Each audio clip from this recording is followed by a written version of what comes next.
Hey everyone, how are y'all? Libra Moon, how are you?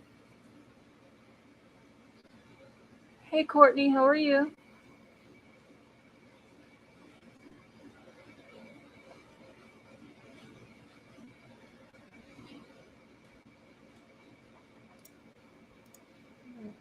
Just a second.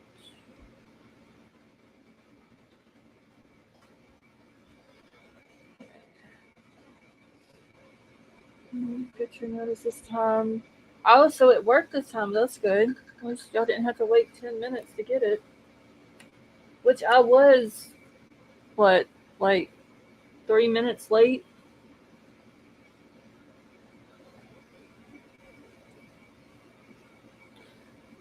See, I have an announcement. I get my eye surgery done on August the 10th. It'll take 4 to 6 weeks to heal. I'll be listening, but I won't be able to be in chat. Betty Joe, that is awesome news. I'm glad that you finally were able to get it scheduled.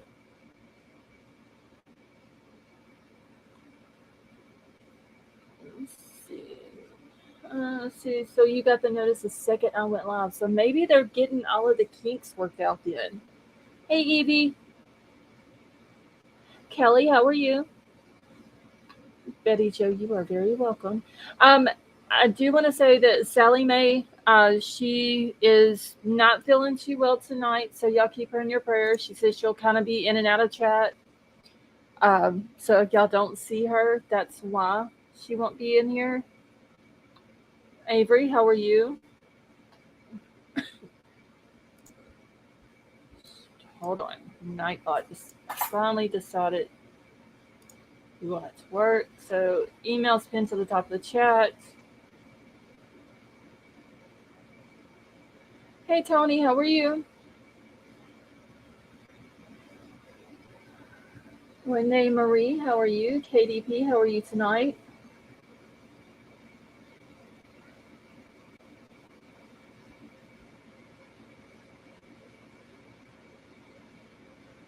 Yes, prayers for Betty Joe too. I am so happy she is finally getting her eye surgery done. Hey Philip, how are you? Take care, Mama. How are you tonight? Kansas is still sitting with a heat index over 100. Louisiana is too. Well, we are back under a severe heat advisory. Kofa Cat, how are you? I know, Betty Joe. I can't wait for you to be able to come into the chat and get to actually see what everyone else is putting in the chat instead of having to just rely on what the creators in the channels are saying or having to just listen to what the people on panel are saying. Hey Stevie.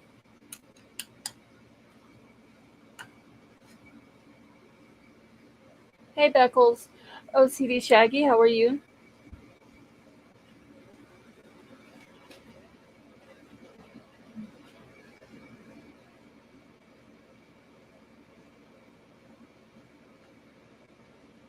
All you nice weather people are just rubbing it in.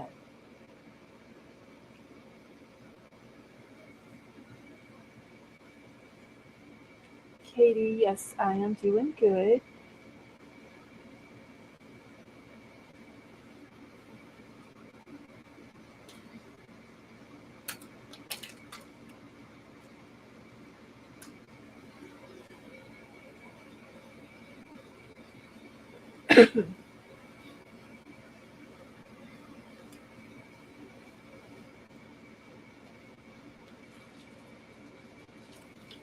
King Scarlet is, I don't know what day exactly she's going to be leaving, but she's going on vacation.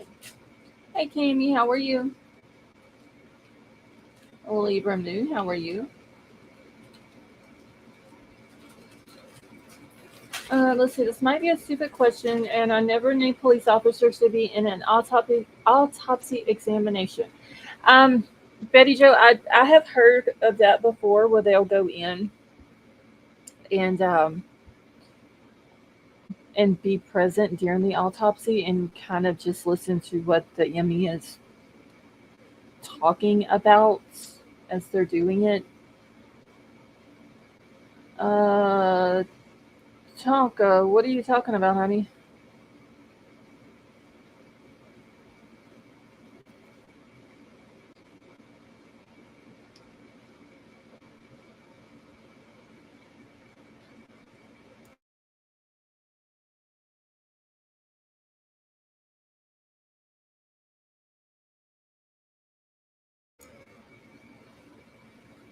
Hold on just a second. Let me find out. Tonka, what are you talking about? Do I have a problem with you? No, I don't have a problem with you. Hey, Ray.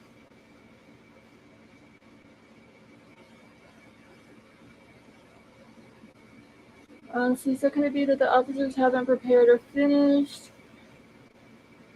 Betty Joe, are you talking about them not having the notes or body cam footage or anything like that?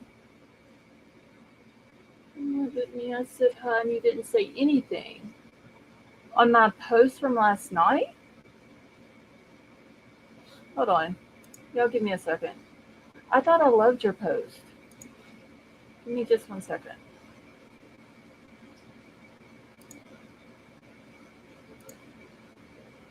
But I don't have an issue with you though, Tonka. You should know that.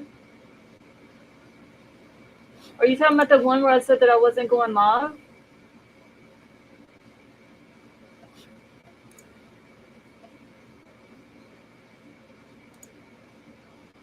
One second.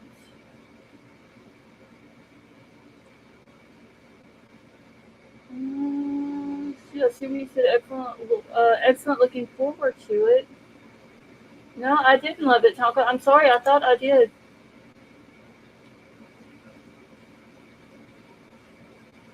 But no, I don't have a problem with you.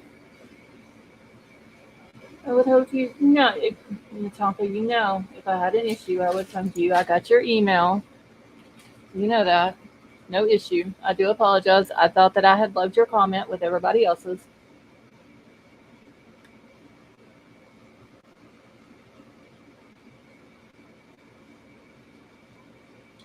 Hey, Riddler. Hey, Shay. How are you? Carmack, how are you?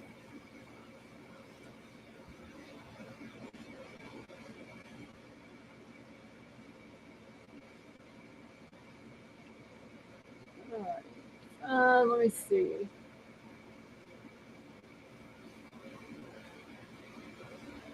I see. All right, let me get back to Betty Jo's comment here. So they were saying that the body cam and the reports that they didn't have from them.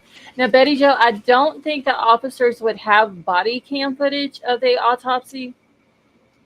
Um, I don't know if officers are allowed to bring in pen and paper to take notes from an autopsy, or if they just have to kind of remember what the ME is saying as they are performing the autopsy, and then have to maybe go back later on and make notes on what they heard the medical examiner saying, or if they are just strictly going by what the autopsy report says.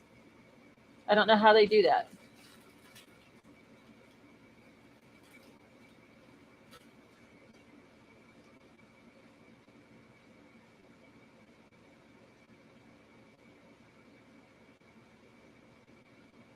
All right, so I'm gonna grab my first thing because there was a little bit. Hey, Crane Hill Gal, how are you? That's some good news today. That's some stuff that came out.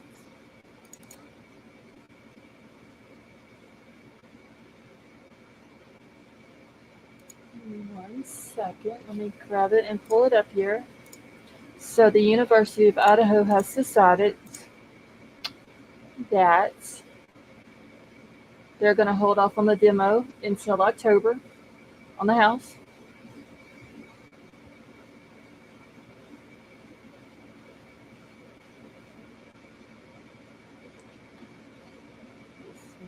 Just a little bit, maybe a little bit blurry. All right, so this was put out today. Hey, Laughing Stock, how are you? So it says the demolition of King Road House paused until October. So the University of Idaho will delay until October the demolition of the King Road House, in which four of its students were murdered in November. Remediation of the house, including lead and asbestos abatement, continues in preparation for the demolition. We know that every action and decision around this horrific incident is painful and invokes emotions. That is why every decision that we have made this far is with the families of the victims and our students in mind, said Scott Green, U of I president. While we look forward to removing this grim reminder of this tragedy, we feel holding until October is the right thing to do. Like, I think that's what everybody has been screaming from the jump. That is the right thing to do. Hey, Too Fast, how are you? Crews began work earlier this month to remove all the personal items from the house, which was given to the university by the former owner.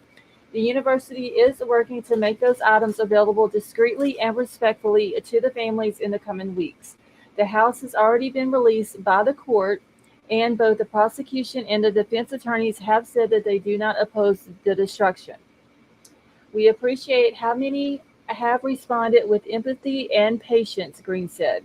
The university continues to work towards the Vandal Healing Garden and Memorial, which will be constructed on campus.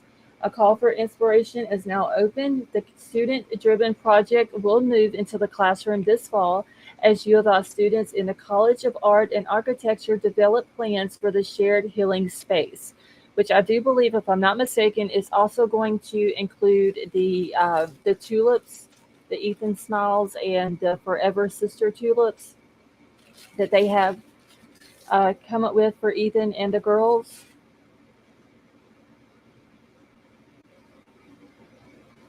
Hold on just a second. So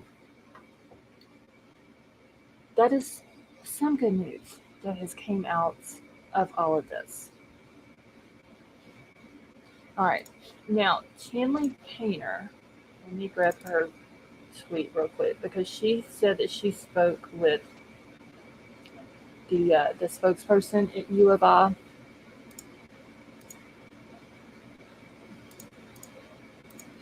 You know, Chanley Painter is with Court TV. So she posted this earlier, or tweeted this earlier today, and she said that the U of I spokesperson just confirmed that the school has chosen October because that is when Bryan Kohberger's trial is currently set, which is, we all know as of right now, is October the 2nd. She said, but I asked, what if the trial is delayed? And the spokesperson said, we will reconsider at that point. So what it sounds like the spokesperson is saying that is if Bryan Kohberger's trial is delayed, that maybe they'll reconsider the fact of pushing back the demolition as well of the house until after the trial is over with, and then they don't have to worry about if the jury wants to walk through it, or if that comes up during the trial or whatever. So that is some good news in this. Let's see, I find it interesting that they mentioned lead and asbestos remediation after comments have been made concerning the pipes, drains in the house possibly not being tested. Didn't they have, oh no, that was HVAC though, wasn't it? That they had in there. Hey Dennis, how are you? Sweet Misery, how are you?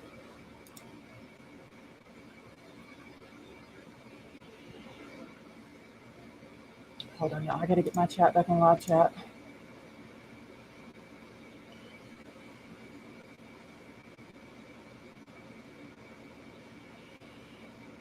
Okay. Well, even if they can't go in, even if they can just walk around. Yeah, I was thinking for some reason, I was thinking HVAC or whatever. Whenever you mentioned about the drains or whatever, I don't know why HVAC come to mind, but um, I'm trying to remember if there was something. Seems like there was something that was brought up. Hey, Freya, about the drains, but I can't remember if that was that they had tested the drains. Though, hey, Dreamcatcher, Wasn't something said about they went in and swabbed the drains or something like that?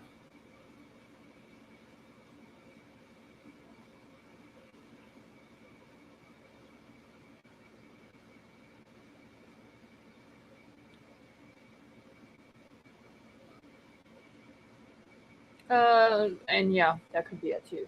Tonka, the pipes are probably lead.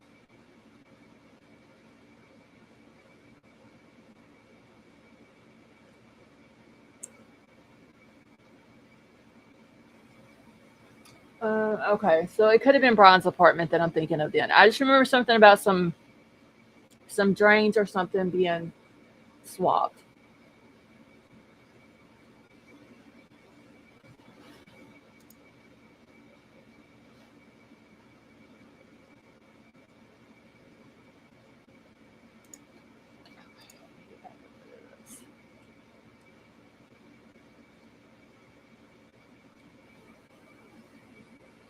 Okay, give me just 1 second. I'm just trying to grab something else because there also was some documents that had came out that I want to get through, and then I'm going to open up the panel to discuss all of this. And I need to grab my notes for this one because this document's got some stuff in it. Let's see, they probably did swab them just in case. And it could be Freya, though, that I'm thinking about Bryan's apartment. I know you got me wondering, but I don't recall anything being said about the house. Okay.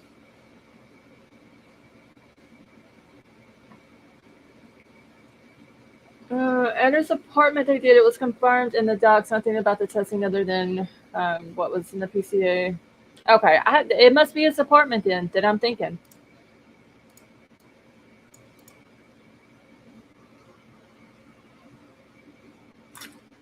Hold on just a second.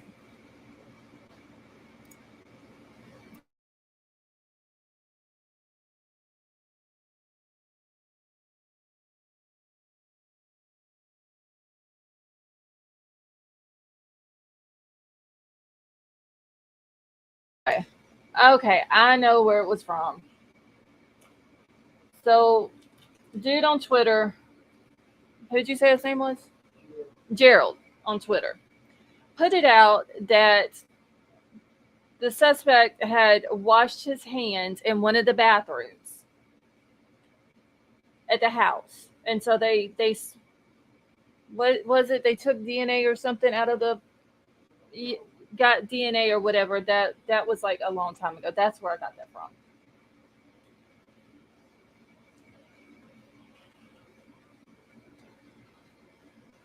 Okay. All right, give me a second. Let me get this document pulled up here. It's not a super long document, but there's kind of a little bit to cover in it.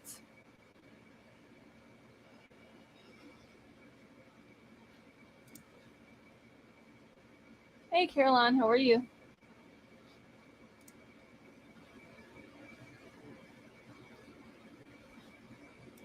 Can everybody see this okay?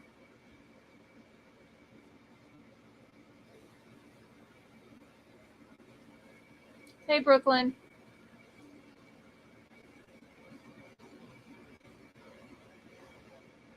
Okay, thank you, Riddler. All right, so this is the state's supplemental response to the defendant's second motion to compel discovery. So it says, comes now the state of Idaho by and through the Latah County prosecuting attorney and submits the following supplemental response to the defendant's second motion to compel discovery. Filed by the defendant on June the 15th and in compliance with the court's order on defendant's second motion to compel discovery, ordered June the 29th to June the 27th. And also, while I'm reading this, if y'all haven't done so, please go hit the thumbs up. All right, and as I go through each one of these, I've got some notes for each one of them. All right, so it says the state respectfully submits the following specific supplemental responses to items of 1 through 8, and it says state's responses are in blue, which we can't see the blue part, but we can tell the state's response or whatever. All right, so The number one is request one, investigative reports and conclusions from all cell phone analysis, including but not limited to any analysis conducted by police agencies, FBI, CAS team, and other Idaho authorities. So the state, and this part, it's not going to let me highlight it, but this part right here is what the defense is saying. The state has responded by listing page numbers and audio video file names of information and data provided to the defense in discovery. As of June 13th of 2023, counsel for Mr. Kohberger has not received any investigative reports and conclusions of analysis of this data conducted by police agencies. So the state, in their response to that, has came back and said that the state has complied with this request and has provided the following. Hey, Don F., how are you? They say Bates 12319-12320, which was discovered on June the 5th of 2023. They have turned over. Bates 13288-13289, discovered on June the 5th of 2023. MPD Supplemental Report 196 was turned over. Bates 14412-14535 was discovered on July the 11th, which would have been yesterday of 2023. And then Bates 14409-14411 discovered on July the 11th, also yesterday of 2023. And also an AV 000296 discovered on May the 8th of 2023. So all of that stuff has been turned over. That's going to be the FBI CAS reports, because they had, I believe it was till the 14th to turn over the CAS reports and all that. So in this number one thing here, it's going to be where they have now turned over the CAS information.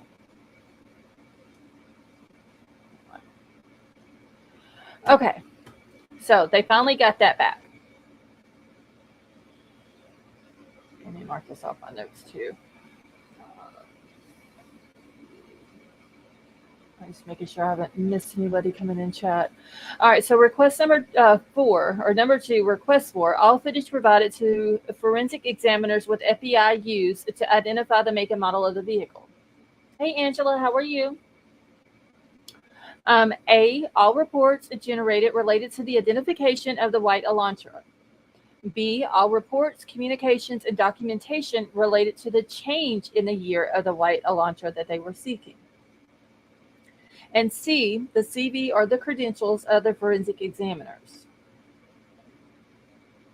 Watch it show BK was in the house. A loaded hot, if that CAS report, when they get it and they get into it and it's presented in court and it shows that he was in that house, he is like cooked.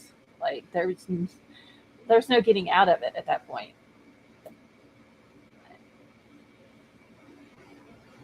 Hey, Bullets, how are you? All right, so it says here, the state has responded by listing various page numbers and file names of recordings that they have previously provided. However, they did not provide any reports generated, communications, and documents relating to the change in the year of the white Elantra, or the CV or identity of the forensic examiner who is identified this as the make and model of the vehicle.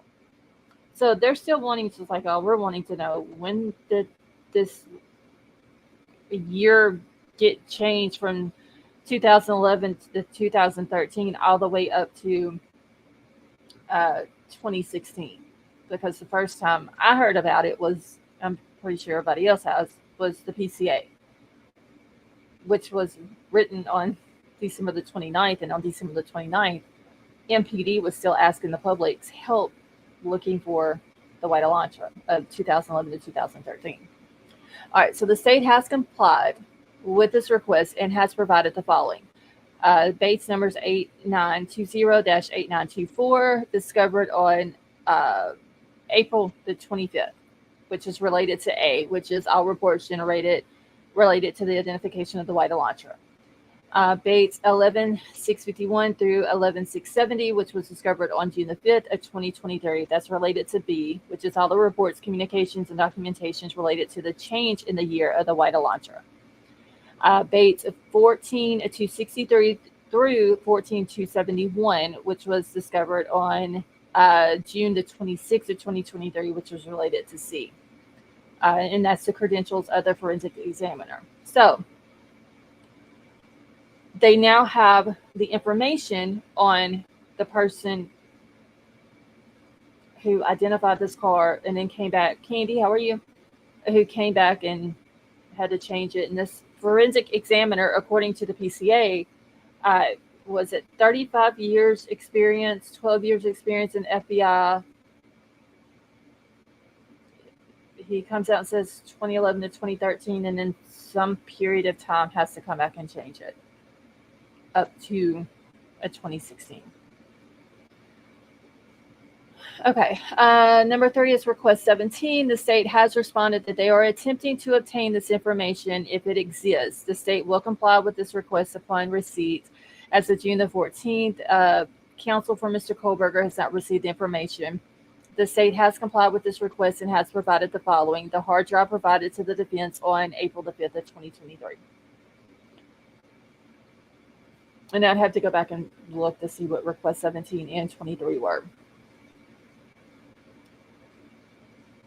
Let's see. So number 4 is request 23. The state responded that they have provided AB 000123 discovered on March the 30th of 2023. However, the provided recording is an in-person interview with FBI agent rather than the phone interview done by Moscow police.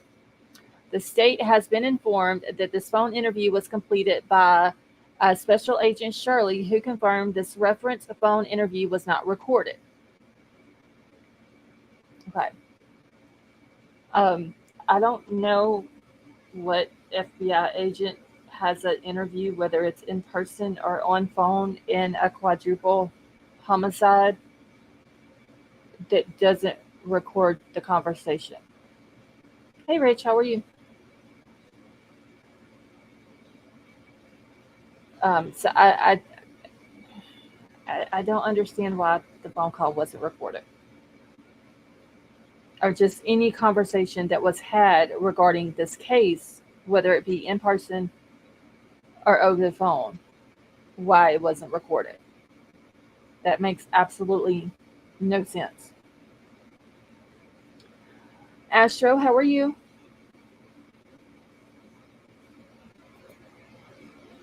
Anyone else's chat keep disappearing? No, mine's not. Mine is like it's getting stuck here and there, but let's see. Can you say real crooked? Sounds like something's up with this chat. Or not this chat, this case. Something is up with this case. I don't know what it is exactly, but something's up with this case. Something is, that seems a little fishy, honestly.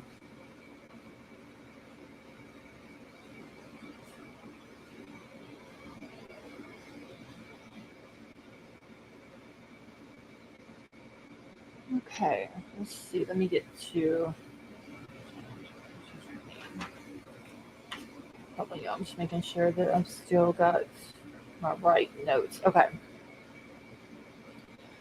Let's see. If it isn't documented, then it didn't happen. That's what they tell you in the medical field.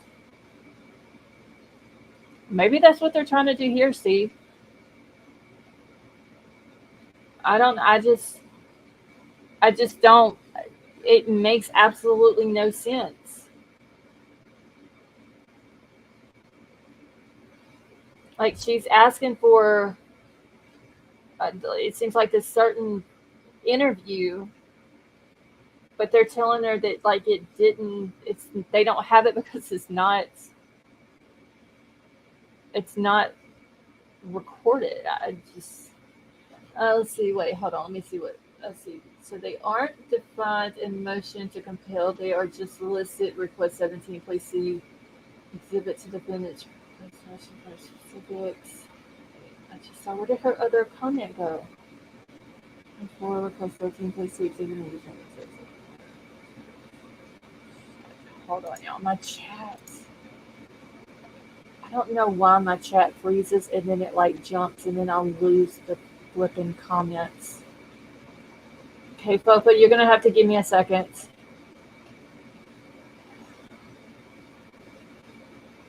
I gotta try to go back up and find it. Your comment, because I literally just lost it.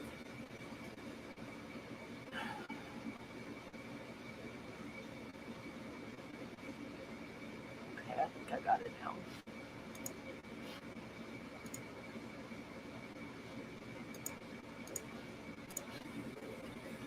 Okay, so they aren't defined in motion to compel. They're just listed request 17. Damn it.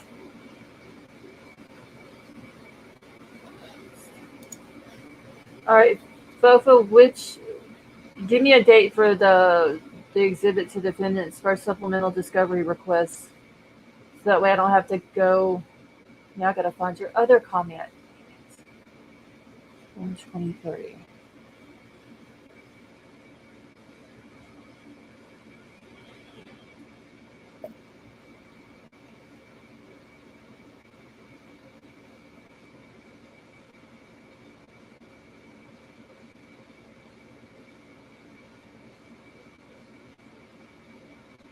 There, under seal. Okay. Got my chat. Hey Norman, how are you? You go back to Linda Lane camera footage of the 1 a.m. to 2 a.m. on November the 13th, because at 1:30 you can hear Xana scream the name Charlie. I'm gonna be honest. I think on as far as the camera footage, I think the visual part of it is real. I don't think the audio part is real. Autopsy.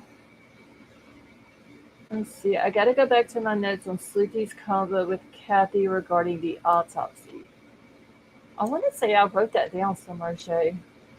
Shay, are you talking about the one where Kathy tells her who was there at the autopsy?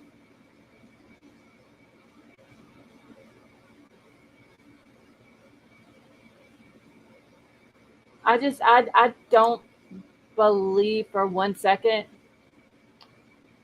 the audio in that. Not for 1 second. For one, that camera, it's sitting underneath 2 floors of apartments. There could be other people in those apartments screaming and hollering. There's also an apartment building probably 20 feet away next door from there. Yes. Okay. I think, Shay, I wrote it down because it seems like I remember asking Sleuthie about that. If not, I can go back through our conversation on Twitter where me and her had talked about that.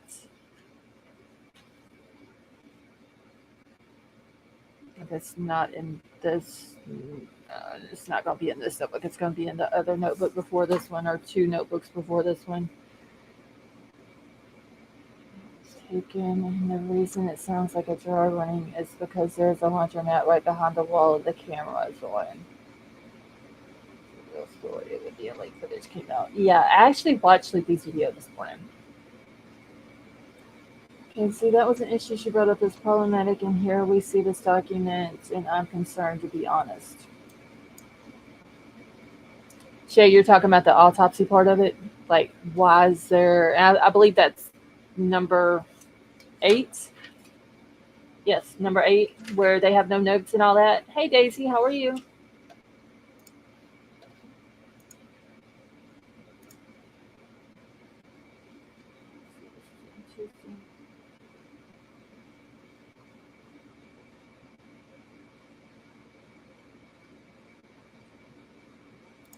Hold on just a second. Let me see what this is. Okay. So Sleuthie says, good morning, Kathy. Thank you, ma'am. Just to confirm, individuals who were present during the separate autopsies of Madison, Kaylee, Ethan, and Xana are yourself, meaning Kathy, The ME, Vina Singh, Detective Danny Vargas of the Moscow Police Department, Detective Sergeant Gary Tollison of the Idaho State Police Coeur d'Alene Office. Is that the one you're talking about, Shay?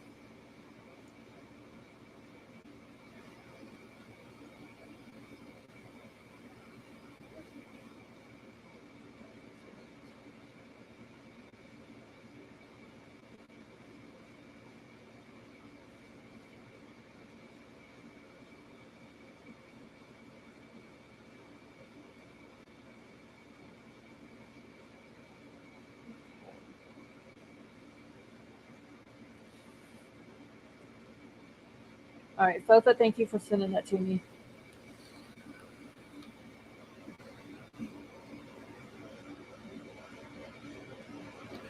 All right, let me get back to this real quick. So where's that? Oh, number 5. Okay. All right, so on request 109.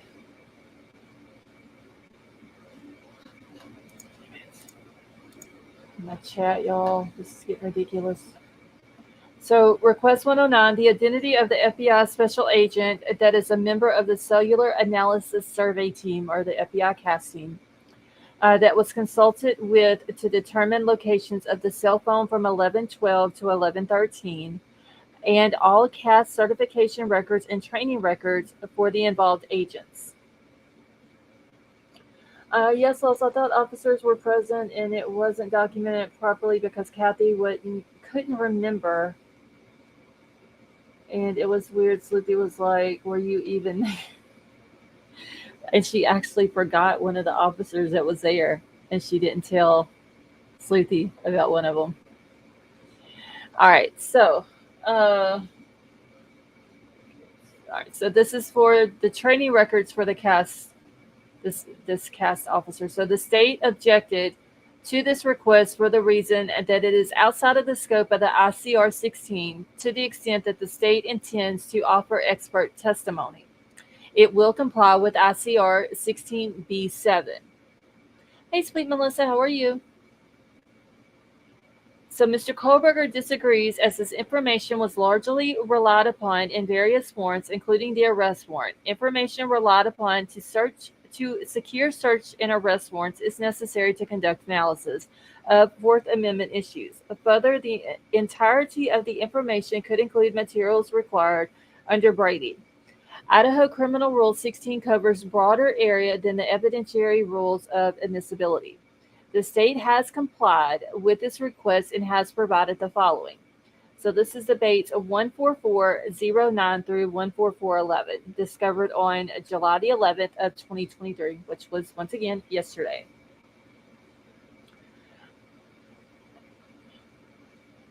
Okay, hold on. So let me get. So they did get that cast members certifications and all that. Let me get over to my next page here so I can keep up with my notes. Let's see. All right, so number 6 is requests 120 and 140, all tips received by law enforcement relating to this case. So the state has provided various tips throughout discovery. However, they are scattered in pieces throughout discovery. A complete and chronological list of all tips has not been provided. The state has complied by providing all tips in its possession to the defense. The state will continue to supplement this request as additional information is received. The tips have been provided in the same manner as provided to the state. A complete and chronological list of all tips does not exist. How many tips does anybody remember just off the top of their head? How many tips it was said that Moscow PD got? I think there's if I go back to their website, I'm pretty sure I can find one of the pages that has how many tips that they got. But they're saying in here that a complete and chronological list of all tips does not exist. So are they saying so over 10,000? Okay. So the state is saying that they're providing the tips to the defense as they were provided to them. So is Moscow PD or whoever has these tips not providing them to the state? Because a complete and chronological list of all tips does not exist?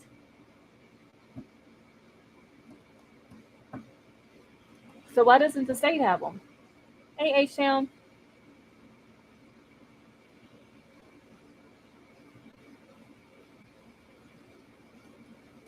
I mean, or am I just not reading this right? Because that's kind of what it sounds like to me. That you got a cop who's going through the tips that Ann Taylor is saying that is deciding what tips, however was it she worded, I forgot the verbatim wordage that she used, but it's one of the cops that she wants the training info for. And now all of a sudden, the state is saying that they're getting the tips, that they're turning them over to the defense the way that they are given to them, but a complete and chronological list of all tips do not exist. Chief I said in his fourth press conference on 12/30 that they had received over 19,000 tips. Damn. So I wonder how many tips the state has gotten versus how many tips Ann Taylor has gotten. P. Fox, how are you? They want them in order by date and time. I mean, if I was the state, honestly, I would just hand them the tips of whatever I got and tell Ann Taylor and her team to put them in chronological order by date and time if that's how they want to do that. Because honestly, I don't think the state is required to give them to her in order of date and time. But if there's 19,000 tips that Moscow PD has gotten, and let's just say Idaho State Police and the FBI, all of them should be turned over to the state. Let's see, not all tips have been provided to the state by Ellie. That is what they're doing, Wells. That is crazy, Shay. Like, why are they not turning them all in? Let's see, now they are saying here is a big pile of unsorted tips that came into MPD, FBI, whoever else, and they need to organize them yourself if you want them organized. This is just, I don't really know what to say about this, honestly, y'all. Hey, Block, how are you?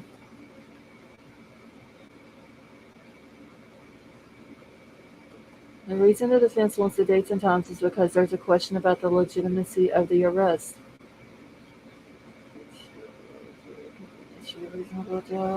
Exactly. I mean, I know that, Shay. Like, they have to exhaust them all, but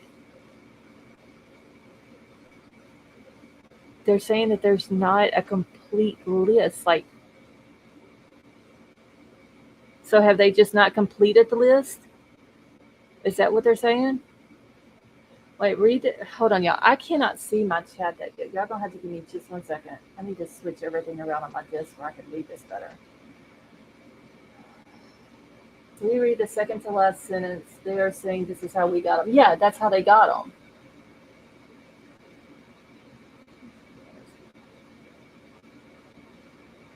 The tips have been provided in the same manner as provided to the state. A complete and chronological list of tips does not exist. Yeah, I get the whole chronological thing. Hey, Megan. I don't know, this whole damn thing is just crazy, honestly.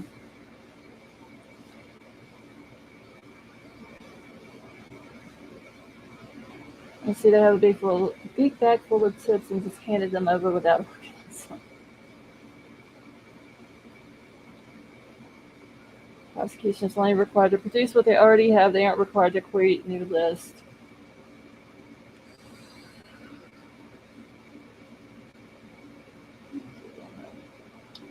I don't know. This case makes my head hurt. Seriously.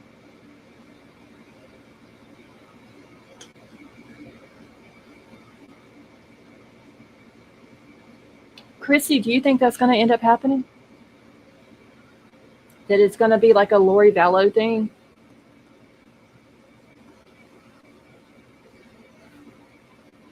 Musical, how are you? Let's see. Mike welcome to technicality because Ann Taylor's a bulldog and the cop screwed this up. Sad if he's the guy. If he's not the guy, he might die. I know, Angela. That's like what the issue is. Like, if he's the guy, you want him to get the conviction and get the DP. But then there's so much stuff that's questionable about this. You know what I'm saying?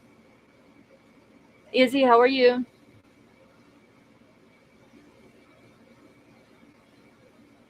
Judge refers to the case when talking about this guy. Oh, yes. Chrissy, that is true. And Izzy, I missed all of you guys as well.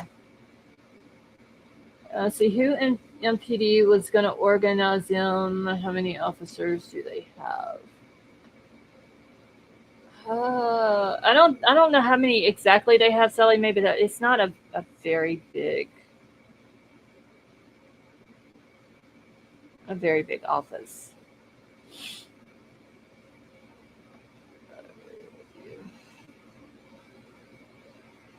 Okay, let me get onto this. She knows exactly what she's doing. This is so scary. Yeah.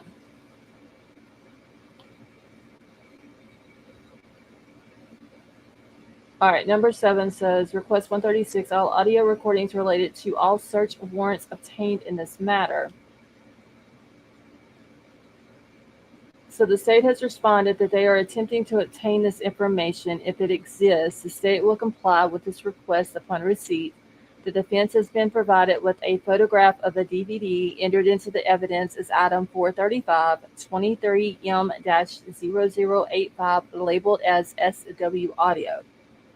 There is also a notation that this DVD was copied to the county on January the 13th of 2023.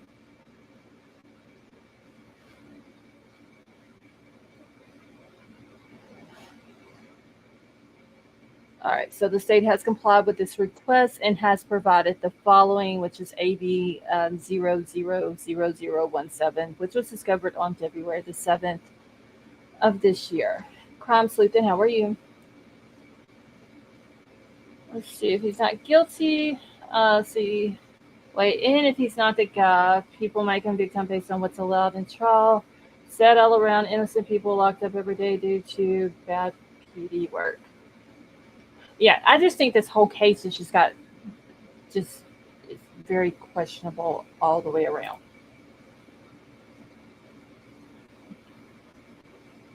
And there's a lot of misinformation. There's been some stuff that was put out in the very beginning, which I am currently working on. And Kopaka is actually helping me on it. To compare from the beginning to what we know now as facts.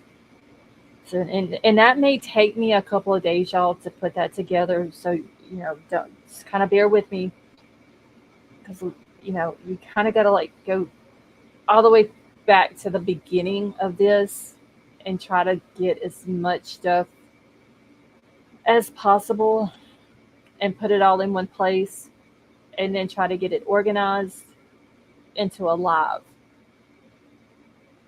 for each day. So it may take a couple of days to get it together. Honey, how are you? I just said something that's sort of stinky.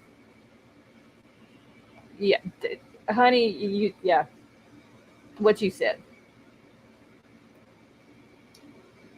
It stinks really bad. Let's see. I think betting odds are better on the ultimate fight between Zuckerberg and Musk than the state of Idaho goes against Bryan. That is too funny. Okay, number 8. Says the request 164. So the body cam recordings and notes, photographs, and all information collected at the autopsies by Tollison, Vargas, and Gunnarsson. Bethea, how are you? Hey, Huda, how are you? So the state has responded that they do not have these items in its possession. Clarification is needed on it if they exist and are still in the possession of another agency. The state has been advised that these items do not exist. Now, Betty Jo has said a couple of times in chat that she has never heard of, police officers going in when there's an autopsy being performed. I don't know if anybody else has, never heard of that. I have heard of that, where they'll go in and listen to what the medical examiner has to say during the autopsy. I don't know if they are allowed to take pen and paper in to take notes while the autopsies are going on. I don't know if there's like a rule to it, but I'm doing good, thank you. Or if they just have to kind of rely on their minds of what they're hearing the medical examiner say. Yes, HM, there was. Um, so they're saying that there's no body cam, which I get. I wouldn't expect there to be any body cam footage of the autopsy. Recordings, I could see possibly have it happening. Huda, thank you, honey. We're happy to have you here with us tonight. I could see recordings just so they can go ahead and do their notes for themselves before the autopsy report comes out, even though it wouldn't be official to the autopsy report, and even notes. Photographs, I wouldn't think that an officer would do, but they're saying that there's not even recordings or notes. Like they didn't even walk out of the autopsies and write down any notes um, that they heard during this. So I don't know if they're just strictly going to use the um, the autopsy report and that's it, because I would think that they would have notes or recordings and then they would go back to their office or station or desk, whatever, and then they would finish up their investigative notes and uh, and let's just say if the ME said that they had a certain type of wound, they would put that in their note or in their investigative notes. And they're saying that the state has been advised that these items do not exist.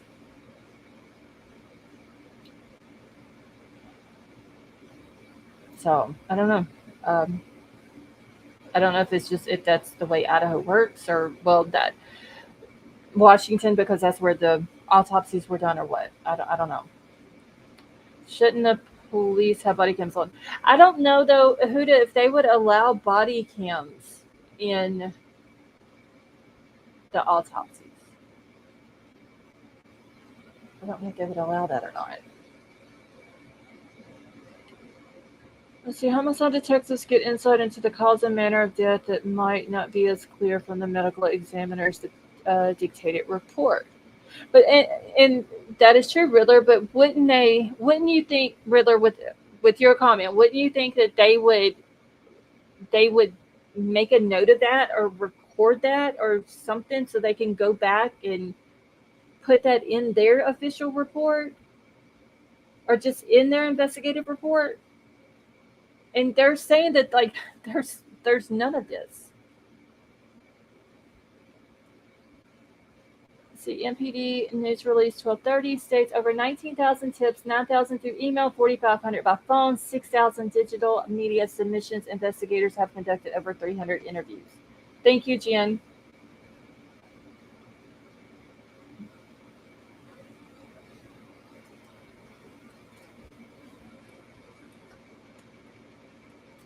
Let's see. The coroner was called at 17:30 to the crime scene. Things could have been moved. Yeah, she got there at 5:30 Pacific time, and yeah, well, 5 p.m. So that was 5 to 5.5 hours after the 911 call was made. So cops had already, like, kids had already been on the scene for however many hours. We still don't know a definite number of hours that they had been there. Cops get there, let's say at 12 o'clock. Detectives don't get there until 4 hours later after the 911 call. And then the coroner doesn't come in until an hour to an hour and a half later.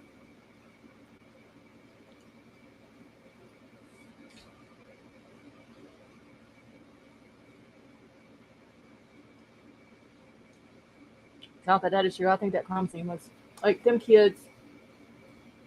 It's not what they did, honestly. Okay, so it says down at the bottom of this, it says, as the state has indicated in its responses to the prior discovery request from the defense, the state has and will continue to provide discovery in accordance with the ICR 16 and the applicable law. This was signed on December, or dear Lord, y'all, not December. It was dated on the 11th day of July. So, yesterday. And it was signed by Ashley Jennings.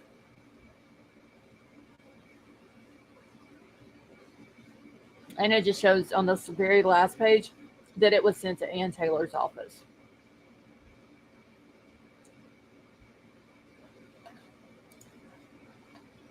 So there was a lot of interesting information in that one. There was one other one that came out just like 2 pages long. I gotta get some other page here. Let me grab this one, pull this one up. I'm gonna go over this one real quick and then I'm gonna open up the panel.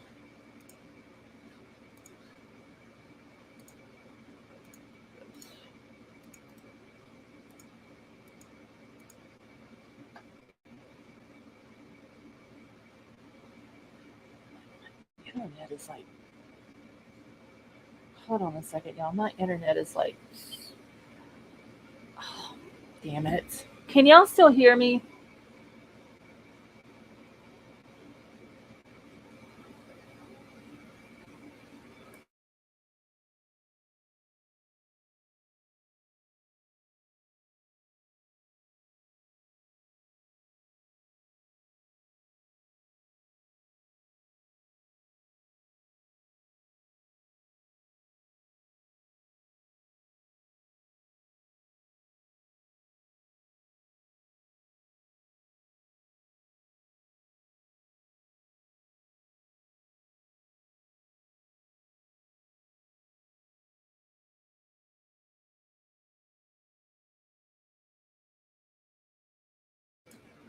Okay, can y'all hear me?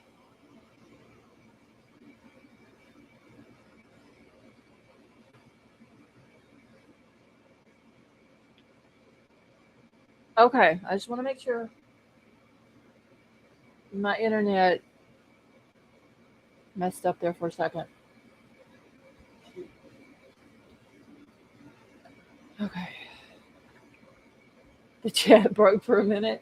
But see, Fofa, it did that's the same thing that it did the other night when I went live the last time. It's like it froze. And I don't know if y'all could still hear me tonight, but nobody could type at all in it. So I don't know why it's doing that. Tonka got booted completely out. Tonka, nobody, like, I couldn't do anything on mine. Yes, it's me, so it was an error. I tried to drop the StreamYard link and it wouldn't drop it. So maybe it wasn't my internet. I was over here mad because I thought it was, and it wasn't.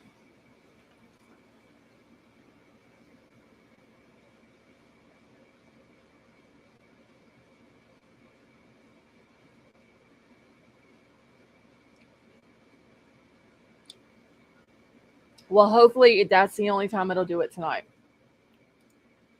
It only did it once the other night. Hopefully, fingers crossed, that's the only time it does it. Riddler and Christy, how are y'all?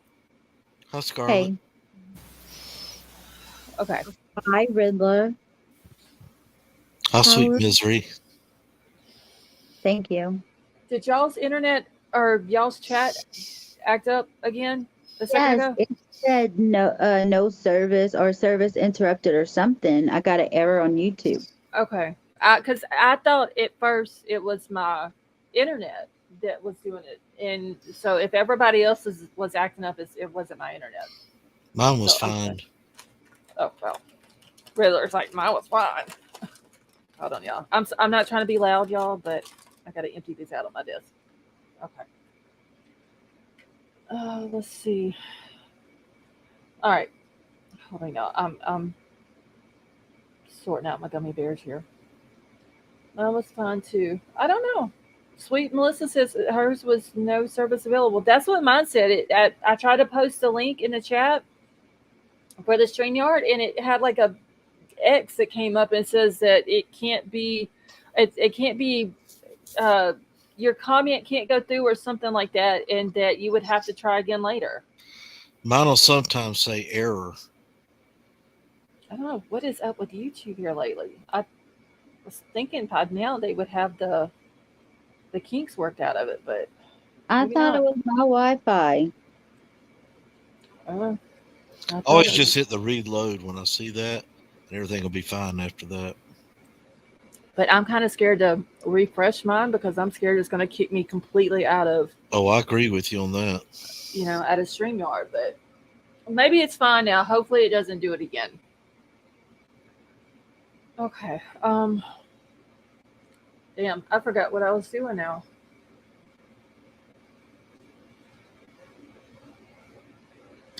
Let's see, I think it. Yeah, Tonka. I think it is. Uh, oh, I was about to go over this last document real quick, y'all. All right, this one won't take but a second.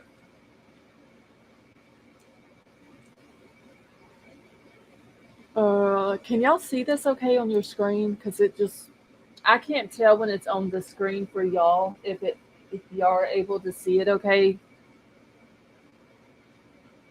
Margot, how are you?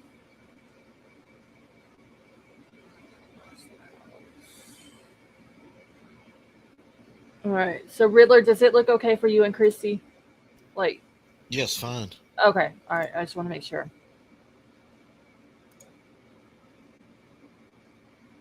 Okay. So this is the state's supplemental response to the defendant's second supplemental request for discovery and the defendant's motion to compel discovery. So this was the second document to drop today. I trust you to read it. Okay, sweet Melissa. All right, so it says, comes now the state of Idaho by and through the Latah County prosecuting attorney and submits the following supplemental response to the defendant's second supplemental request for discovery, which was filed on March the 23rd, and the defendant's motion to compel discovery filed on May the 4th, and in compliance with the court's order on the defendant's motion to compel discovery, which was ordered on June the 30th.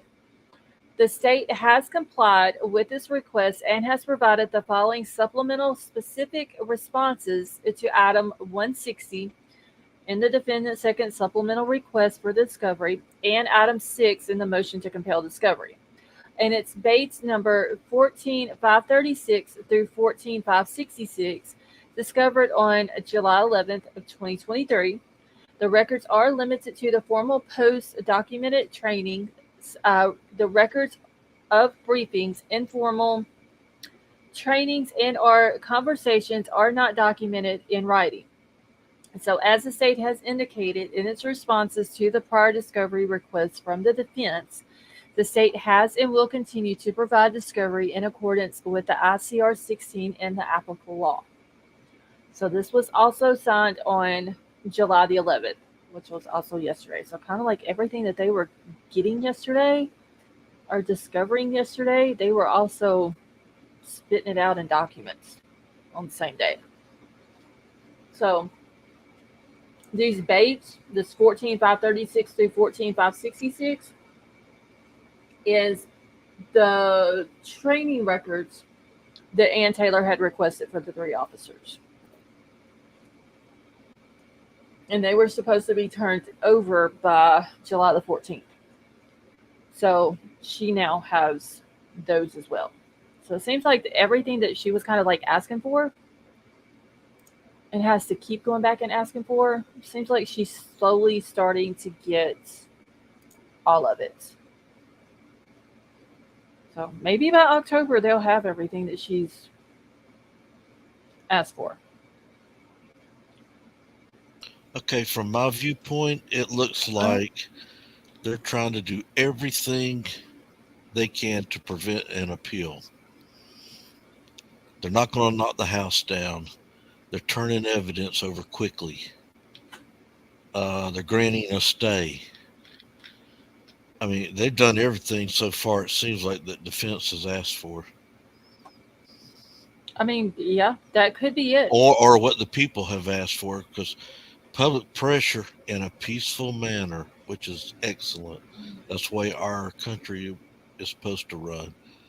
Has said, do not tear that house down. Now, the president of the university has said we will not tear it down until after the trial, or demolish it, I think was the words he used. Right. And Yeah. It doesn't really matter, though. It doesn't really matter, though, because no one can go inside of it because of the, what is it that they had, the chemical something, and also half the floors and stuff were torn up. Well, what the county needs to do is go put a sign up on there, condemned. No, I mean, for the jury to go look at. That's what I'm saying. They need to put a sign up, condemned. That keeps everybody out. Right. Because he wrote a letter. He did. He wrote a letter to the defense, but how is he writing that letter? In good spirit? Or I'm siding with the prosecution on this? And I mean, another thing, I get what you're saying, which you make a good point. And he can never say that he didn't get adequate counsel throughout this whole thing either. Trust me, the defense probably wants it torn down. Oh, yeah. For sure. And I don't know how you take a jury in there because they can't talk to each other about the trial. No, because they would. And they can't work together like, okay, Scarlett, you go on the 3rd floor. I'll be on the 1st floor. Sweet, you be on the 2nd floor. And you go stand over there by Dylan's room and tell me what you hear.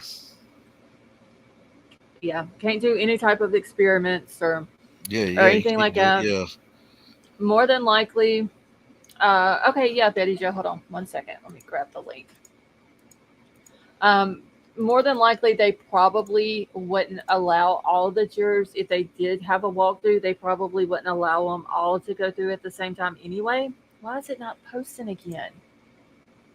Here, okay, there it goes. They, you know how when they did, was it Murdoch? They took like so many jurors at a time. I don't think they took them all at the same time, did they? Or was that the press? I don't remember. Did they take all of the Murdoch jurors? Does anybody in the chat know?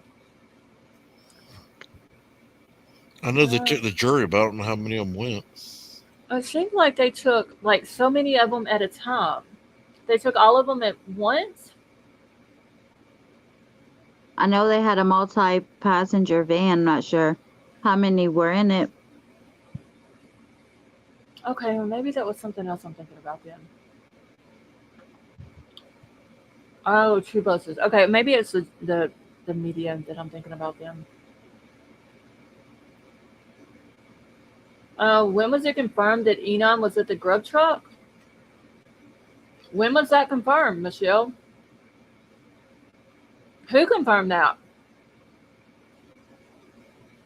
And who did? That's what I'm thinking. Maybe with the house, they would maybe take, like so many at a time or something, or take them all at once, but let so many at a time go in. How are they gonna they said that you can't go in there? They can walk around the house.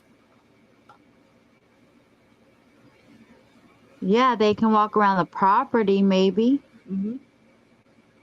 They can see the outside of it. They can see the back sliding door. They can see the back Right. parking lot where they think that he, where he possibly could have parked, how close everything is to the house.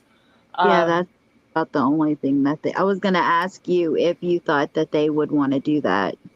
Like where they're saying this camera was. Betty Joe, I think your camera is still on. Do you want to cut it off before I bring you up? I may have to pull a wall up real quick for her, y'all, because she can't see.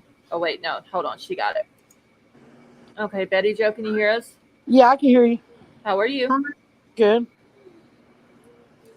Hi, Betty Joe. Riddler. Hello. Hey, Hey, Riddler. Betty.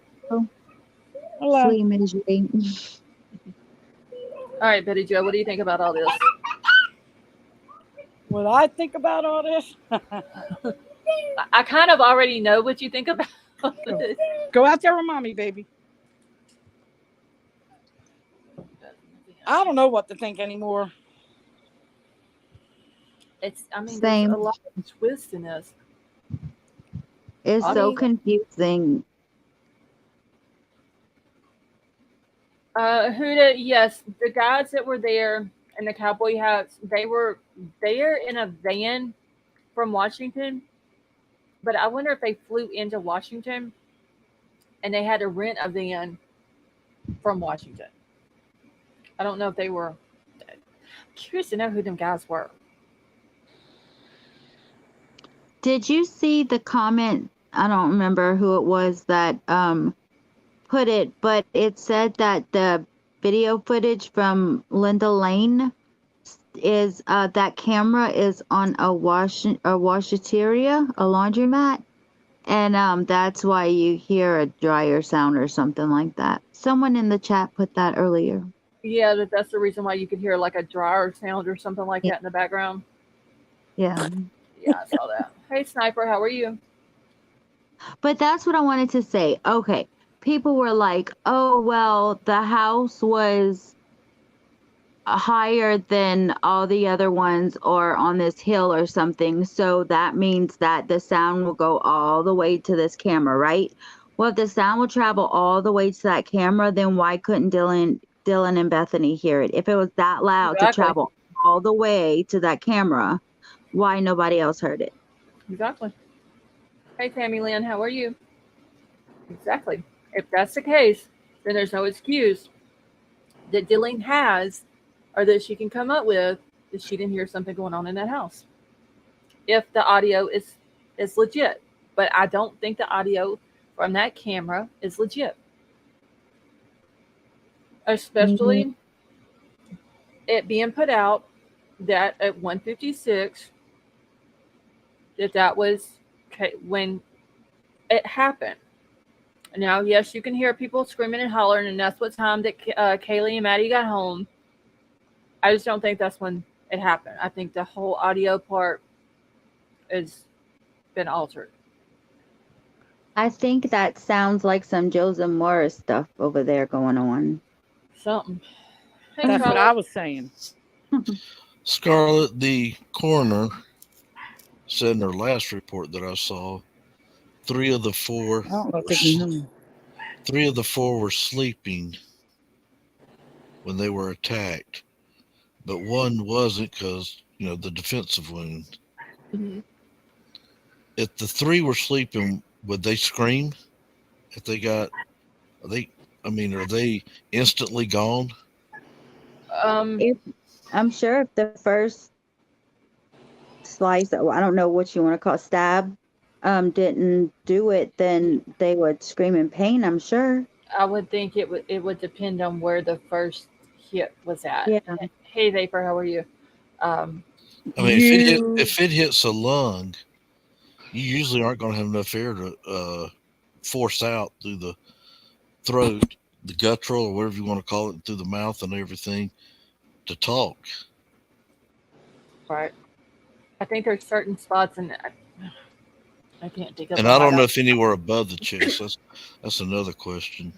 I know that there are certain spots. Ava, how are you? See, and what Ava said, if he disabled the vocal cords, um, with the first hit, I'm saying it that way. So watch what I'm saying. What, baby? Vapor, I'm doing good. Um, if he if he did something like that, it probably could keep them from screaming. Um, but if Dylan is claiming that she heard Kaylee upstairs playing with her dog at 4 o'clock in the morning, and that's what woke her up, then how can the coroner say that three of them were asleep and only one was awake? Right. And once again, if she can hear that, she should have heard her scream. I mean, but if just Kaylee wakes her up playing with her dog, I think a scream would wake her up if she was asleep. And she heard, "I'm here to help you." Right. Which some people think that might be Ethan talking to Xana, and then it might be the bad guy leaving, the perpetrator, or traitors. If she even heard it at all, because I don't know, her stories just don't. I don't know. She might have just made that up. I'm just, y'all, if it turns out that that was Ethan telling Xana that is going to be hard. It's going to be heartbreaking. Yes, a Romeo and Juliet story. I didn't even think of it like that. That is going to be heartbreaking. And we don't know how. Okay, so apparently she heard, was it, I have to go back to the PCA. Kelly M., thank you so much for becoming a member. Welcome to the family. That she thought she heard Kaylee say that someone was there. We don't know how that was said. And that's what's so bad about reading it in a PCA of coming from someone else. Was it like in a frantic type way, someone's here? Or was it just like a casual, oh, someone's here? You know what I'm saying? Like, how was it? How did Dylan hear it being said? And we don't know how Dylan heard it to know if she thought something bad was going on. You see what I'm saying? So you can tell me that she can hear regular talk, but she can't hear anything else. No, I believe she heard everything in that house. Right. I don't believe that. Okay, because where her bedroom was at was straight underneath the bathroom and Maddie's room. I do not believe that you can even go walk in that bathroom upstairs on the third floor or even walk in Maddie's room without you being able to hear it in Dylan's room. Bye, Betty Joe. Wait, where did she go? I don't know. I didn't kick her. All right, hold on. And then she says she sees the bad guy just walking towards the glass door, and that's the end of that. Yeah, like he just walked on by her and he wasn't in a hurry or anything like that. Don't dive. How are you? Hey guys. Right now. Hey Avery. Hey, I'm not gonna stay up here long. Hey, right now I'm in shock. My head are hurting. Avery, I'm glad you in here. I'm not gonna stay up here long because my back and my head are hurting. But I just want to come up here and tell you, y'all, I am in shock. Okay, wait, hold on. We must have a lag. Wait, it's probably me. Can you hear me? Yeah, I can hear you, but can you and Avery hear each other? I can hear her. I can hear you too. Okay. Okay, I've got some information. I just saw it for myself, and if anybody wants the receipt, go and oh wow, I can't even believe this. Somebody on another channel mentioned this, and I was like, "There's no way." So while I came on your channel, and I'm thinking about it, I'm like, "Let me go check that out while I'm on Scarlett's channel." Y'all,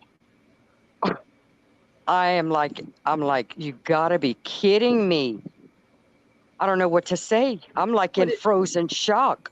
Wait, I bet you I can guess what it is before you even say it. Tell me. They're saying that Enon Harsh, creepy neighbor, was at the No, food truck. it ain't got nothing to do with his. No. Shit. This is some proof. Put it this way, okay? I don't know for sure that she was the DoorDash driver. Yeah, she. Okay, I don't know. Evidently, she was. Who is But she? I don't know around the time of the Idaho 4 stuff. Okay, that proof is not. Oh my God, Scarlett, go who is look, she? go. Just, oh, girl.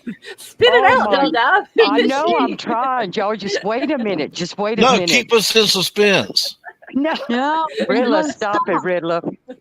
Okay, let me take a breath. Go, Scarlett, you do this. You look at it, and you decide if you want to tell everybody. Whoa. Okay. Tell us where we could find it. Okay, y'all. I'm just gonna tell everybody shit. Go I don't ahead. care. Just I'm gonna lay it out to everybody. Go look on and look. I know y'all don't like talking about Brent Kopaka. I don't either. But I found out who possibly could be the DoorDash driver. It ain't him, but it's some. Just go. Okay, whoever, pull up his obituary. Go look on the condolences of when you write on the obituary and you put like a little, a nice little note or something to the family. Right. Y'all. Oh my God, there's 2 people on there. Read them, look, go through all of them. I know who one of them is. One is a Bryan K from Moscow. Yeah, but did you see who the other one is? Isn't there one at Emma? Emma Bailey, Moscow, Idaho. But I think that's all trolls putting that on there. I don't think No. No. That's the original obituary condolence. The No, what you call it? Yeah, I know it's the original one, but I think that whoever wrote that on his obituary was a troll. I don't think that. You think so? Because it was back in June. Yeah. Not this June. Because when did he pass away? In December the 15th of 2022. So that would not be Emma. She put where she lived and everything, Emma Bailey, and she. Yeah, I mean, I can go in and put, if I want to put Avery Shannon, I can go in and type in Avery Shannon. Well, what about the Bryan? What about the Bryan K? Yeah, Bryan K in Moscow. He was. Because he's in. He's arrested. He's in there. He's in jail. I'm wondering if that's. I'm wondering if that's. There's no way it could be Bryan Kohberger from Moscow because he's in jail. What's the date? What was the date? Let me see. Hold on. Yeah, pull it up. See that I didn't look at his date. Scarlett, but I looked at her date. Why are you doing that? Sniper 79 YT. He's an excellent guy for one day to bring up on the panel. He was I believe a combat medic, but I'll let him tell you. I know he's with the United States Army. If you read his comment about the long blade going all the way through, it'll cause an immediate sucking chest wound, almost impossible to create sound. Dealt with them overseas too many times. And he and I talked about, we know guys that could go in there and do that quicker than 10 minutes. They'll take out as many people as you want. That's how good they are with those knives, those combat guys. Scarlett, do you mind if I tell you what I come up here to tell you? Because I'm really not feeling well. Yeah, go ahead. Oh, get well, Avery. Yeah, my back and head are killing me. But so I misunderstood, I guess. I thought that the house still had biohazards. And then somebody in the comments was telling me that it doesn't. So I just went and looked it up, and I seen where they had a cleaning crew come in to clean up all the biohazards in December. And then it got halted because Bryan requested, for his team to go out to the house. Right. But then it resumed again in February, and they removed all chemicals, everything.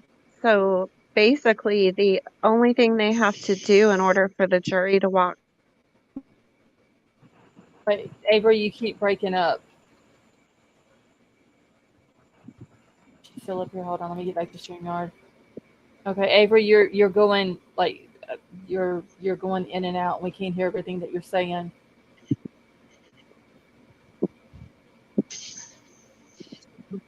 Is that Anybody? Okay, it is now. Oh, okay. So I was just saying that the cleanup crew that was halted in December, they did go Yeah, back in that's when he February. was arrested. When Bryan Yeah. got arrested, they halted it. Yeah. So I just went back and looked. Somebody in comments was telling me that they did get it done. And so I just went back and looked, and they did go back in February, and they cleaned everything, including all biohazards, chemicals, everything. And so, and it's actually a News Nation article too, and it was saying that basically the only thing that would need to be done for the jury to walk through is they would just need to put the floorboards back in place, you know, and whatever they did to the walls, but there's no biohazard. So I misunderstood that, and so I just wanted to come up here and tell you. And I did too. Okay. Yeah, because I think it was some of the floor and I believe a wall board, I believe is what they said. I don't know where we heard about biohazards, but apparently no, there's no biohazards, so they can actually go through the whole house. So now it makes more sense. Yeah. There was a letter. Well, you got the letter, Scarlett. Well, hey, y'all, I'm sorry. Go ahead, don't dive. No, I'm gonna hop back down. Okay. Avery, all right. I hope you get to feeling better, Avery. Get well, Avery. I'll be in the chat. Good night, Avery. Love you. Bye. Love you too. Bye. Okay. Bye, Avery. But you've got the letter, and it gives 3 or 4 reasons why nobody can go in that house, right? Yeah, I just gotta find it real quick. What did I do with it? Don't Die is going to make me go look at the obituary. Oh, I got. Oh, no. Wait, hold on. I got it right here. Bryan K. from Moscow, Idaho wrote, "Arrested or R.I.P. my dear friend." That was wrote on February the 19th of 2023. So Bryan Kohberger was already in jail when that was wrote. So there's no way that Bryan Kohberger could have wrote that. Not the real Bryan Kohberger, anyway. Where did Don't Die go? I don't know. Let me put the thing back in. She might have, her internet might have kicked her off. But yeah, there's no way that Bryan Kohberger could have wrote that. I mean, it's sick that people do that, but I don't. Let me see something right here. All it asks for whenever you go to his guest book is just your name, your location, and you don't even have to put a location in there. You have to put a name. You can put a video link and an image if you want to, and then you have to put an email and you have to put a message. You don't even have, it doesn't require you to put your real name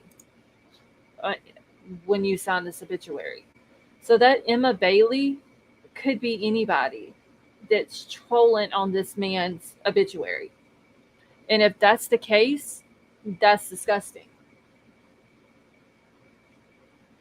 Exactly, Elliot. BK isn't from Moscow, he's from Pullman. Okay, let me go. Well, he's got a new residence now. Yeah, and see, and this is why this is going around. Emma Bailey from Moscow, Idaho wrote on June the 2nd of 2023, "Rest in peace, my friend. I miss delivering you your favorite meals." So it makes it sound like she was a DoorDash person. Let me check and see if you can. No. Yes, it's me. No, there's no date to put on there. I guess just whatever day you put it on there, that's the day it goes on there. So that is just somebody who is trolling. That's all it is. And that's disgusting. Just, and I'm not even going to bring up this. I'm not even going to bring his. I'm not going to bring up his obituary. So I just don't think that's the real Emma. Hey, Scarlett, I'm going to drop, but I'll be in chat. Okay. See. Okay. I'm sorry, I will leave. You'll feel bad. No, don't doubt. There's no reason to feel bad. And there's nothing to be sorry about. Ow, I keep hitting my... You know what gets me is many of you channel creators, y'all try so hard, you buy the best equipment, you do research in your time off, you bring this information in for us, you got notebooks and files you keep up with, and then you get these idiots that go out there and do things like this obituary. Yeah, and that's disgusting. And you got people that go make these false audio signs. Remember we all got snagged on that? Yep. I forgot the guy's name, but... Joseph Morris dude? Yeah, sounds like him. So, yeah, that's the screaming the first time and the eerie Yes. dog bark, and you hear that music with it or something. Yeah, that's him, Joseph Morris. And I'll never forget the young lady that did the one, and I mean, my gosh, I couldn't have even thought of this. You can hear names, you hear things like they were sitting next to you, screaming, hollering. It was like a torture going on. Yeah, but people think that's funny. It's not funny. And people think all this started at 1:30 or 1:50. Yeah. And like Elliot said, people wonder why there's a non-dissemination order. Imagine if a serious person with serious power and influence tried to pull something like that, it could be seriously influenced by the jury. Hey, Cricket Moon, how are you? It's people who troll just irritate me. Big time. Kim, how are you? Some of these MFers will do anything for clicks. It's sickening, selling access to a child's autopsy pics. Yes. Faking screens, harassing the entire town has gone too far. That is true. Oh, let's see. I don't understand what people get off or get from posting on a deceased person's, no matter who it is, but especially in this case and doing that on Brent Kopaka's obituary. They knew exactly what they were doing when they posted that comment.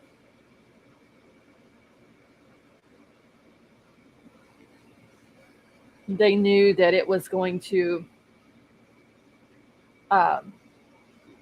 they knew that it was going to cause people to run with it and think that Emma was the person, the DoorDash delivery person. I don't know everything about this Brent Kopaka. I don't know how he got to Washington. I don't know a whole bunch of things, but I know he doesn't deserve that, being a war veteran. I know he's suffering. That's obvious. Yeah. He's gone. His family doesn't deserve this. No. I mean, I don't like. I never dove like. I didn't deep dive into him. One, because he's military. I didn't want to go in and do that. I didn't want to be disrespectful to him. People know how I am about being disrespectful to military people, whether they're active or retired or whatever. But I have heard that he had PTSD. People with PTSD, there's triggers. And for whatever reason, something triggered him that day or that night. And people who are doing this to him and doing this on his obituary, they did it to where it made it look like him and Emma are friends, so his family wouldn't think anything about it. But people who are following this case see it differently. You see what I'm saying? I'm seeing it even worse than that. They're making it look like him and BK are buddies. Yeah, and that too. But yet BK was in, and see, and that's another thing. Hey, William, how are you? They put Bryan K instead of Bryan Kohberger because they knew when that date pops up there. Uh, yes, Michaela, it is. When they put, you can't put Bryan Kohberger because Bryan Kohberger's in jail. But it can always come out and say, well, Bryan Kohberger's got a tablet in jail, so he could have done it from his tablet in jail. You see what I'm saying? And so people can spin it like that. And it's flipping disgusting. Try not to throw money in the swear jar tonight, but. And the ones I really felt sorry for, there was no help for the Vietnam veterans. None. That is true. And they all came back sick with that Agent Orange. It was, add that onto your shell shock. Yeah. That is true. And it's just. There was something like 13. I was talking to Congressman John Rutherford, and he said within the first week he got in office, he already got letters from veterans saying they weren't getting the help. And he subpoenaed 13 records at the Veterans Hospital here in my hometown. And he wants to know why it's taken 6 months for them to see a doctor. It's crazy. And see, that could be this. And he said it got taken care of overnight because that scared him when a congressman jumps in. Mm-hmm. And he says, why did I have to do that? And that could have been the same thing with Brent Kopaka, and that's the thing, though. But people don't know if that's the case with him. Right. And then I was trying to see, did he go up there because there's a medical clinic there Exactly. that handles that situation? There's one in Spokane that handles that. And that can't be too far away. Yeah, remember I looked it up, the VA hospitals or whatever. Yeah. There was one in Spokane, and wasn't there one, I think, in Boise? So that could have been the reason, and that could have been the thing with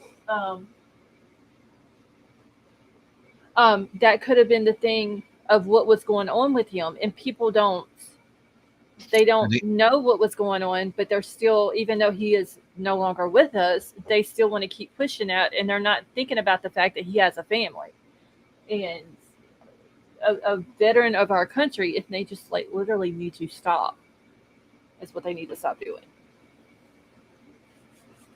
Honey, have a good night.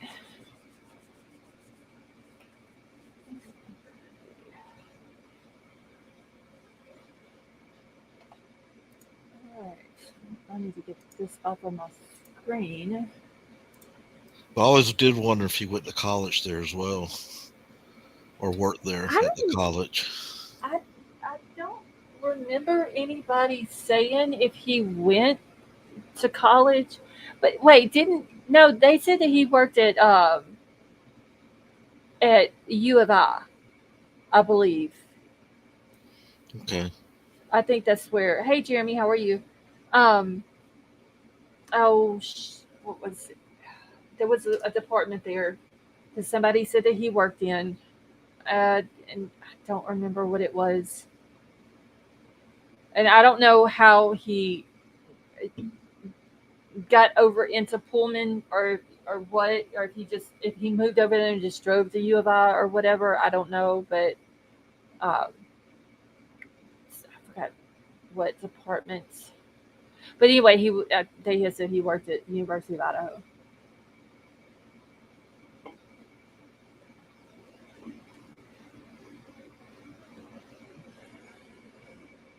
Hold on just 1 second. Was it tech? No way, that might have been it. It might have had something to do with the tech department or something. I don't remember. I just know that they said that he worked at U of I. See, all that's making sense now.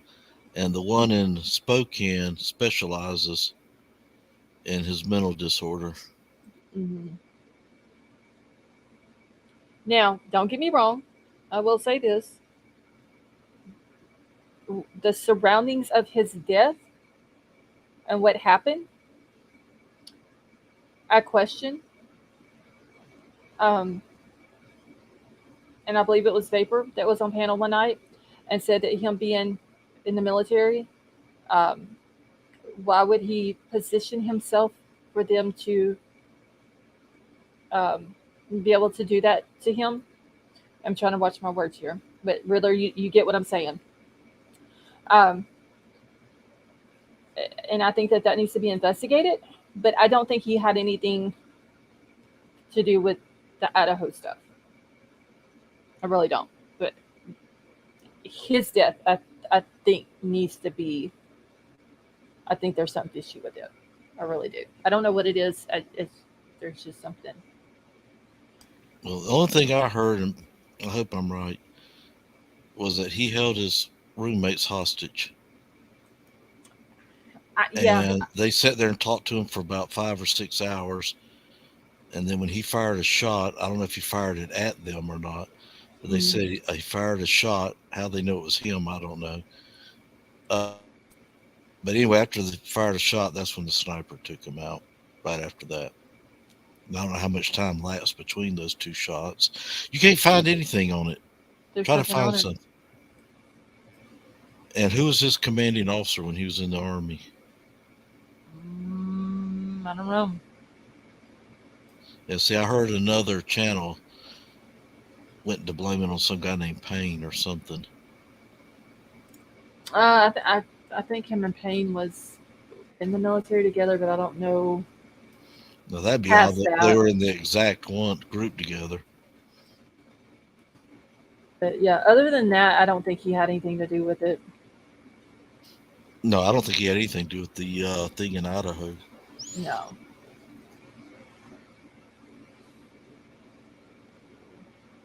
Okay, hold on. I'm trying to answer a message back real quick.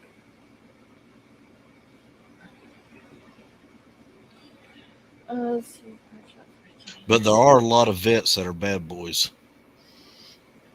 I seen the article that you sent I don't want to go me. too much into it. Yeah, I saw it. I haven't got a chance to read it, but it's still sitting in my email. And like I said, there's millions and millions and millions of wonderful veterans that come back productive, work in their community, volunteer at schools. Right. They'll do. I mean, they have no even ties with it, but they just want to help. Sometimes the best way to forget your problems is to help other people with theirs. Right. And military of any place, you're taught about teamwork. They stress that onto you from the day one. Navy people, they call each other shipmate. Air Force, we call each other my wingman. And we always say, never leave your wingman. Yeah. And that's not even just for pilots, that's for everybody in the Air Force. Yeah. It's a sad situation throughout the whole thing, honestly. And I think they just really need to leave Brent alone. That's really what they need to do. People just need to leave him alone. Let this man rest in peace. That's what they need to do. Yeah, see, Izzy, I can't find anything on that, and I believe you that he released the hostages. But you see, I try to find things on him. All I can find is his obituary. Yeah, there's not a whole lot out there. Hold on. Wait just a second. I got the thing. And I thought I had this screenshot it. You were asking me about the email earlier, where we were talking about the house. Yeah, the construction. Yes, I thought I had it saved, but Fofa sent it to me again. Thank God. Because I think I might have accidentally deleted it today when I was moving some stuff around. But it says that we have this. Well, hold on. Let me just pull it up instead of where y'all can read it as well. And this is talking about the health hazard or whatever. But it says, "Good afternoon, Kent. We have discussed this among ourselves and with the investigation leadership and have no objection to the U of I proceeding with, as you outlined. As you know, the court has already released the scene from LE custody based on the stipulation of the parties. The scene has been substantially altered from its condition and at the time of the homicides, including removal of the relevant property and furnishings, removal of some structural items such as wallboard and flooring, and subjected to extensive chemical application, creating a potential health hazard. These are some of the reasons that we have concluded that a jury view would not be appropriate. So, just such as just wallboards and flooring, but it doesn't say where at in the house. I'm assuming the 2 bedrooms, but possibly the living room area where we saw, through the living room window there or whatever, where they were looking. But I don't know. I'm happy. I wasn't expecting to see that today, that they were going to leave the house standing. And I wonder also if utilities are still available there, or do they have that I don't know. disconnected? I would.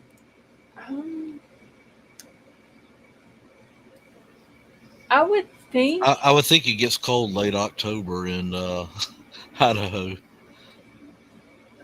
Yeah, probably before then, wouldn't it?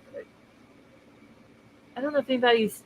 Well, there's people in here from, I think from Washington would probably know, but I would still think though that they would have it on, just because like when they went in the other day and got some of the stuff out, and what's in there doing stuff. I would think that there was at least the power for the lights were on. Have you gone over the new Kohberger? Yes, Kelly. I went over them earlier, honey. Baby Boop, how are you?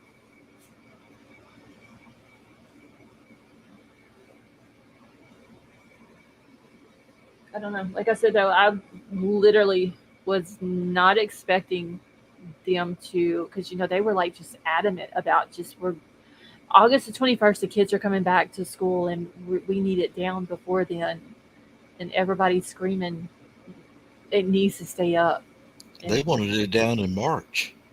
Yeah. That's the spring, March 21st, right in that area. March 20th. And they kept pushing it back. Push back.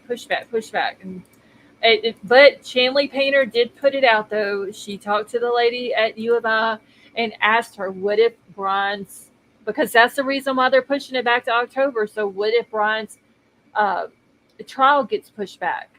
And she said, well, then they would, they'll reconsider at that point if that happens. So that's what it sounds like to me. They didn't just come out and say, well, we're going to wait until the trial is over with. We're just waiting until October. So if they're going to reconsider, maybe that's what they're saying without just coming out and saying the words. You know what I mean? Let's see if I get this right. Yeah, and I'm just going to say one other thing. People harassing Brent Kopaka's friend isn't right either. Oh, you talking about the guy that was a creator? Channel. Is he a creator? I don't The know. Darren Duncan dude?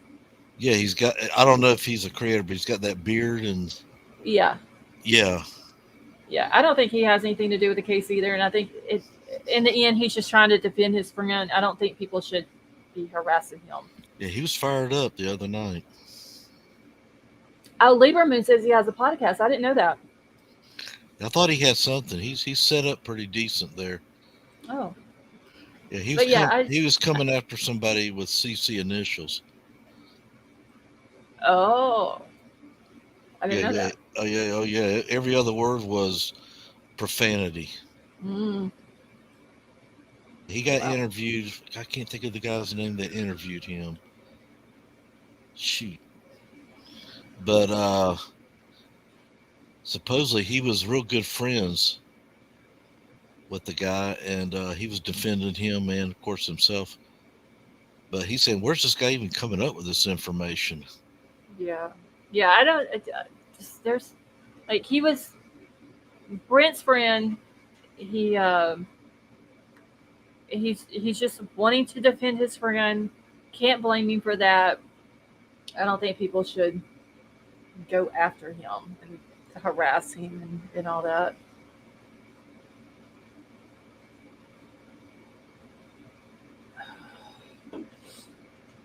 Was on panel with him somewhere. Do you know, Riddler? Okay, Riddler. Jamie is asking you a question. Okay, hold on.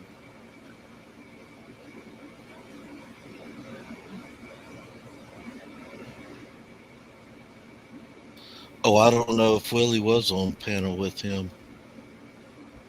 Well, that'd be wild, wouldn't it?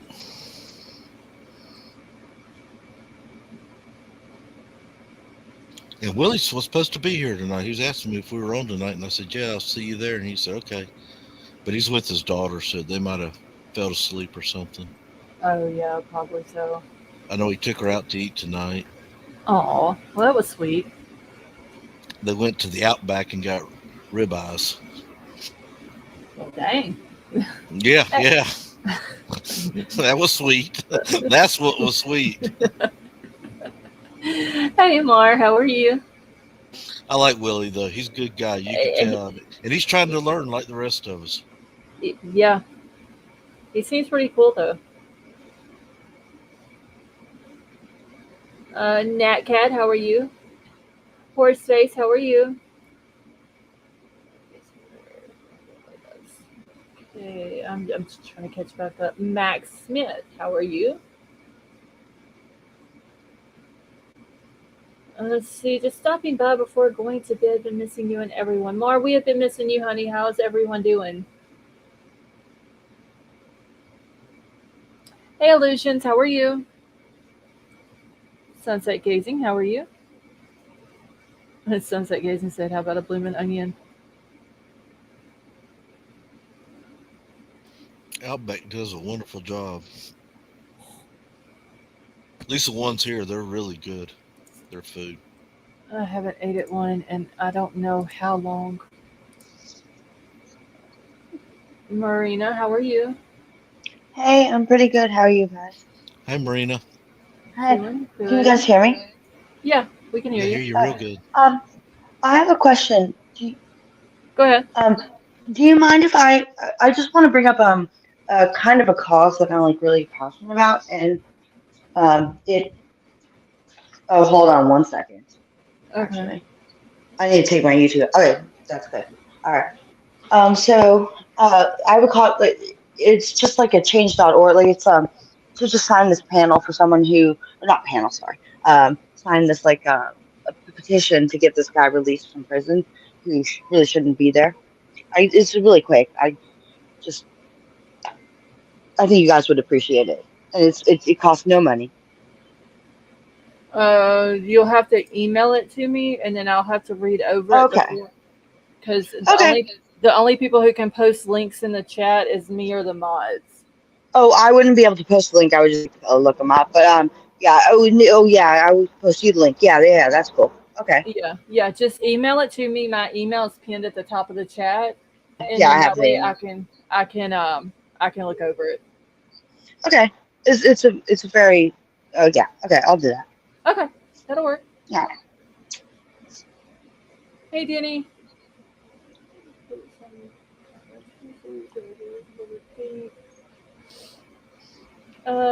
See, Fofa's asking, is it for Chris? Yes. Chris Bennett. I don't know who that is. Christopher Bennett. It's not. They're talking to me. Oh sure, I can look. Fofa, are you talking to Marina?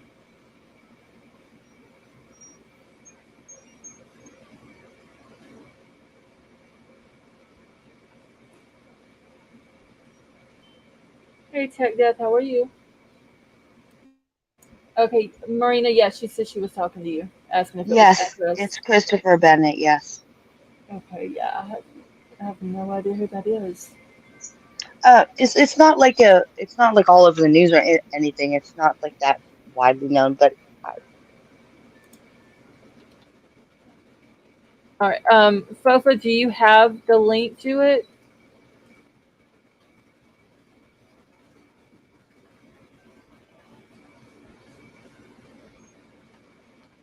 Can I give a little bit of background or no? I don't have to unless you want to read it first. Yeah, just I don't because I can send you the article. Yeah, do that so I can see what it's about Yeah. first. Yeah, that'll let me work. do that.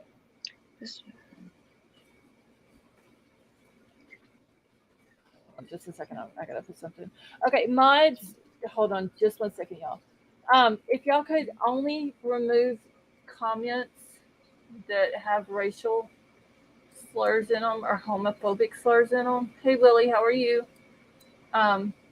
Or only if they are being disrespectful to the victims. No, please don't. Well, don't. Cricket Moon, how are you? All right, Willie's here. Yeah, I just seen him come in. Or yes, or any type of also mods, anything sexual needs to be deleted as well or removed.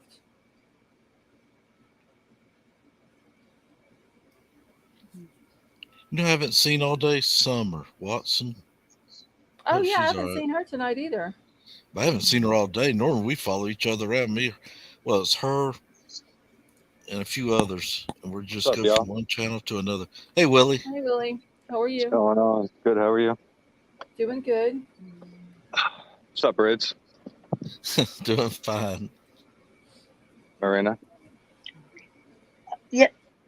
Sorry. Was someone saying me? So what I missed? Oh. Yeah, Marina, that was Willie saying hi to you. Yeah, Oh, hi Willie. Hi Willie. hello. Yeah, sorry, I'm just doing some research really quick. Sorry, I need to send an email. So what have I missed? Not a whole lot. I went over the 2 documents that were dropped today, and then the University of Idaho has decided that they are not going to demolish the house until October.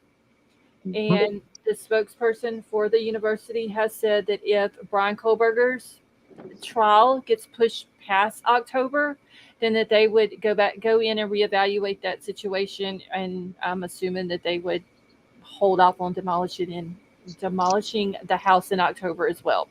That's what I figured. It was weird when I saw that it said October, not like, obviously they're not going to do it in October if they're going to push it back down.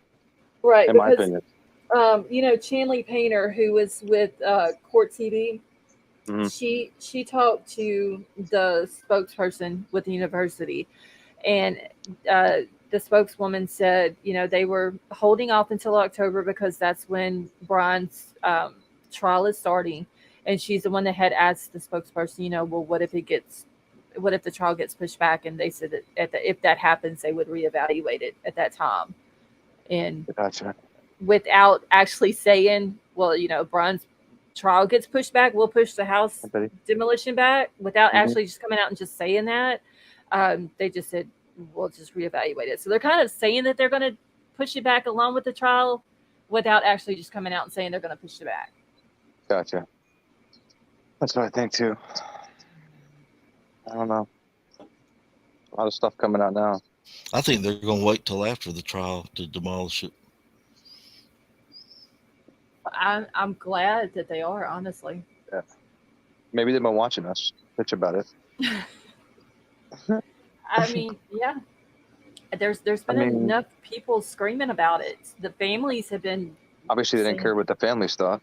So not in the beginning, it doesn't seem like it, until Shannon Gray gets on, was it News Nation? He got on there and was saying all that. There's a petition going around. We've got people on YouTube talking about it. Like, maybe they're saying that it needs to stay. Yeah, because they're saying it's a hazard. That's a crock of shit. Like 2 rooms, would have a ton of chemicals. Like I don't understand how you consider the whole house a biohazard. The whole thing.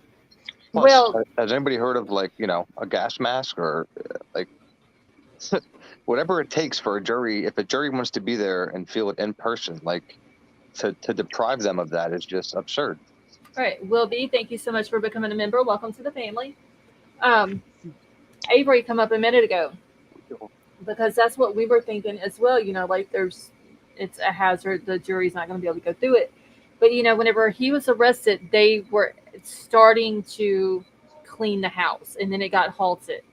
Ann Taylor put it in, to stop the cleaning or whatever, and then it was resumed. Didn't she say February? I believe it was. And then they ended up finishing, and they took, we saw the email was some of the floors and a wall board or some wall boards or whatever. So obviously that would need to be replaced for the jury to go through it or whatever. But I think it's probably at a point to where if they needed to go through it, they could. Sure, yeah. That's how I feel. I sent the link, by the way. It's in the subject line, Scarlett. Okay. All right. Thank you. Yeah, it's from my email. Okay. So I don't know. I'm just like, we needed some good news. So that is some good news in this case. Brother, I need a way to get a. You have no. You have email, right? I have your email. That's right. I gotta look at my clipboard. I always copy stuff and then it gets lost. I'll send it to you again if you don't have it. Yeah, I might need to do that. I need to send you something.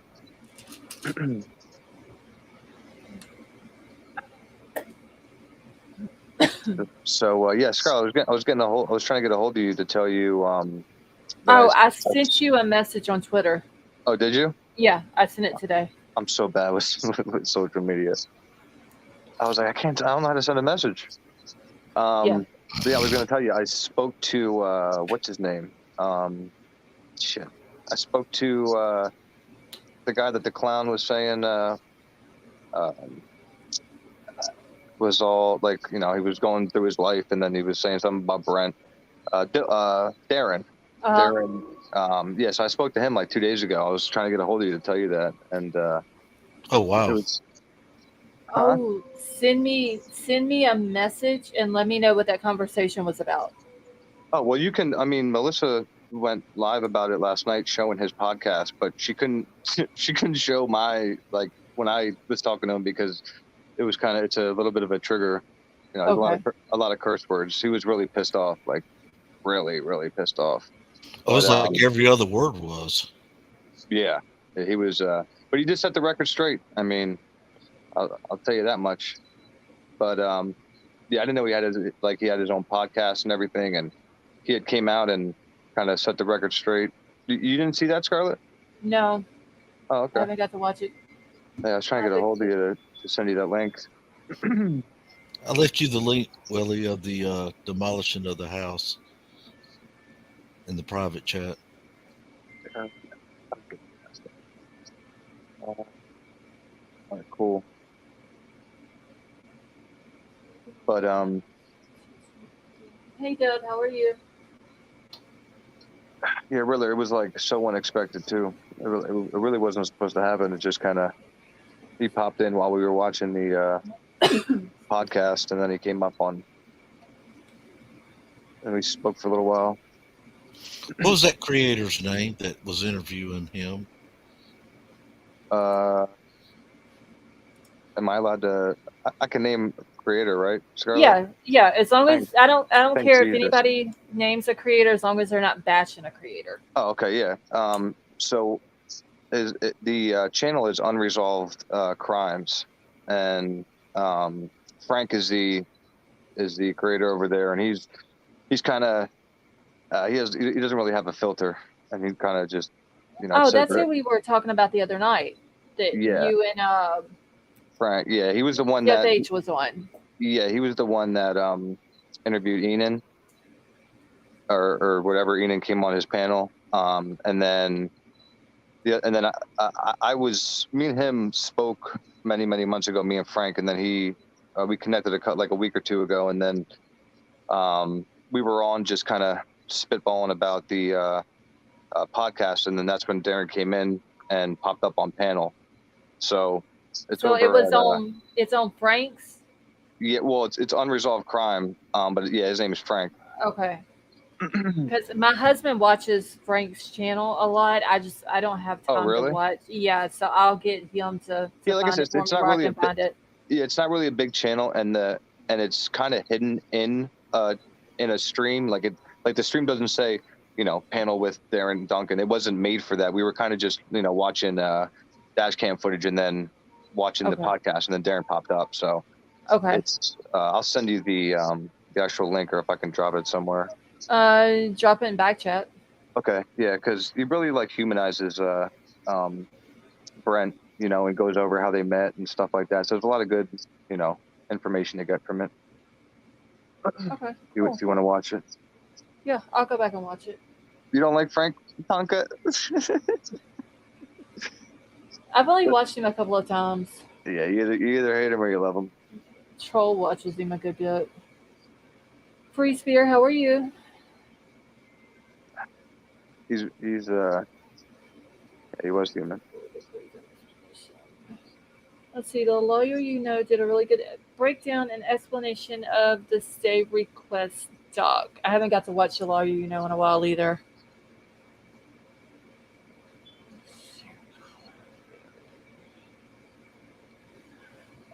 Free Spirit, thank you for joining us tonight.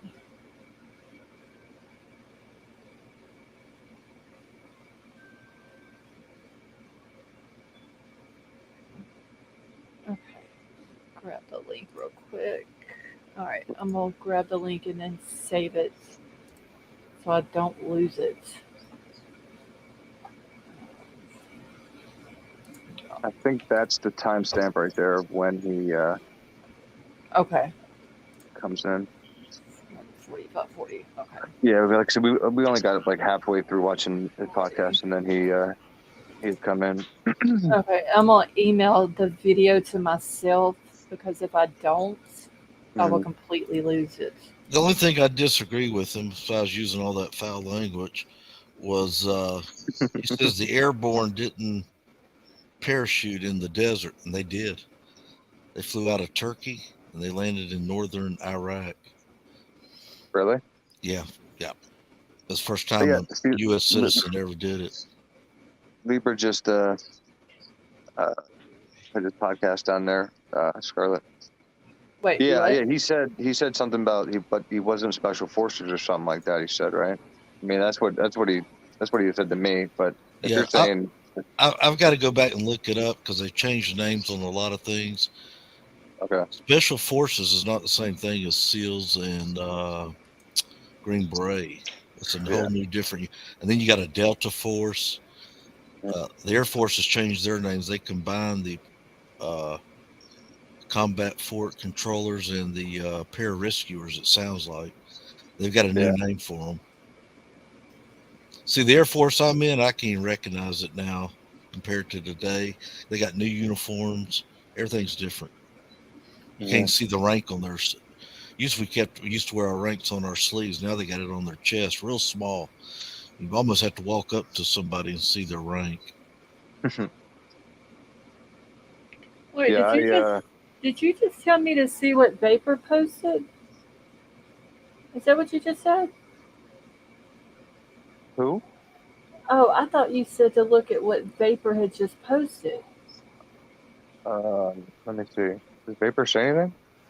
Well, I guess not. I thought you said look at what Vapor just posted it. Okay.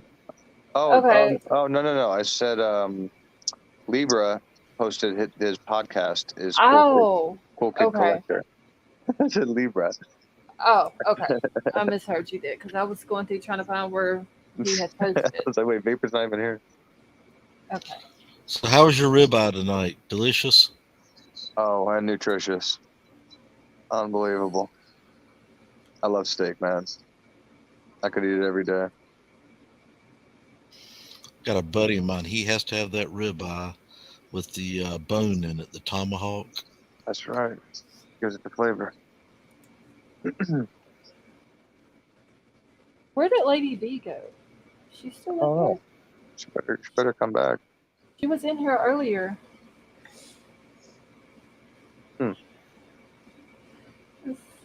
But Riddler, when I speak to, how do you pronounce his name? Enon or Einan? Enon.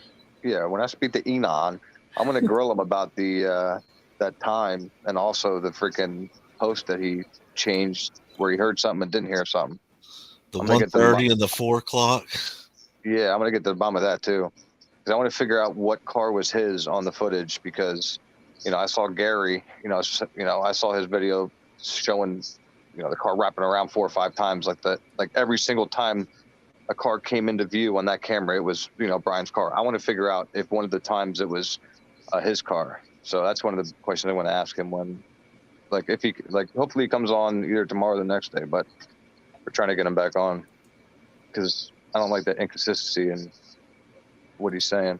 Yeah, what was it? He said that he saw a black luxury SUV that night when he came home, and which was, I think, 1 or 1:30, I believe it was, when he got home from work. And then 4, was it 4? He said that he heard a scream, but he thought that it was just a party, so he didn't pay any attention to it. And everybody thought he was crazy to begin with because we were all thinking that the murders happened between 3 and 4 and not 4 and 5. And then whenever it came out and said that, that the murders happened between 4 and 5, then everybody's going, damn, Enon might have actually heard something because of, him saying that he heard that at 4. Yeah. And he said he heard a scream when he was on, when Frank interviewed him. Mm-hmm. Whatever you want to call it, interview, whatever. But he said that he heard, but then I saw today when I was in Melissa's channel that she showed me that he changed some kind of statement around about hearing it, not hearing it. So, I don't know. Wow.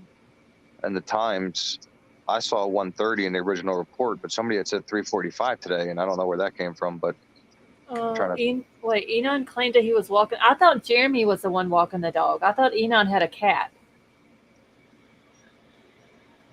And Jeremy's the one that had the dog.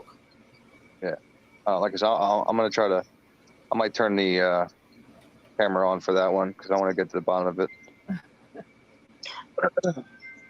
Because Enon's the one that I always call him the creepy neighbor. That's what, whenever I first heard about him, I gave him that nickname because I was reading about him and he said that he wandered into talking about the kid's house, that he wandered into the neighbor's house to one of their parties that they were having, and he remembers talking to Ethan, Xana, and Kaylee, but he doesn't mention Maddie. And then later on, he says something about that there was always, the morning of the murders, on Sunday morning, whenever everybody wakes up, he said that there wasn't the normal 15 to 20 people out in the backyard. And I'm sitting here thinking, how the hell do you know who the normal 15 to 20 people are in these kids' backyard unless you're always looking in these kids' backyard? Other than that, you ain't going to know who it is. And it was weird, some of the stuff that he had said. And him being weird doesn't mean that has any involvement in this. No, I just want to ask about the inconsistency. Why, why Is he he said the that. guy that's a chef? Yes. Yeah. Yes. Okay. Yeah. Oh my gosh. Did I read his long interview on Reddit? No, I did not. Oh, wait. Do I still have that? Oh, I bet you that's on my other computer. Were you guys just... Go ahead, Marina. Sorry, were you guys just talking about Gray Hughes at some point? Yeah, Gary. Gary, okay. Okay, because, sorry, just Laughingstock asked who. No, it's Gray. I thought I said it right this time. No, I don't have. It's on my other computer. I had Enon's, this whole bit. He literally wrote a book of, I think I got to page 2 of it, and I was going to read the whole thing, and I never got a chance to, and I need to get that off my other computer. He was another one at one time that got blamed.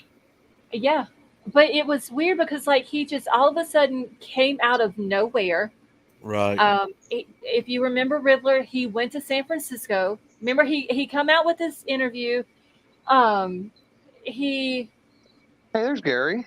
he he starts doing these interviews. He claims that that he's going to be famous, and then all of a sudden he shoots off to San Francisco, and he does his picture on, I think it was TikTok or Instagram or one of them, and he says, "Oh, it's of a white Hyundai Elantra," and he says, "Oh my God, it's the white Hyundai Elantra is following me," like it was funny. And that's when the cops were asking the public to help us, for the public to help them look for the white Hyundai Elantra, and he thought that was funny, and it wasn't funny. You know what I'm saying? And so it was just, we didn't hear from him for a while, and then he comes back out and he starts doing these interviews again, and then. Well, he hasn't really like. I mean, we've been messaging him a lot to try to get him to come back on, and he finally said, he'll do it. So I just want to find out why the inconsistencies. I think a lot of it was attention or whatever, because he did say he wanted to be famous. And so now all of a sudden, like he went quiet for a while, and then I guess he's back. And I don't know if he's still, did he move, I wonder, from 500 Queen Road, from those apartments? I don't know. I can ask him. Because I wonder if he still lives there. I would assume he probably moved. Yeah, if you have any questions or whatever you want me to ask him, I can ask him whatever. I don't care. Okay. I may have a few questions. I would like to know if he still lives there. I would assume that he would have moved just because of the media attention that it was getting from there, of the house or whatever. Say Willie's a troll. If you only knew, my man. So I may write down. Do you know when you're gonna talk to him? It's going to be definitely within the next 48. I'm hoping within the next 24 hours. Okay. So, and then Darren should be coming back on again, if hopefully in a day or two. So. Okay. So what I will do then is, I may just send them to you on Twitter, like a couple of questions, because I would really like to know if he still lives there. I would assume he probably doesn't. Because like I said, you know stuff about him that I don't know. I just want to ask him about a couple of questions. I know Frank wants to ask him some stuff, but again, I respect what you do. So if you have any questions, just let me know. Okay, Willie, read the back chat real quick. Okay. Does he still work there in Moscow? I think he was working over in Pullman or somewhere over around Pullman or something like that. Okay. Was it a steakhouse or? Wasn't it a vegan restaurant that he was at? I believe. And Huda, thank you so much for that super chat. She said, I saw the black truck in the Banfield video. Yes, there was a black truck that a lot of people was saying looked like the truck that Dylan was standing in front of. I don't know though if that was the same truck, but there was a black truck in that in the Banfield body cam footage.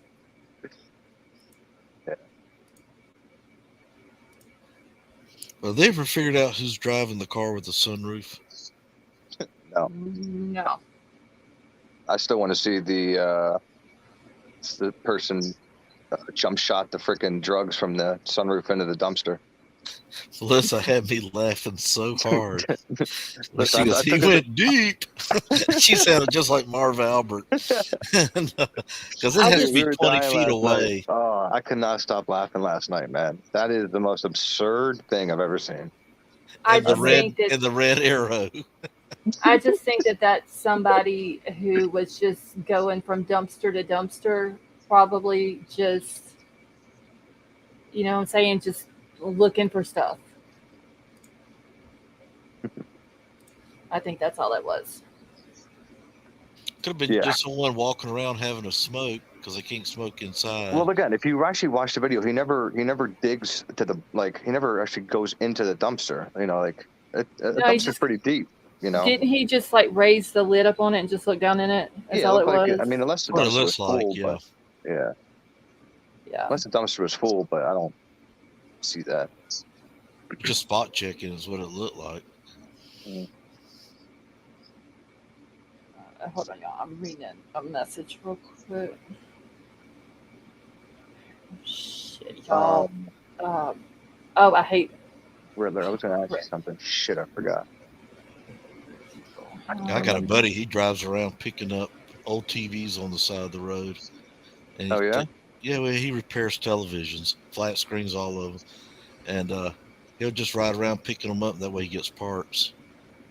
Because one time, remember, during the COVID, we couldn't get parts in because the ships weren't coming into shore. Right. And people had cars. A lady down the street had a car that wouldn't work because it was under warranty, but they can't get the part in. Yeah. Brand new automobile.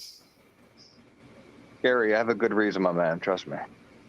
We'll just leave, we'll agree to disagree, but it is what it is. I was gonna ask you, brother. Let me know another case that I can look into where I can, because like I said, the Routier case really, I'm really I got. Hold on just a second, y'all. But I need to mute for just a second. Okay. Do you like the Danny Rawlings case? The Gainesville Ripper. Oh yeah. Oh, absolutely, yeah, man. You see a lot of similarities. Absolutely, and I took the Routier case, and I took one other case as well, and it's all. And the guy they mistaken that they arrested first for bumping his grandmother, and of course the DNA came back and it wasn't him. He was real handy with knives. He would do some carving to get pelts. Yeah, that was his thing. What? So, how long have you been into like the forging and stuff? Like, I don't actually forge; I do the sharpening.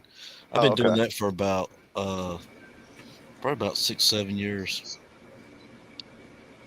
I got a friend that did it, but he passed away. He used to forge knives. Okay, yeah, I'm back. I like that show that you were talking about. Yeah, Forged in Fire. Love it. And watch them. Every time they grab that knife, they got lanyards around their hands. Because they do not want to advance and cut themselves or have that knife come back on them. Oh, no, man. Some of them things are sharp as hell. Oh, exactly. Okay, so we know that the CAS report, so the FBI CAS report, what do y'all think it's going to say? Of course, we're not going to get to see what it says. We're not going to get to hear anything about it until this whole trial gets started. But what do y'all think it's going to say? Is it going to put him at the house or not? Not what we think, in my opinion. It's probably going to show the route that he traveled. And it's probably going to show him nearby. That's what I don't understand about, if I turn the phone off, are they going to know exactly where I'm at? Okay, hold on. Wait, hold on. Hold that thought, Riddler, real quick. All right. Hold on just a second. I got to address something. Okay, real quick. I don't want any disrespect going on in my chat. No disrespect to anybody on my panel. Hold on. I got to check something else.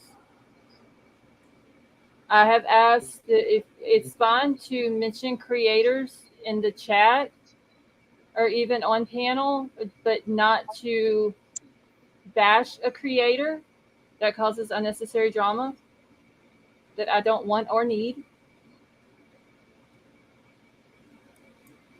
Yeah, sorry, I didn't, No, and you're good. I talked to you about it in back chat. About it. Someone calls me Gary, and I say I respond to Gary, Greg, but when someone keeps calling me that, okay, well, Gray, I am trying to take care of the situation. So everybody knows that Gray's name is Gray, not Gary. So please address him by his name as Gray. Yes. I think everybody in the YouTube world knows that his name is Gray. Only I can call him the other name. Libra, I don't even know my Twitter off the top of my head. I think there was a second time I ever get my Twitter when I gave it to. Well, do you think he carried that phone in the house? If he did, he's stupid. Well, he's made some stupid mistakes on here. That's obvious. Exactly. So I wouldn't put it past him. He left the damn sheath. Yeah. What do you think? You think they're gonna get him in the house? I'm wondering because I mean, if they get him in the house, he's screwed. Like if they get him just at the house at that time, he's screwed. Oh, yeah. You see what I'm saying? Like, Yeah. how's he going to Where do we think he parked? And that's where my common sense comes in. The house. I would say in that parking lot. Yeah, on that ridge. Yeah, like in the little parking lot there, that's kind of behind the house, but between the house and the Gigi, have a good night. Between the house and the apartment buildings there, but you know what I'm talking about. That's kind of back away from everything. But I still think either there or maybe up closer to the house, where he can just kind of like slide down that hill right there and be closer to where he can just kind of go down the hill and go underneath the deck and just kind of be up close to the house where you're kind of in the dark. You know what I'm saying? And nobody can see him just kind of slip into the back door. So if he went that way, then if you actually look at the pictures, that there's brush there, which means he walked through some brush, correct? Yeah, well, it's like a tree line right there where it's not very, it's just like a tree line. So again, I'm assuming with having, blood in his clothing and walking through the woods, there would have been a trail leading to, where he was parked if he walked through the brush. Right? If he's stripped down at the car. I don't necessarily think it would be a trail because, I mean, not a trail, but you know what I mean? Like, like when you shoot a deer and you follow a deer, you see it like on the branches, you follow the blood trail. So figure in this case, if he has it on him and he's tracking it through the blood. I mean, if the branches like rubbed up against him as he's walking through it, it would be on him. It's still bizarre we don't see trails going out of that door, footprints or shoe prints on that back patio. That's what I'm waiting for. Show me something. Show me a trail. Show me some DNA in the car. Or just even under the deck. So like whenever you go out the back sliding door and you go, if you're going out of the house, out the back sliding door and go to the left and it goes underneath the deck. Just even under there, because once again, if you're trying to stay even at night, stay in the darkness, in the shadows, you would stay underneath the deck and go out, like up against the house, underneath the deck, go out to the tree line and go up the hill and then get in your car and leave. And it's and I guess it's based because we don't know exactly where he parked this car at. No, but I'm sure they have him pulling into where he parked on footage. If they're and then that comes into play. Like, where is a camera that's pointing at the back of the house? I'm not necessarily pointing. I'm just saying, like, kind of if you monitor his driving route, and if he drives past a camera, not another camera, then that means he turned onto that road. Say, I don't know. I'm sure there's a way to deduce it down to where he was. Well, with the cast stuff, I would think, it's gonna. This is just gonna be another thing once this goes to trial of. That's going to be very interesting. What do you mean, miss? Yeah, I don't mind changing my view on things. Like I said, on certain things, if I change my view, it's because I look at the facts. I don't just throw stuff in there to try to make it fit. But so what I didn't really dig into these new documents. What did the one other than the the house? What did it say as far as discovery? Are they waiting on stuff still? Okay, so let me grab it and pull it back up here real quick. So the house one, there really wasn't a document that came out. It was just basically a statement from the University of Idaho that they had put out. So this was just the state supplemental response to the defendant's second motion to compel discovery. They always put like these big, long, huge titles in their documents. So the first one, and I'm not going to go through the whole read it word for word, but the first one, the investigative reports and the conclusions from the FBI CAS stuff, the state is saying that all of these Bates numbers, all of those have now been turned over. That would be including the Bates, the Bates, dear Lord, the CAS reports, because they had until the 14th to get it turned over. Hold on just a second. Anyway, so the FBI CAS report has now been turned over to them. Let's see, number 2, I had to literally go through and make notes on this. Number 2, so they were, Ann Taylor, just like all of us, is wanting to know, like, when, other than it being put out in the PCA, when was the year of the car change from 2011 through 2013 up to a 2016 white Hyundai Elantra. So she's asking for that. So they're saying that all of these Bates numbers, and it's relating to A, B, and C, has now been Sorry. Hold on. Yeah, give me just a second. Okay. You're good. Dennis just made me. Dennis is funny. Except for Cougar and Taylor. Okay. Can we not come in and talk to my mods like that, please? Seriously? Hold on just a second. You're good. How bizarre. How bizarre. So,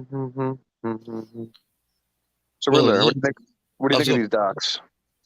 Well, I was going to tell you, look at what Too Fast for Fleas wrote. It's a pretty good question. Hold on. I couldn't answer that. Where's it at? Oh, so what does occur?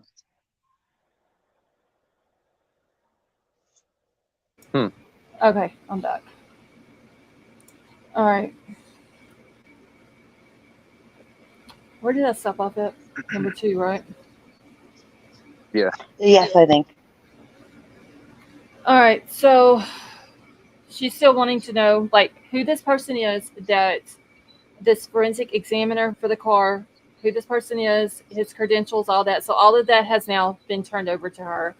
Let's see, number 3. So 17, request 17, they claiming that they have provided the hard drive for that. Request 23, the state has informed that the phone interview was completed by a special agent, Shirley, who confirmed that the reference phone interview was not recorded. I don't know why an FBI special agent would be having a phone interview with somebody, or even if it's a phone or in-person interview, why it would not be recorded. Mm-hmm. That makes absolutely no sense. So she's more than likely not going to get that. She'll probably just get some notes from the interview. Number 5 was the request of 109. So this was the FBI special agent, and that is a member of the CAS team.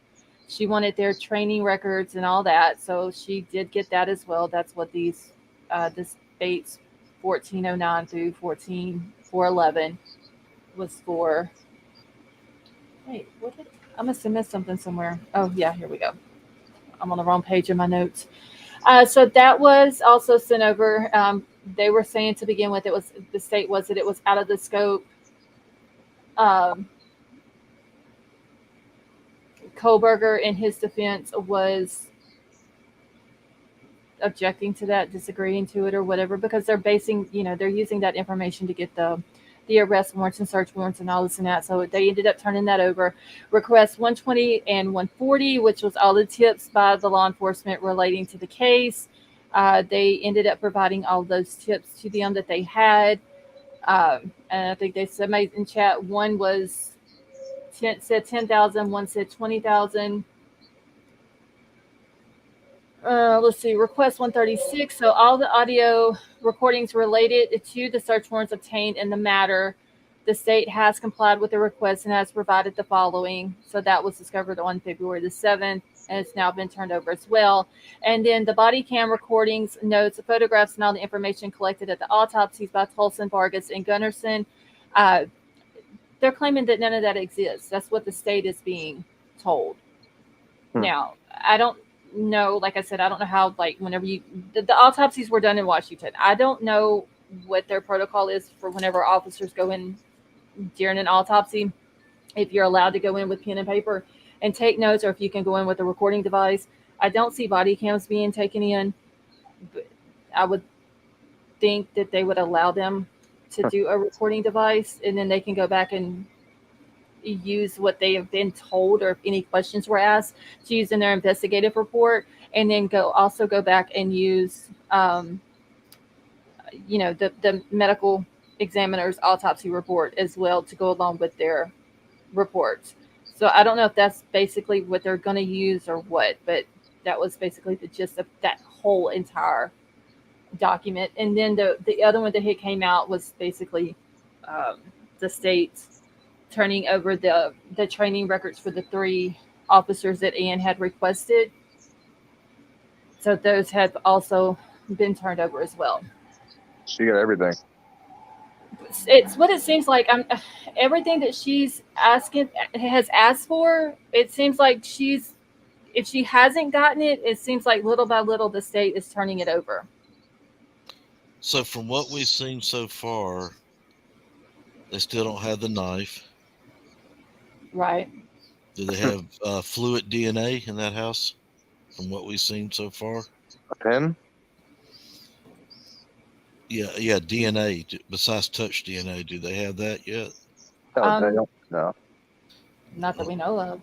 I mean, so I'm like assuming- I'm saying, their biggest thing is that touch DNA, and then I guess next would be the phone pings. Yeah, for the touch DNA. Listen, I've been really researching DNA the past couple of days, and the fact that was sent to another lab, and it was like see, touch DNA can be contaminated so easily compared to if it was blood, sperm, saliva. So they're going to have a tough time with that. I mean, people think not. I understand, but they're going to have a really tough time with that touch DNA. If that's all they have, as far as the DNA goes, I don't know. And then after hearing the woman on the Drunk Turkey show, I mean, she was kind of saying the same thing. Like, I don't know. What do you think, Riddler? oh, I didn't get to watch that. Still you didn't see haven't. that yet? No, somebody told me about that. What did they tell me? Because I didn't go live last night. It was night before last. Is when he done the interview with her, wasn't it? Yes. Some lawyers call touch DNA trash DNA. Well, that's what I mean. I mean, if you really, just go watch a couple videos on touch DNA, and you'll understand. How.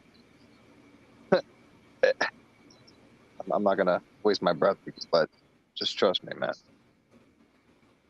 I think it was night before last he had the interview with her, and somebody, because I remember Daniel had came in the night before that and said that he was doing the interview with her, and I remember asking him what time, and I was gonna watch it, and I missed it, and somebody had mentioned it that night. I don't remember if it was one of y'all on panel. Hey, Alter Soul, how are you? And I was gonna go because I didn't go live last night, and I had planned on watching it, y'all, and I got busy doing something else, and just Yeah, I actually liked her. I think she was very informative. She said So one, it's she said one worth thing I didn't agree with, but for the most it's part, worth going back and watching then, right? absolutely, Okay. in my opinion. So the PCA is showing the main evidence so far from what we've seen. Unless something new comes in, because there's no DNA in the car, right? No. Unless a total lack of means, Yeah. you know, I don't know. I'm gonna start using that word, that and clad. See that, and like I said, and then that takes out the conspiracy of him having any kind of hazmat suit on, you know, or booties, or you know, that's obviously something distinct that's going to stand out if she's, you know, saw his whole figure. Well, wasn't there something about a Dickie jumpsuit or a Dickie outfit? Yeah, but Dickie, I mean, that's all, you know, it absorbs shit so easy. I'm talking about something. Yeah, Something perfect. You know how perfect he had to be to not, like, in that short amount of time to not track anything into the car, Riddler. Like, seriously, I mean, if we're just using I common sense. agree with you. Nothing. You're right. Nothing on the patio. Nothing in the car. I mean, Unless he did the switcheroo, I got a buddy who's gonna drive the car, and I'm getting in his car. that's what takes me to the Routier case. And again, I'm not going to sit here and blame, obviously, you know, any survivors, but if you look at that, the reason she's in jail is because there was no blood trail out of that house. You know that, Riddler. Yeah. They're saying it was done within. There was no blood trail out of the home. Right. There was no real forced entry. And see, when I first heard this case, I said, "Wait a minute! 8 hours for a 911 call, no blood trails." That's where I have a huge problem. That's the first thing that came to my mind. And buddy, did I get jumped on? You can't blame a girl. Yeah, well, Why? yeah, of course. I got jumped on ever since, you know. But again, if she was on the other foot, we wouldn't have a problem if that person was in jail. Not one Okay, damn hold on. problem. Hold on, wait, yeah. Hold on 1 second. What Is Gray still in here? Probably. Okay. Gray, I don't come in your chat and cause disrespect in there. Don't come in mine doing it. Seriously. Hang on, my chat up. What the hell's going on? I literally, like, my chat is going crazy right now. And it was going perfectly fine before that. So don't come in my chat being disrespectful. Okay, I'm sorry. Y'all going with your conversation.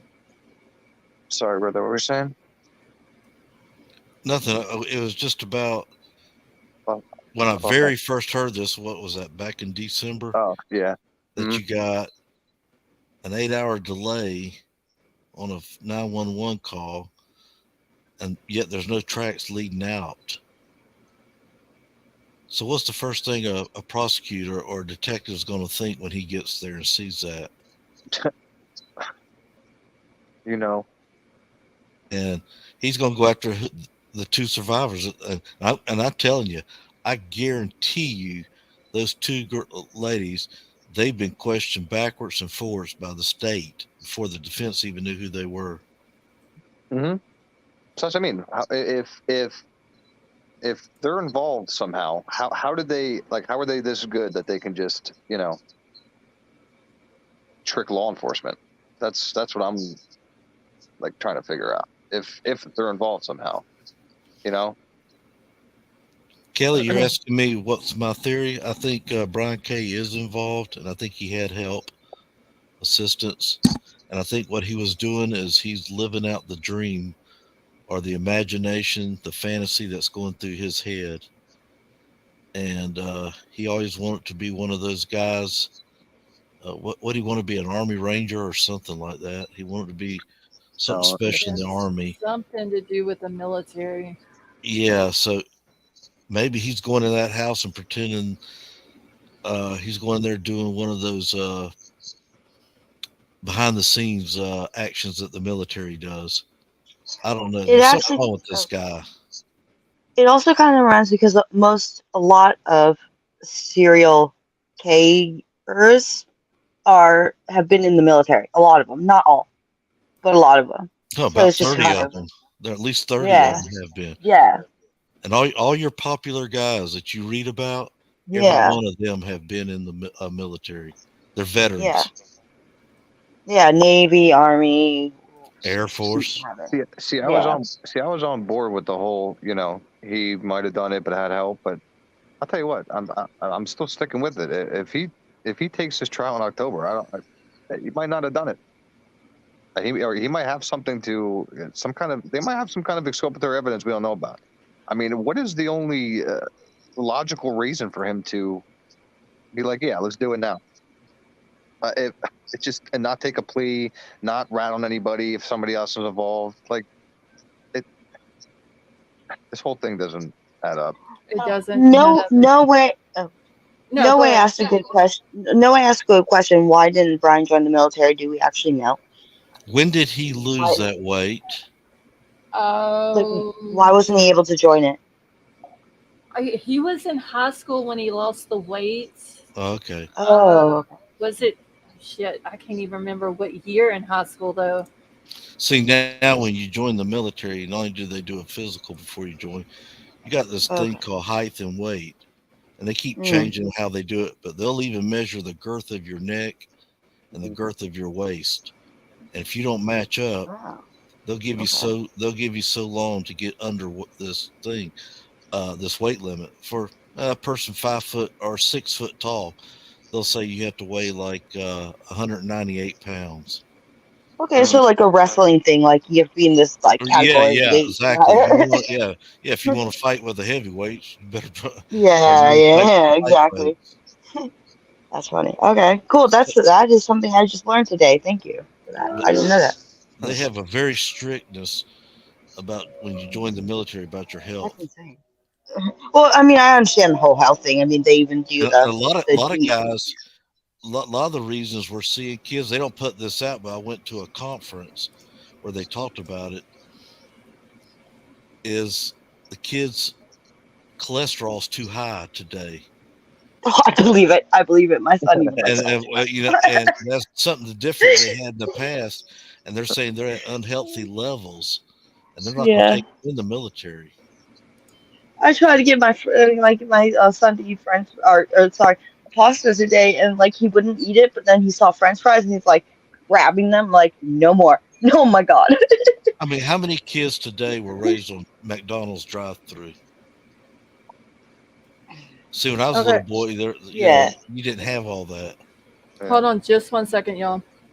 Gray, thank you for the super chat. He says, I apologize for your perception of how things work. Going in chat, I won't be back, but good luck to you all. Based on what I'm hearing, you will need it.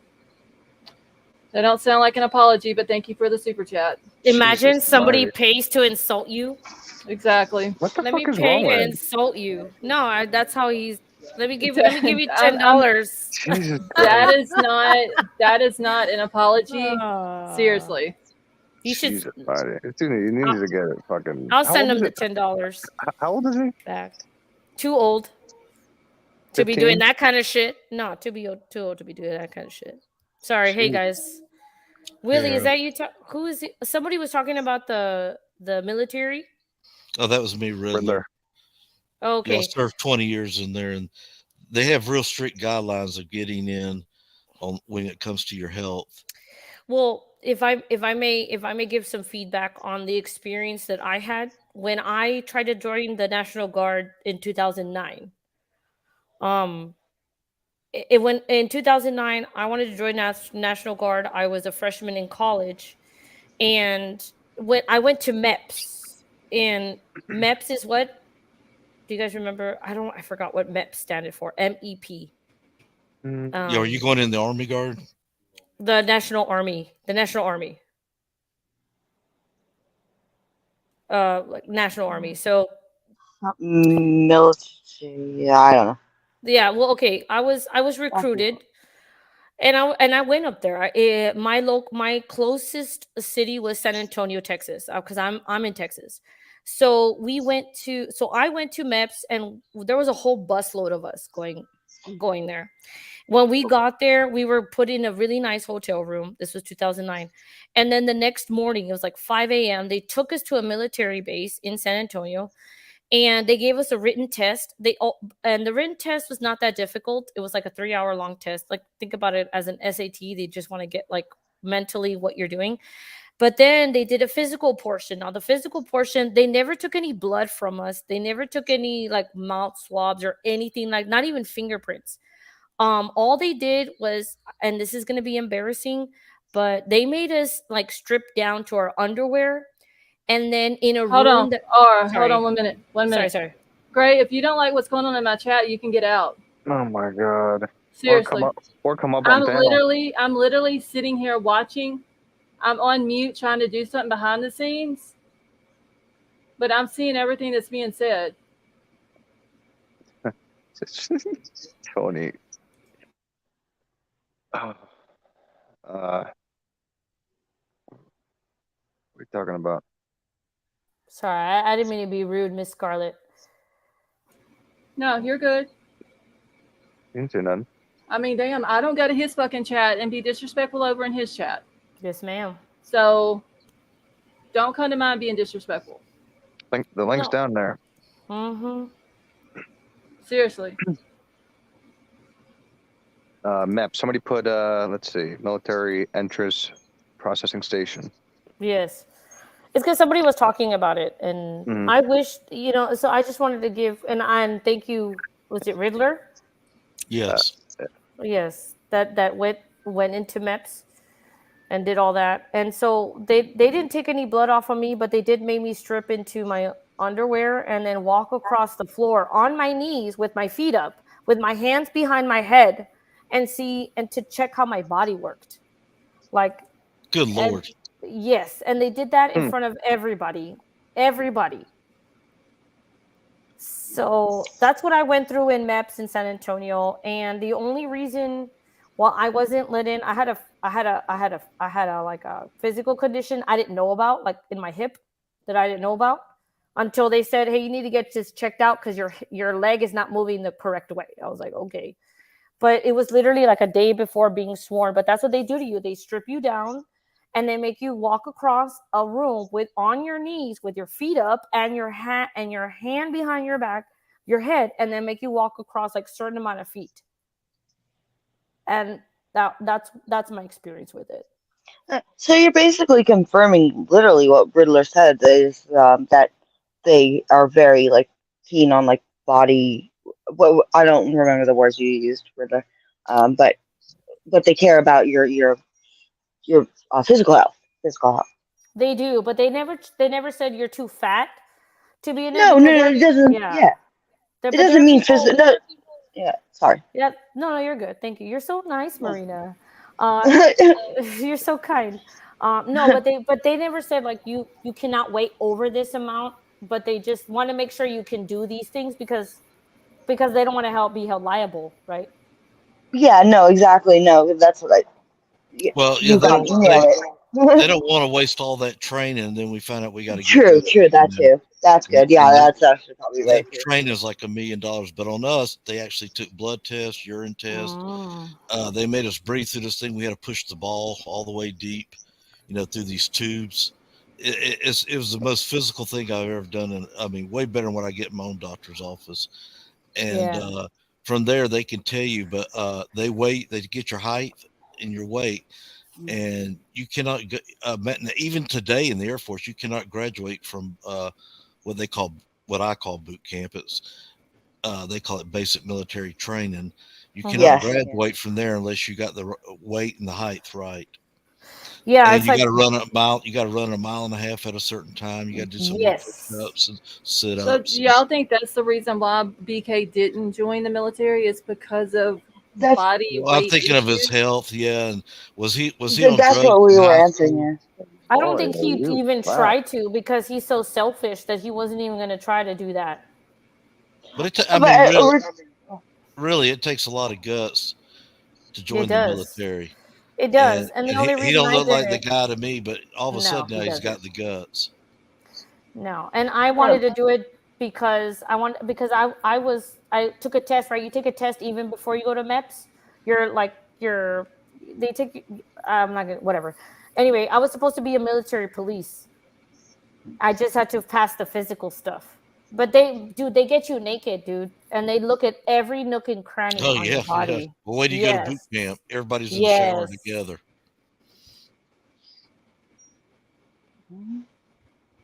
My sister's in a special. My sister's in a special part of the military. I can't divulge anything, but so she. I just when you brought this up, Riddler, I was just remembered. I forgot that she was held back a year because she literally broke her leg from running with a boat on her back. Like she had to like it was a canoe or a kayak, but they had to do like a couple miles with boats on their back. So I was like, yeah, and she broke her leg. Oh my gosh, wow, surprising. I was like.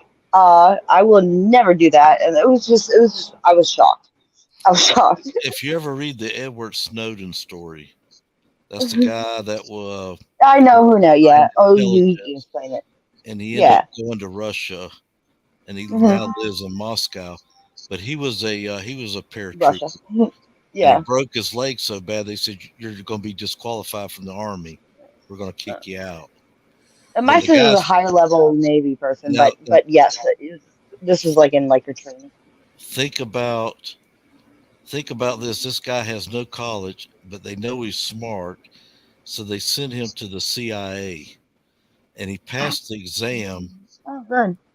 He set a record, and he scored a perfect 100 on this record, this thing that he had to do. But they said because you don't have college, we can't use you. So they sent him over to the National, Security, NSA, is that right? National Security Administration. So that's where he ends up going. But you have to read his story. And he says, as long as you got a telephone or a laptop, we know where you're at. We can see everything you're doing. We'll turn your cameras on and watch you in your house. And those were the things is they already had warrants signed by judges, and all you had to do is fill it in and go. And they were called rubber stamps. And he explains all that. But watch some of his documentaries. Even today, he shows you why your cell phones, and there are a few that do come with them, but you can't remove the batteries. There's a reason for that. But I just bought my mom one. I had to go buy her the old type one. And that one, you can still remove the phone. Remove the battery. You're damn right. There's a reason you can't remove the battery. That's so they can find you anytime they want to. Yep. You can't smash the phone? Would that not remove the battery? And that's why when they're saying, oh, he turned his phone off. Listen, you still know where that... Exactly. That's what Edward Snowden was saying. You're not going to tell me you don't know where he's at. I'm sorry. I'm not. But what if you smash the phone? How you turn it back on? Yeah, if you literally take it and break it into 50 million pieces, well, that would remove the battery, right? It's a joke, kind of. I'm being playful. Sorry. Sorry. If you smash your phone and take the, yeah. No, I'm saying crush the battery itself. Can't you crush the battery if you? Well, you would need to take it out.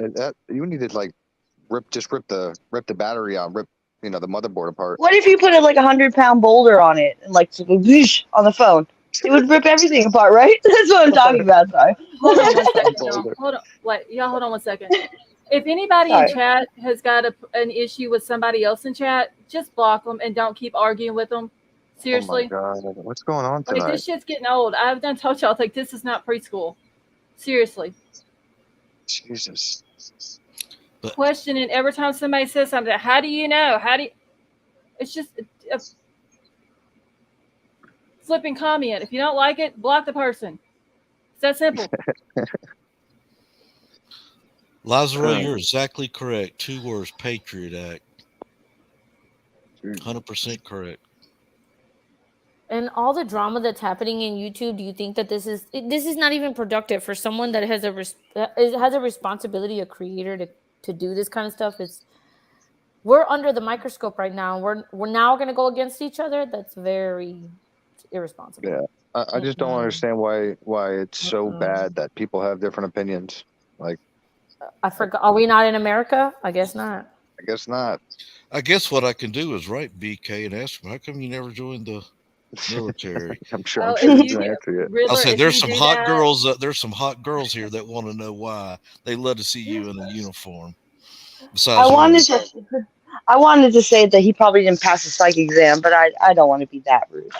But I don't know. Riddler, if you write the dude, I want to hear the response if you get one. I wouldn't write that nut. I'd be afraid he'd blackmail me with it. You blackmail me with it. Oh my god. He probably can't even. Actually, you think he's getting letters right now or getting He's mail? got Or a whatever? fan club. It has been said, now I don't know if it's true or not, that all of his mail is going to Ann Taylor's office, and then she's going through and That's what I've saying heard. what is going to him or whatever.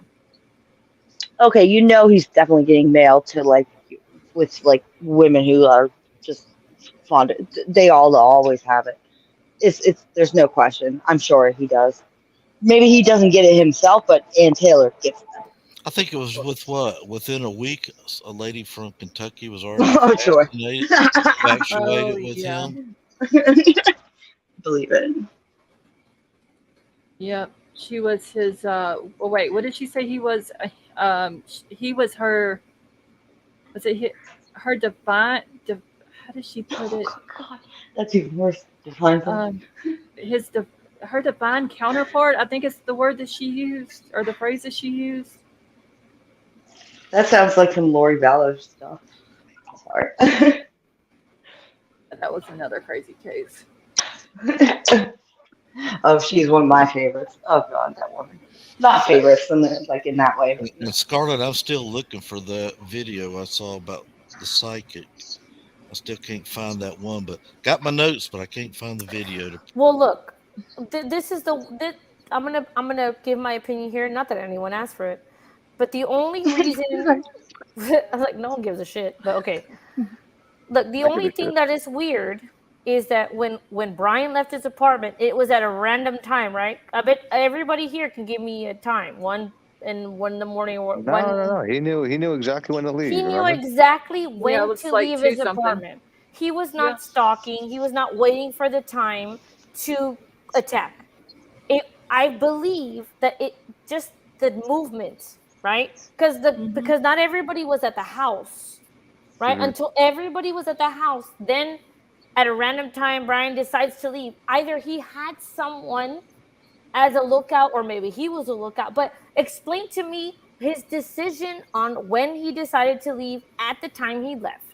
And that's it. That's really the only case I have on having. Well, I mean, if you look at it, okay, so apparently Dylan was woken up at 4:00, and she claims that she was woken up by Kaylee. Well, if that's the case, then therefore Kaylee would be awake at 4:00, and then we know that Xana was awake at 4:00.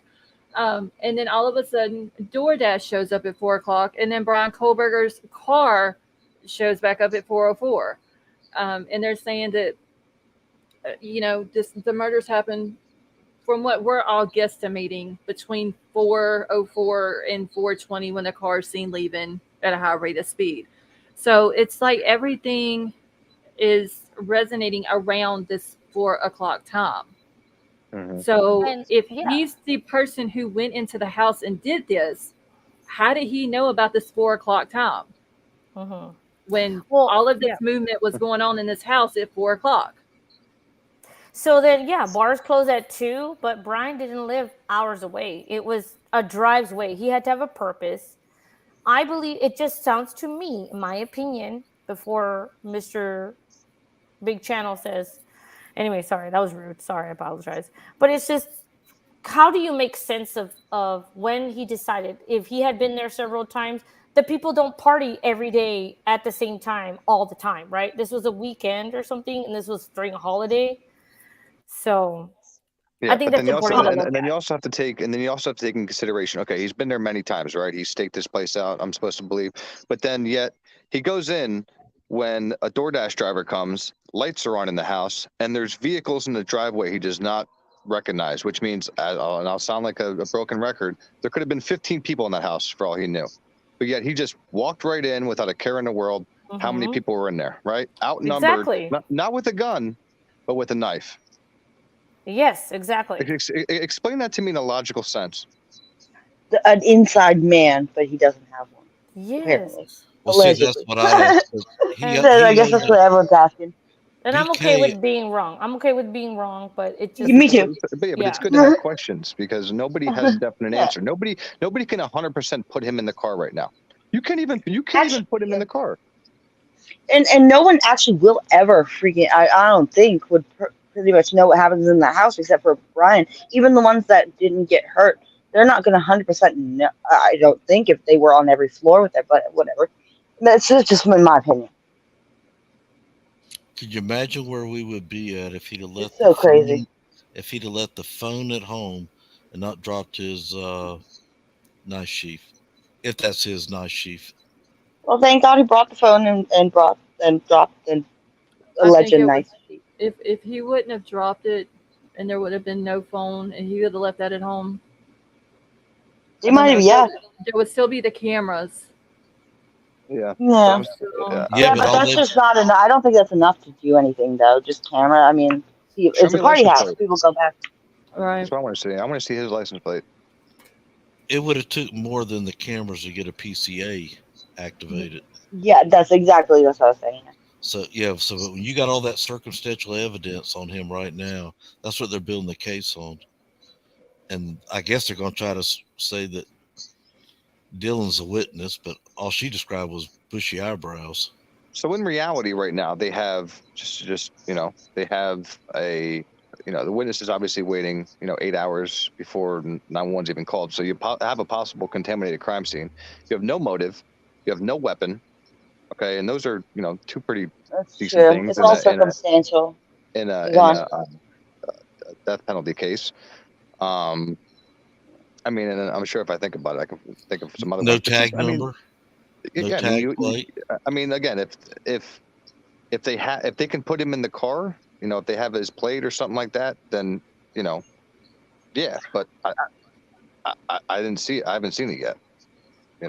I mean, and if they have that. I understand, Betty. I'm just saying this is death penalty. This is like beyond a reasonable doubt of 12 unbiased people that you need to convince 100%. So without a weapon, motive, DNA in his car.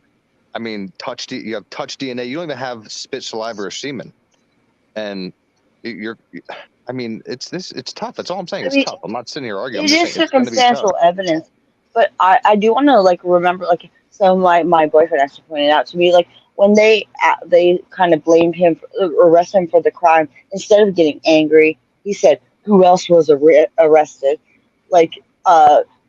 Are you serious? What the F? You should be angry. You should be like, "No, I didn't do it." But he was like, "Who else was arrested?" That's what he asked the detective. Mm-hmm. What do you mean? What do you mean? Who else was arrested? What do you know? So, I mean, that's damning. I mean, it's just words and still circumstantial, but I mean, I think it speaks a lot for his cat. Who else was arrested? You're not going to say, what the hell are you talking about?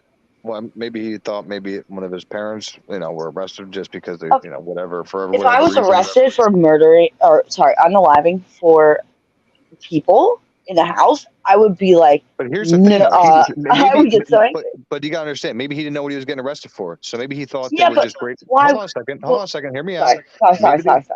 Maybe they thought that they were raiding the house for whatever reason, and they arrested him and his parents in the house. So he said, "Was anybody else arrested?" Maybe he didn't know what the hell he was getting arrested for. I don't know. I've never heard it. Who else was arrested? I'll be damned. Who else was arrested? It's gonna be interesting though to hear if he did in fact say that. John Wayne Gacy said that when he got arrested. Did he?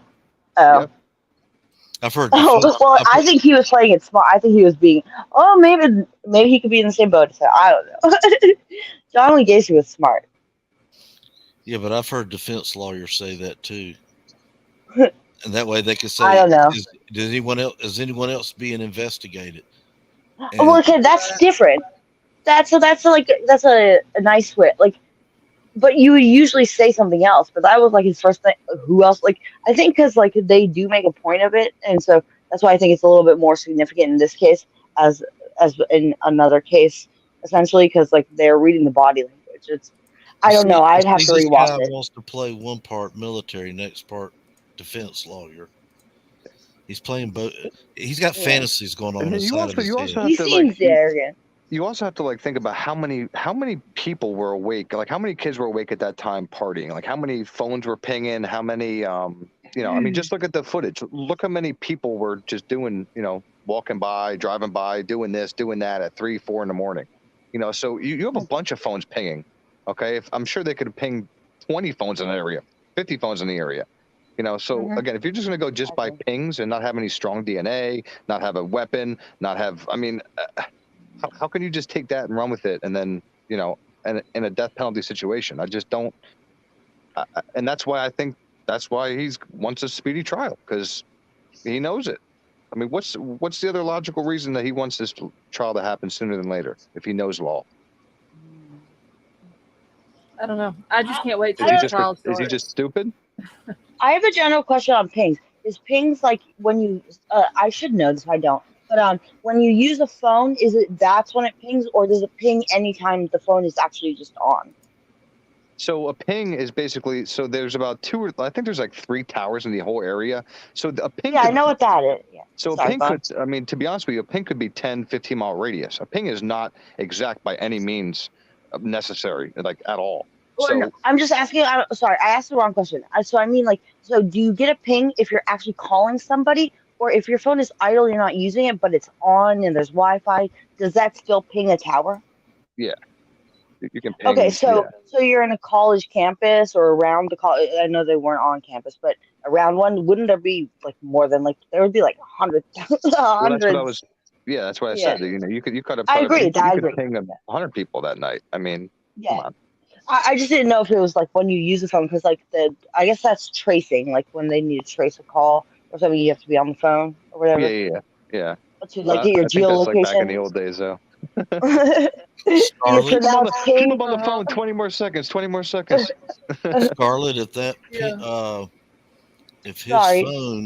if his phone registered to that router or the modem, how's he going to explain that? He says, he's got some explain. Unless he says I was outside the windows.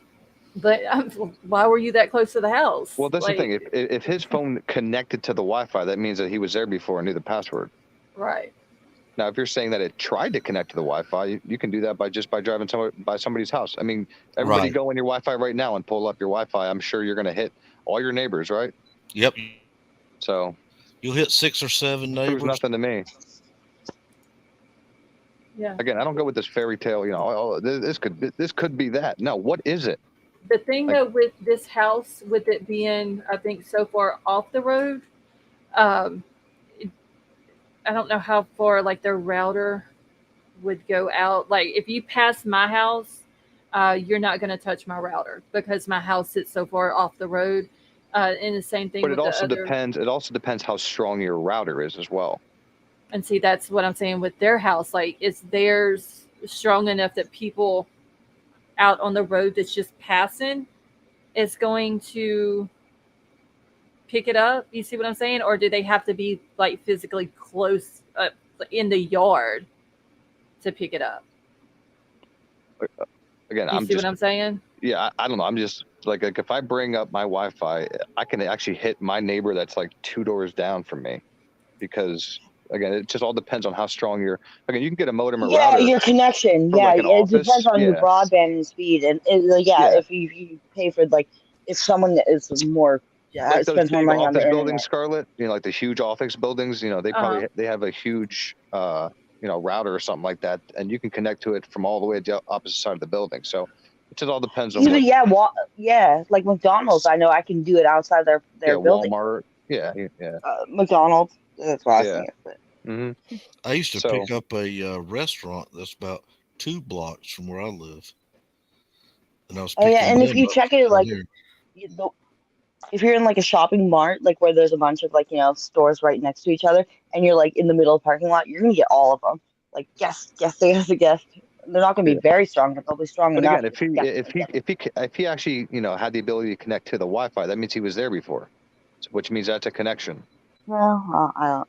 You know better. I would not know about that. But if there's no connection, then he wasn't there before. So. And Jamie says, see that's touching the Wi-Fi, which is what Steve claimed happened. I just wonder where Mr. Gonzalez, where he got that information from. Like, who told him that?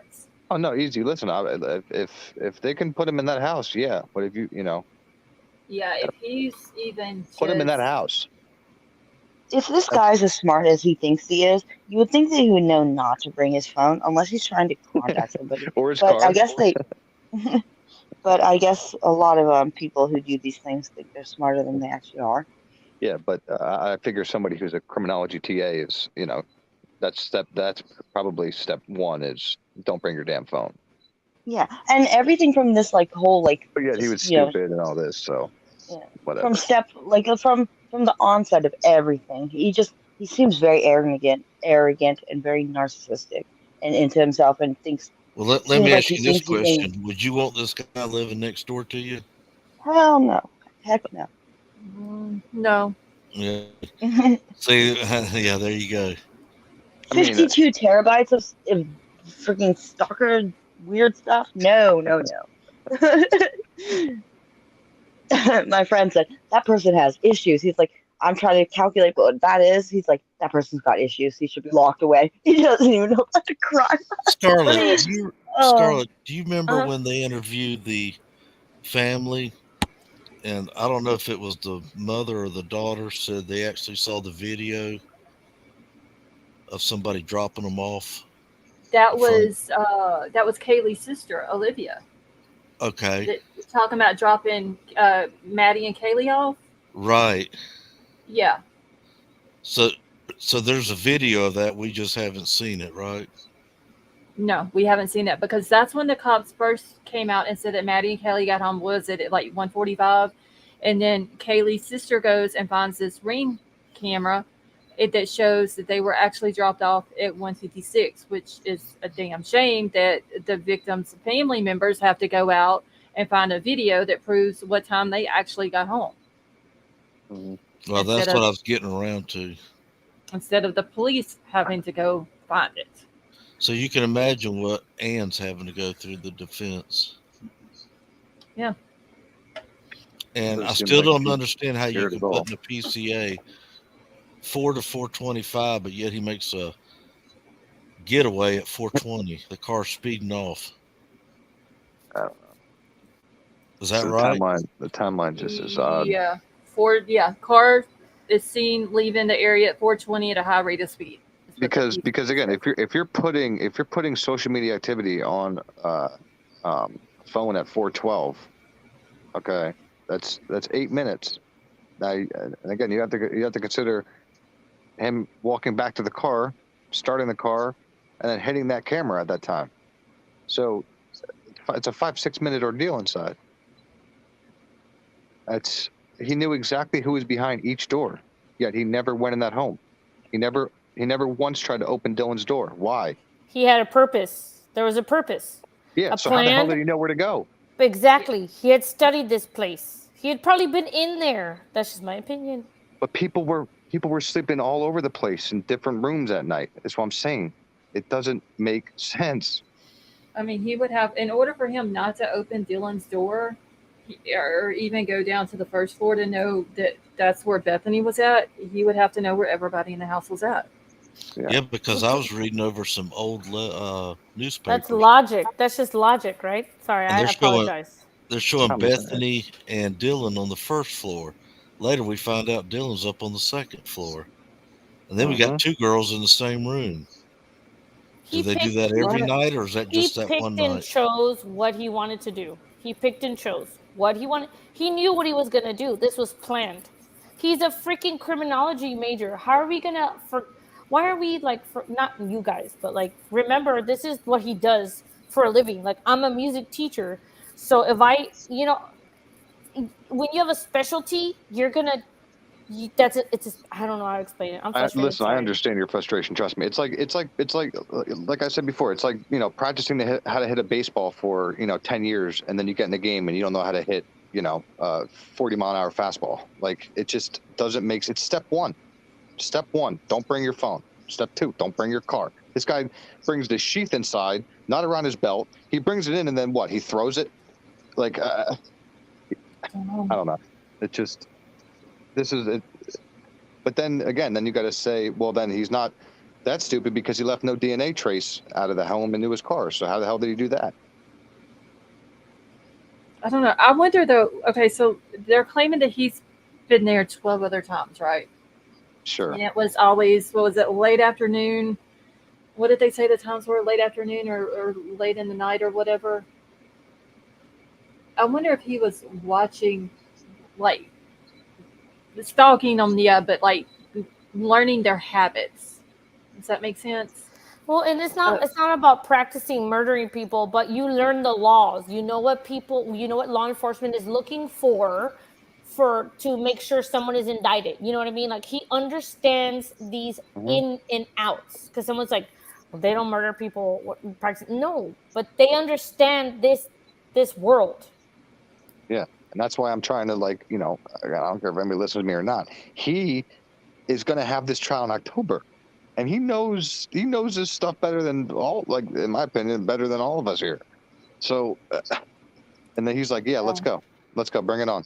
So obviously he has all the information. We don't. Right. And yet we're just going to believe that they have so much on him that he's like, yeah, let's do the trial now. I don't, without having some kind of exculpatory evidence, without having some kind of, without having, nothing, or Ann having any, like, it just doesn't make sense to think like that. You just logical to think, okay, well, damn, if they want it now, obviously they have a fight to put up. But do we really think that this trial is going to start in October? Probably not, but it might start beginning of 2024, but still, it's not going to be 2 years from now. It could. I mean, with the way it was COVID that was really keeping things up. If they don't announce anything a month prior to October, I would think it would start. Maybe. Early 2024 is going to be my latest, in my opinion. Oh, I guess, no, I see what you're saying, Scarlett, because, like, they can, like, ask for it to continue. Oh, so, yeah, never mind. I don't know. Just kidding. Well, they were granted a 27 or 37 day stay? 37. Now, is that from the October date or? October 2nd, I believe it is, right? Yes. So, well, the stay is, what was it, July the 6th to, hold on, I got to find the thing again. Give me just 1 second. Eric, I want to say thank you for trying to join. Hold on just a second, Vapor. Let me find. And also, what I'm sorry, no, go ahead, Marina. I was going to say something really, really quick. I was like, come October, find out he fires all his attorneys and wants to represent himself. Then that will prolong the thing. I was just a joke, kind of. I guess not, but. I'll tell you what he can do, at least in my state. He'd be stupid to do it, but he can fire his attorneys and they'd have to go appoint another one. Yeah. And we'll see. Like I said, I think it's going to be, a big battle. Because there's a lot of holes, man. There's a lot of holes already. So you can't deny that there's not. I've said this before, but the fact that they're still trying to prosecute him for the death penalty case, or I'm not allowed to say that. Sorry, I'm not. Anyway, I've already said it. So, I just lost my. I had seen a moment.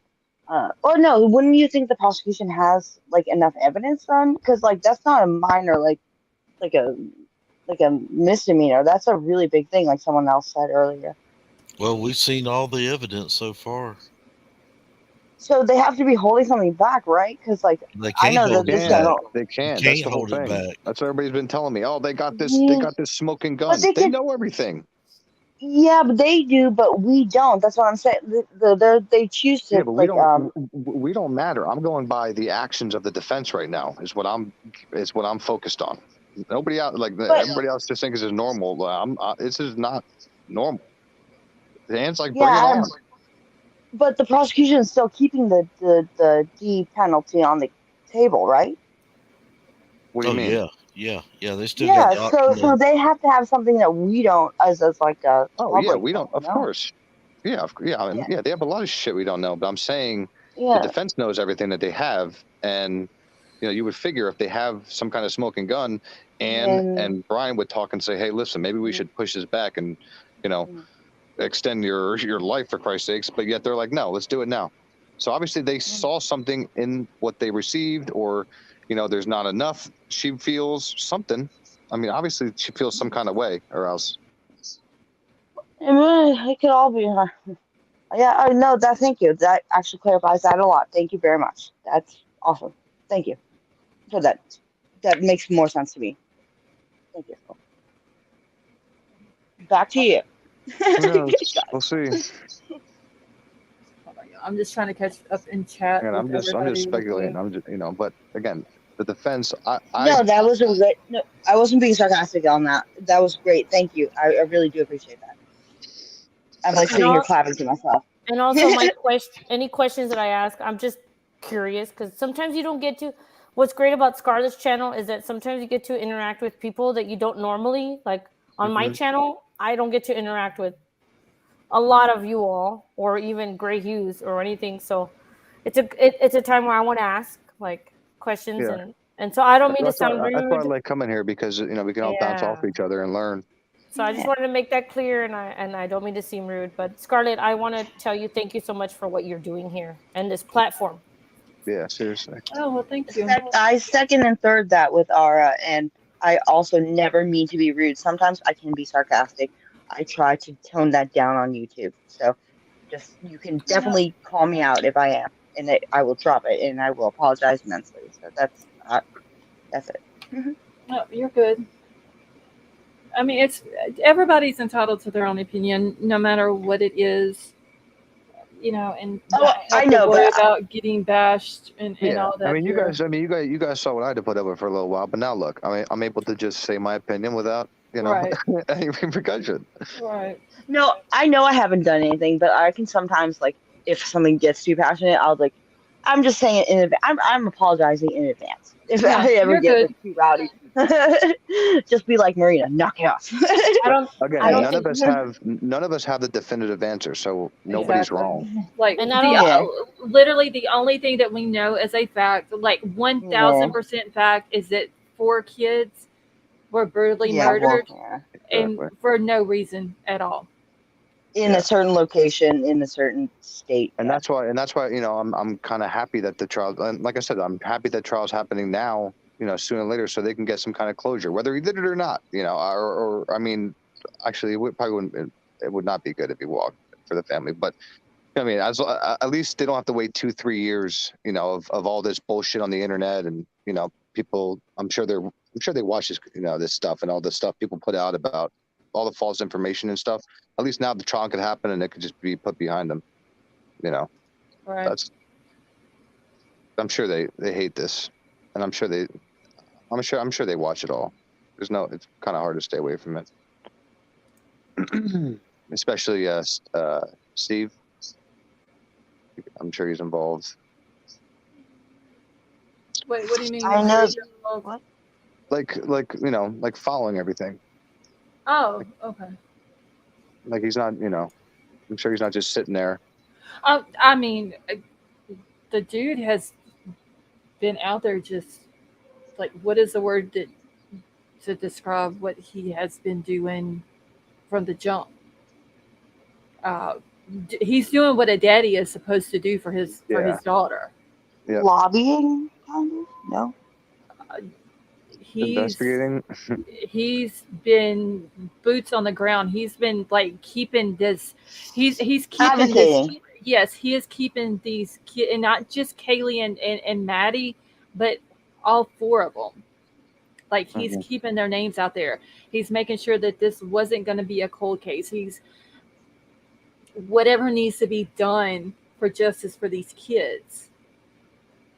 So advocating for them, keeping them in the media and in the public's life.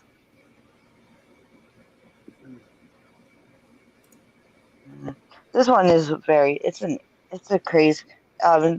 Whoever did allegedly commit the crime definitely did do somewhat, which is kind of crazy in a college town because like, it's hard to do that. I mean, even Ted Bundy failed at that when he did the Florida stuff. It's just, it's just hard.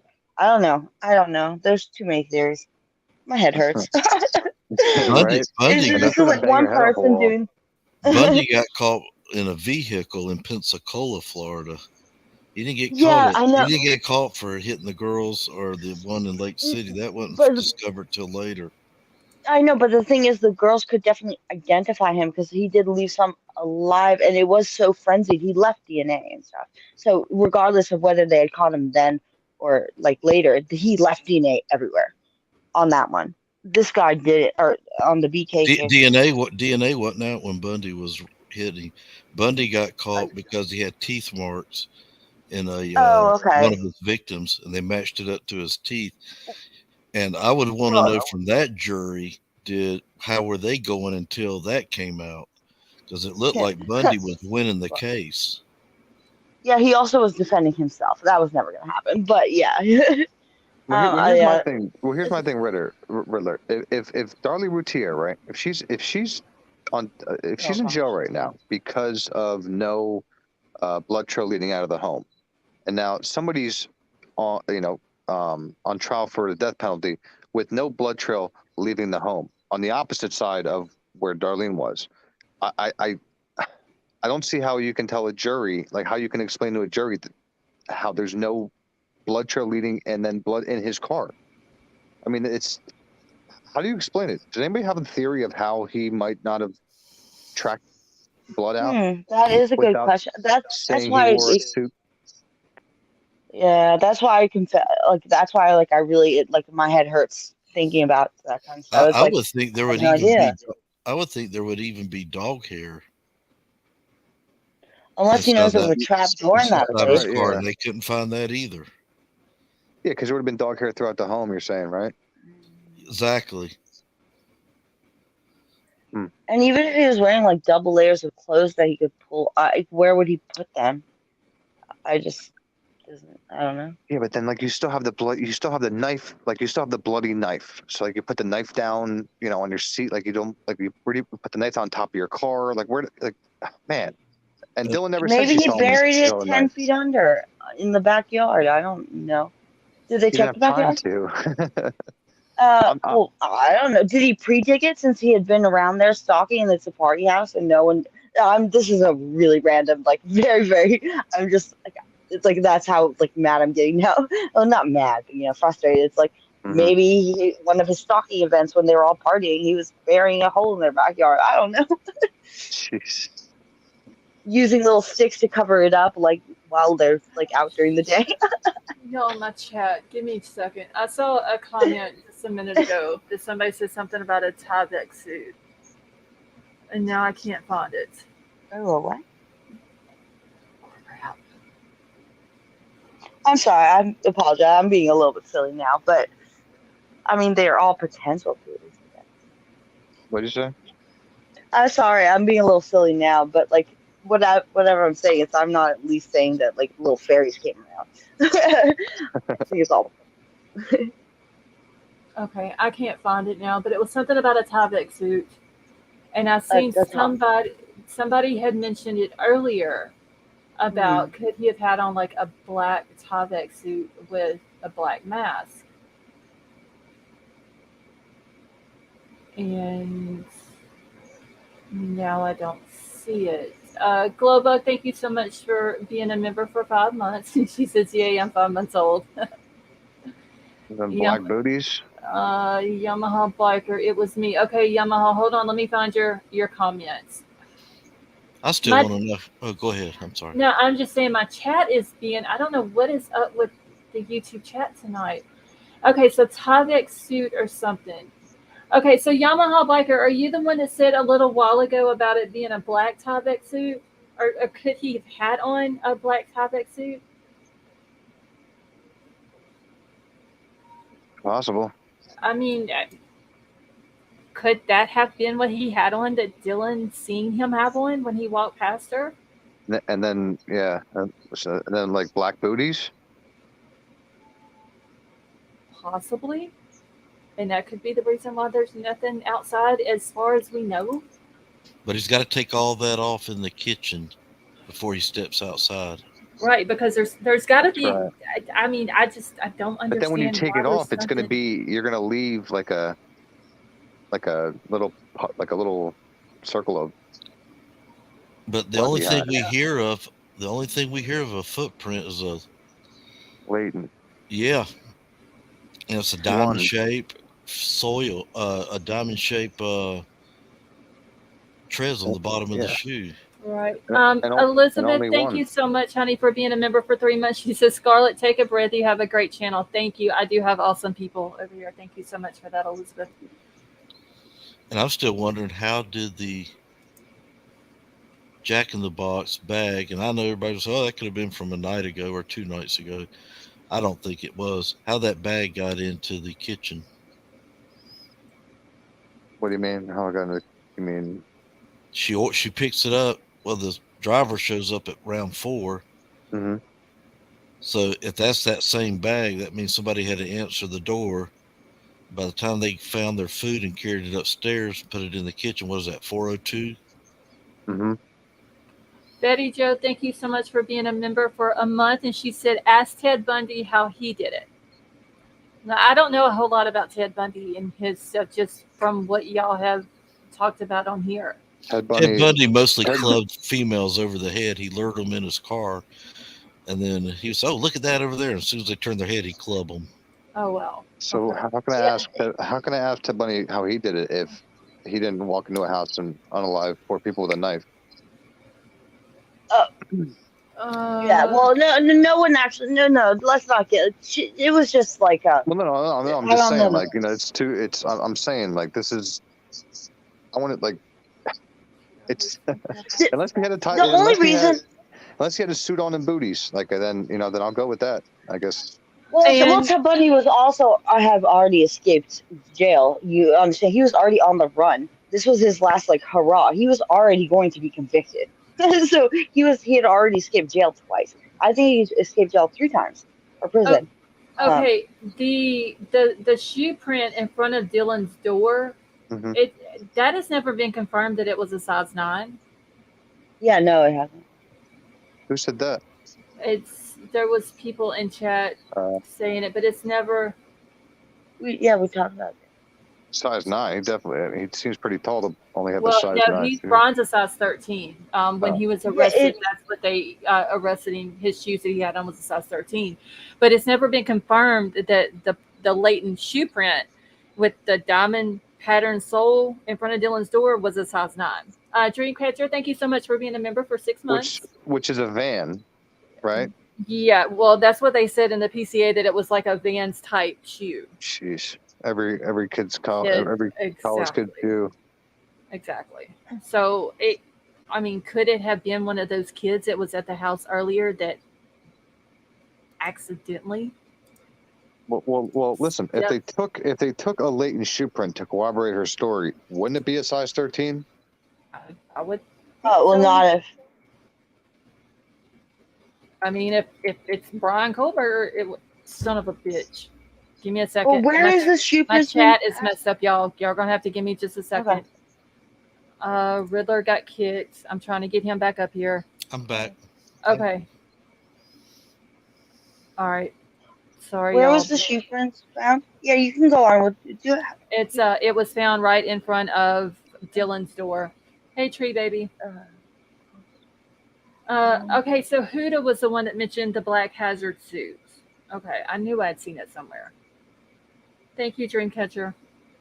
And I'm sorry, I'm still getting caught up on the specifics. What do we exactly mean about late? I've heard the term so much too again, but latent footprint, like as opposed to what kind of footprint? Let's just say they found it the second time around. The latent footprint is where latent means you can't see it with the naked eye. Oh, okay. All right, thank you. So, do they have a timeline? Oh, sorry. Do they have a timeline of when a latent footprint can be discovered before it gets trampled on by other footprints? Who wore size 9 shoes outside of his size 13? You tell me what the. I mean, he's gonna try to be Cinderella and finish putting the shoe that don't fit him. Actually, in my hometown, this girl like actually used one like for one of the on the livings in Bethesda, Maryland. Like she got this like big guy's shoe and like was like, oh, two masked men like harmed us and unalived the one woman, and it was her that did it the whole time. But she used the shoe from like the basket of the store. I mean, she didn't put it on her feet, but I mean, I don't know. It does really, happen. It's happened. But You should really, you guys should look into what Riddler had me look into. Have you looked in? Do you guys know about the Darlene Routier case? Or no. I've heard of it. Yeah, I have. Where is that based off of? Riddler knows more about it. Riddler, what was that again? Oh gosh, I have to go look it all up again. So none of us know. But okay, what was the name? I do know though. I don't know what state it No, was I don't. in. I have no idea. I don't know the state either. Riddler just gives me like good stuff to watch, and then I compare it to this case, and that one. Really, I'm thinking about. Yeah. I do that all the time. I compare. Marina, you're so cute. I love you.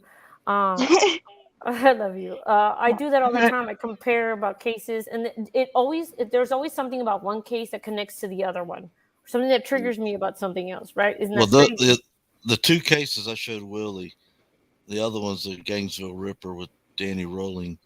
There's so many similarities. He was coming through a glass door. He used a K-bar knife. They were college kids that lived off campus. Of course, he's going after brunettes, so he was a true SK. They got the wrong guy at the first. They had to wait 10 months. Back then, DNA was barely being used. And, especially not touch DNA, which is still in question now. Yeah. When DNA came back, it wasn't the guy they had. The city goes back into lockdown. Yeah, well, you're talking about similarities. You're talking about the Ripper right now, right? Yeah, the Ripper. Boy, he was a bad boy. He got about 8 or 9 people that we know of. Yeah, so that's the Gainesville Ripper. I was talking about. Yeah, then that case too is how they had his the idol was Ted Bundy. Really? Wait, you said something very interesting. You said something that this person was going after brunettes. So is Bryan's situation like? Does he like blondes or something? I mean, well, and that was different. You got male and female. Well, right. Gainesville Ripper he got a male too that wasn't supposed to be there, and this girl lived in Gainesville, and she was getting ready to leave from there. She told her family, "I'm leaving because the whole town is scared right now."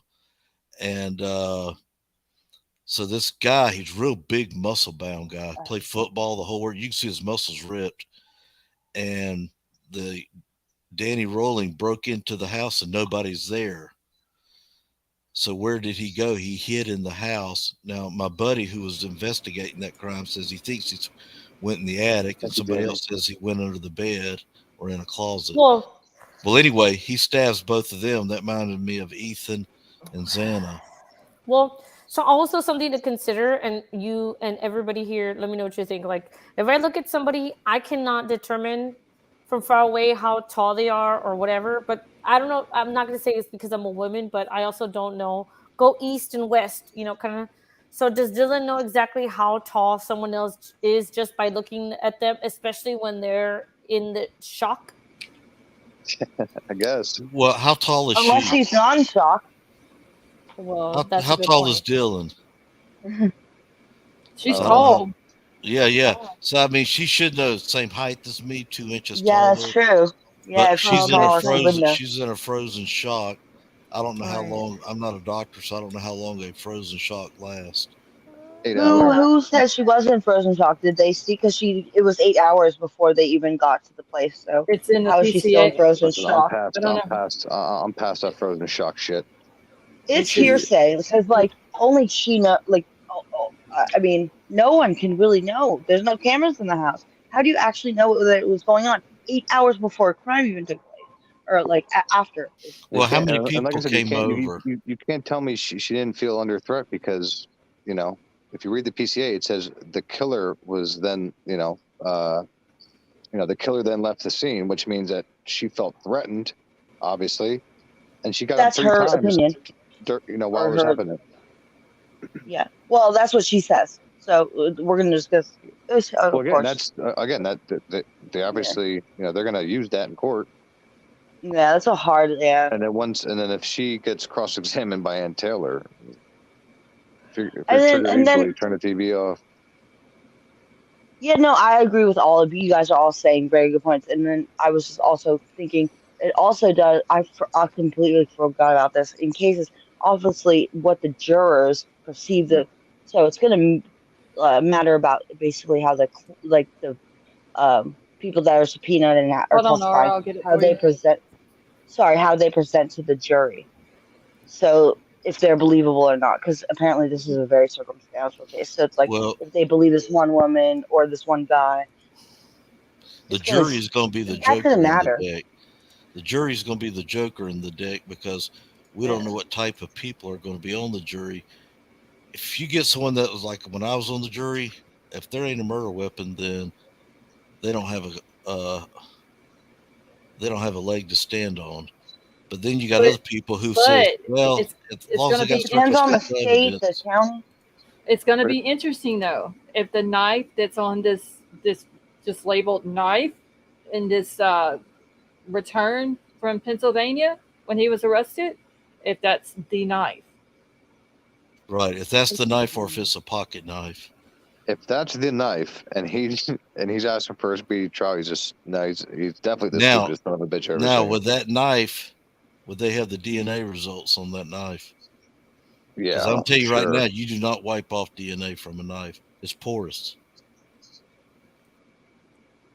Well, whoever did the crime would have already had gloves on anyway because they didn't find any, like, I thought. I'm probably wrong. I thought that they didn't find anything that was like unfamiliar besides a knife sheath of anyone else's DNA that wasn't Now, already always Scarlett, there. I think it was your channel. We watched this detective that Avery knew. Yes. All right, and he showed that Yeah. knife. He's claiming it. They know for sure that he ordered that knife from Amazon. Amazon. If that's true, if that is true, what month did he order it? Dateline is saying he ordered it in May, the month before he went out to Washington. I'm not going to believe that they got a receipt until I hear it straight from law enforcement's mouth that they got the receipt. And that's probably not going to be till trial, in my opinion. Right. Yeah, no. Yeah. But that's again, something they're going to and that's why I kept saying, if they're so worried about public doubt and stuff, then they would have showed us something concrete. They would say, "Hey, we got this," and we'd be like, "Okay, cool." But they haven't showed us should be anything able concrete. to pull it up off his computer if he ordered it too, right? Yeah. Mm-hmm. Phone, computer. They go into his Amazon account and find it if he ordered it. Yeah, it would be a digital receipt. And I'm sure they've got his bank statements where he purchased it. Well, what they did from Amazon is they just went in and asked Amazon to send them all of the accounts that ordered that knife and that sheath from, but I have to go back and look at the warrant, but for between that, whatever the 2 periods of time was, it's, hold on, I can go to it real quick and look. Let's see, hold on, let me go down to the warrants. See, it's not about what you have, it's what you can prove in court. When also, like, sorry, this may be off subject, but like the people in the chat, that is not a clear representation of what you're going to find in an actual jury room. Like, people that go and are jury members, they have to be sifted through by both parties and then be decided upon. So I think that's just a very not a cool comment, but never mind. I'm sorry. No, I kind of agree. In the end, I think it does end up because you don't hear a lot of there are cases where there's like a jury member, kind of it throws the trial off, but they're pretty good about at least in my opinion, about selecting a jury and people being okay with that jury. I don't hear a lot of, there's obviously your outliers, so don't get on me with this case. Yes, obviously they're going to be that, but for the most part. But here's what I find interesting. If you ask, most of the people in here, if they have enough right now to, if they would convict him right now based on what we know, most would tell you no. But then, yet there's such a strong case against him that he's going to be convicted. Like, And honestly, people have been convicted for much less. And I understand that, but again, this is a pretty high profile, and his lawyer is pretty damn good. Yeah, well, apparently the prosecution thinks they're low. They're doing it in Moscow, Idaho, right? They're not changing venue. Well, that's where it's scheduled I'm for sure. right now. I don't know. Oh, if they you- don't know. Listen, if they have it in Moscow, he's done. He's guilty. Yeah, he's done it. So there you go. Come on now, you got the church down there. See, I like Yeah. to find The out. 50 churches, are you kidding? I'm not going to bring that up yet, but yeah, I don't trust that church. Okay. So they went in and asked for, through Amazon, all of the accounts that has ordered that knife, the K-bore knife and the K-bore knife sheath, from January the 1st of 2022 to present, which present would be on November the 26th is when they obtained the search warrant for Amazon. The search warrant was served on November the 26th. And then on December the 8th, Detective Mowry received an email from Amazon that contained all of the requested information. So it would have been from January the 1st of 2022 to November the 26th of 2022. They wanted to know everybody who ordered that knife and that sheath from Amazon. And they would have went down the list from there. And if they have it, him in his Amazon account, placing an order for that knife and that sheath, then that would be their receipt. Vapor, I agree. She's a defense attorney. They're all liars.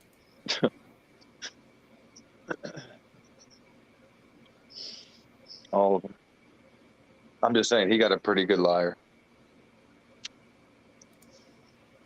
This is kind of off topic, but I don't know if anyone knows. It reminds me, whenever we talk about Amazon, I think about the Amazon unaliver that would actually like use the weapons and then like post like reviews on Amazon about how they worked and stuff. It was like bizarre. He was aiming to get caught, but it was just incredible. He's like the Amazon unaliver. He literally would use the weapon he bought and then post about. Yeah, it was so. Oh my gosh! And then he would like review it or something. It was yeah. He's like just like yeah. Okay, sorry. I had to mute for a second. Yeah. Okay.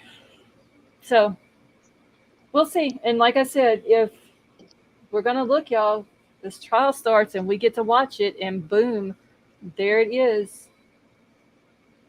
The knife on that warrant or on that return or whatever from Pennsylvania is, because they it's kind of funny how they just put knife at number one, top, front and center, but then there's what was it? Was it Smith and Wesson pocket knife? Is that what it said?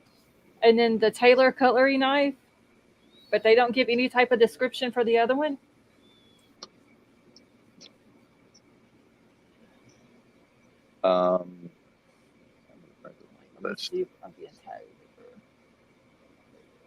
So knife was number one?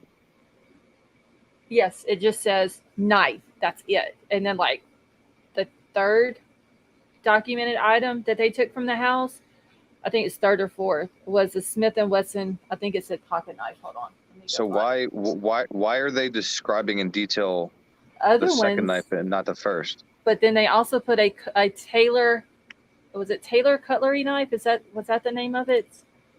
Hold on, I'll bring it up. Give me just 1 second. I gotta go. So what? They just took a whole bunch of knives and they're like, oh. Hold on. Again, I'm curious to see if all the entry wounds came from the same knife. I'm really curious to see that. Okay, so item number one was just knife. That's all it says is knife, nothing else.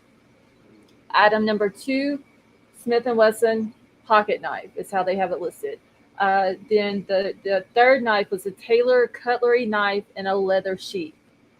So that was the three knives that they took from his parents' house when he was arrested on December the 30th.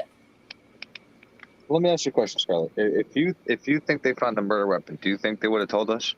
No. You don't think so? Nope. I mean, they don't have to. I know they don't have to, but you don't think they would have told us? No, I'm just wondering. I don't think they would. I think they would keep that to themselves. But at one point, they got to bring that to Ann if they're going to bring it into court. Mm-hmm. Oh yeah, I mean, Ann would know that they have it. That's what I mean, and that's why I don't think it should be nice because of how she's acting. Obviously, she's going after law enforcement. I don't know if it's their inexperience, their youth. Yeah. Youths. Or if it's youths. The defense has it wrong. How do you, because they're pushing for a speedy trial, right? So he was arraigned on May the 22nd. So he has 6 months, right? For this, to get everybody to get preparation, to be prepared. Okay. So actually that could work against the prosecution if they only have that much time. Yep. To get information together. Exactly, and that's where that's the direction I'm coming from here. Is they're like, hey, let's do this now because we don't need you to be looking at other shit. Yeah. So the judge specifically limited to something like 37 day stay to the running of a speedy trial. So that's why we're doing the July 24th thing.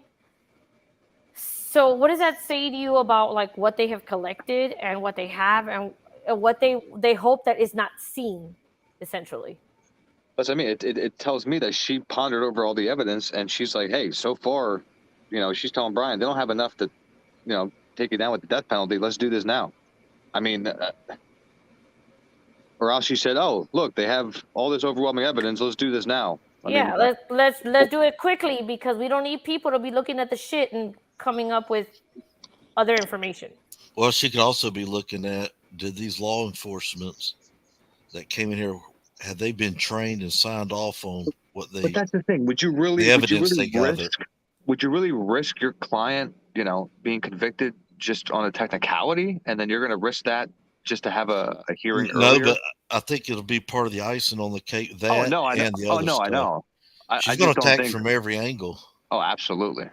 I just think she has a lot on the other angle as far as the information goes, or else, she's taking a big shot on just going after technicality. Mm-hmm.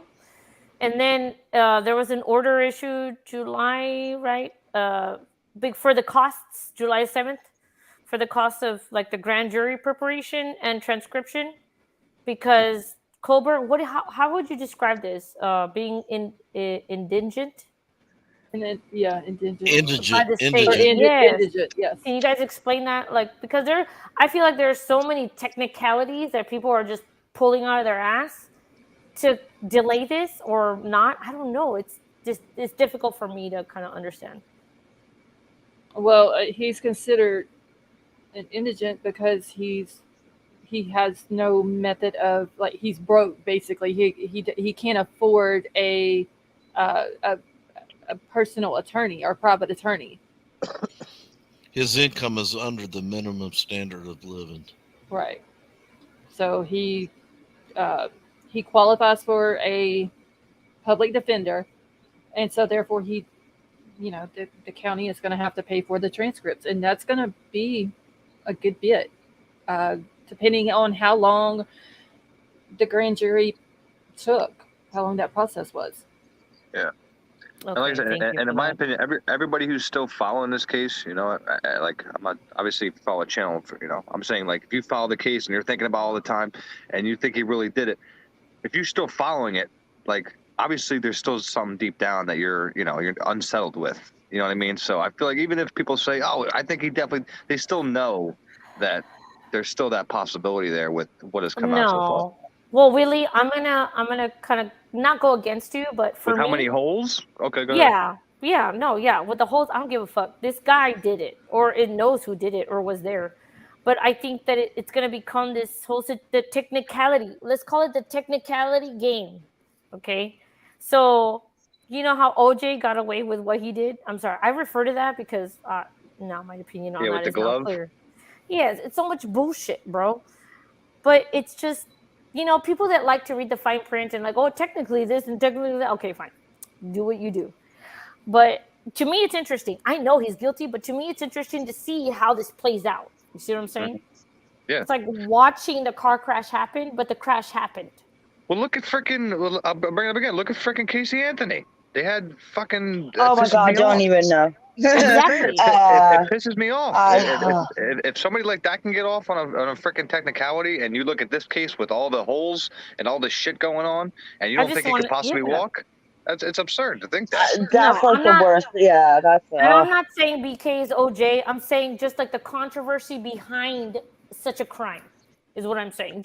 I want to see it play out, but in my mind, I already know who is guilty. I'll put it to you this way, and I agree with Willie. They had more on the female than they got on BK.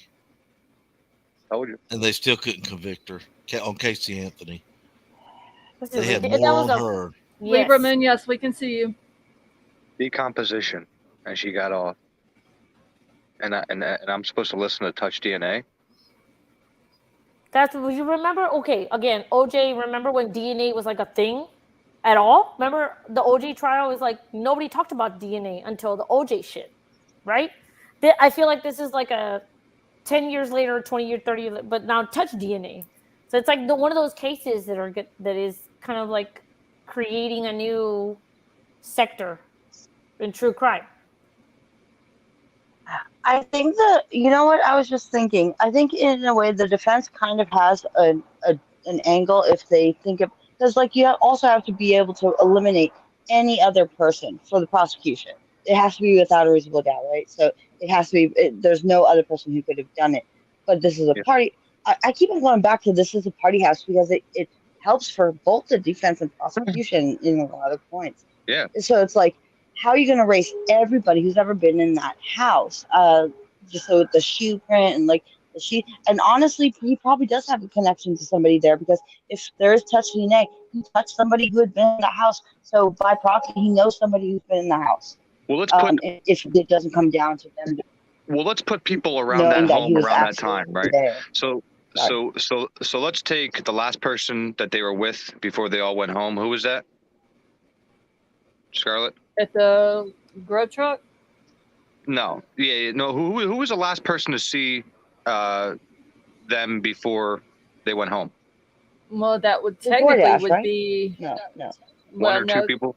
It would be the private driver that dropped Kaylee and Maddie off, and then Ethan and Xana would be whoever saw them leaving the Sigma Chi.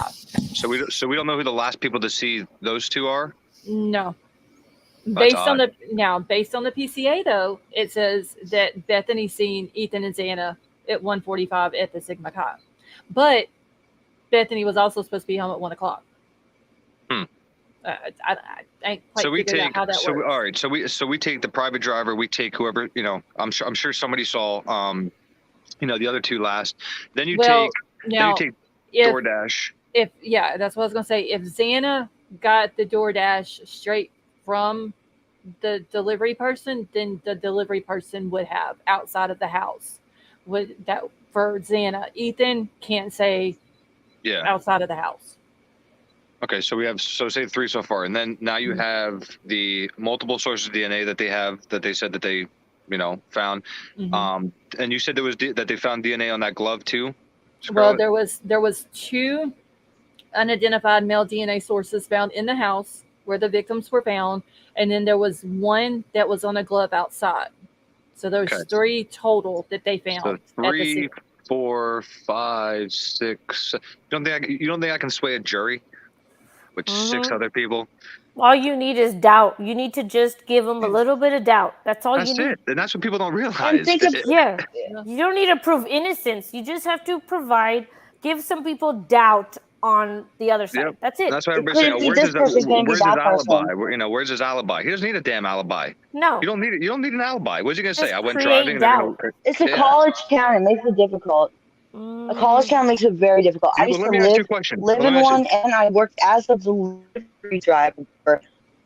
And what were you doing around that time? To the same places all the time. I would have to go to Frat Row 50 million times. What were you doing around that time? I was delivered at 4 a.m. What? You know, it's What's the tough. question? It's tough for me to remember what I did a week or two ago. So I feel like, you know, to walk up to him and say, "Hey, what were you doing?" Oh, I would remember what I did at 4 a.m. At 4 a.m., I would remember. There's a statement that really bothered me. You're never doing anything good like, after 12. It said the third reportedly attended the victims' autopsies and made decisions about which tips to pursue in the case. So after someone looked at the autopsies, they made decisions about which tips to pursue in the case. Yeah. That's not okay. Trust me, a lot of stuff's not okay. Yeah, I don't understand why not. Why are you pursuing only certain tips? Why not pursue all of them? Is this why people are coming out with their Ring camera stuff now? Because it's like, well, shit, they didn't hear me now, so I'm going to let it out now.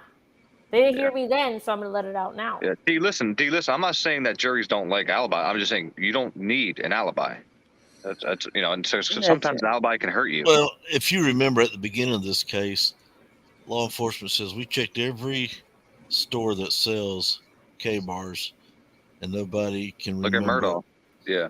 Yeah, and then all of a sudden, here's the stores coming out saying nobody ever came here. Yeah. Mm-hmm. Well, look at Murdaugh.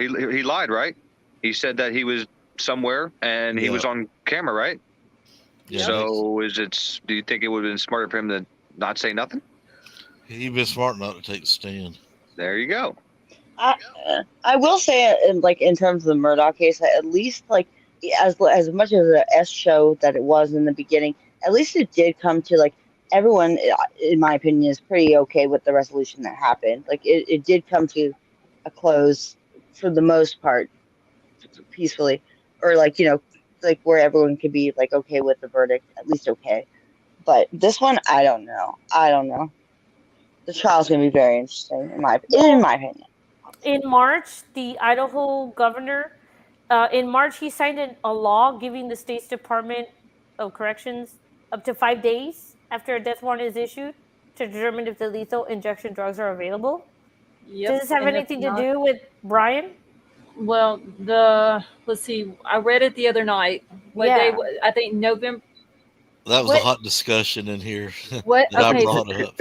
Sorry. Yeah, because you had me digging to find out when the lawmaker introduced that. But why would you put that in now?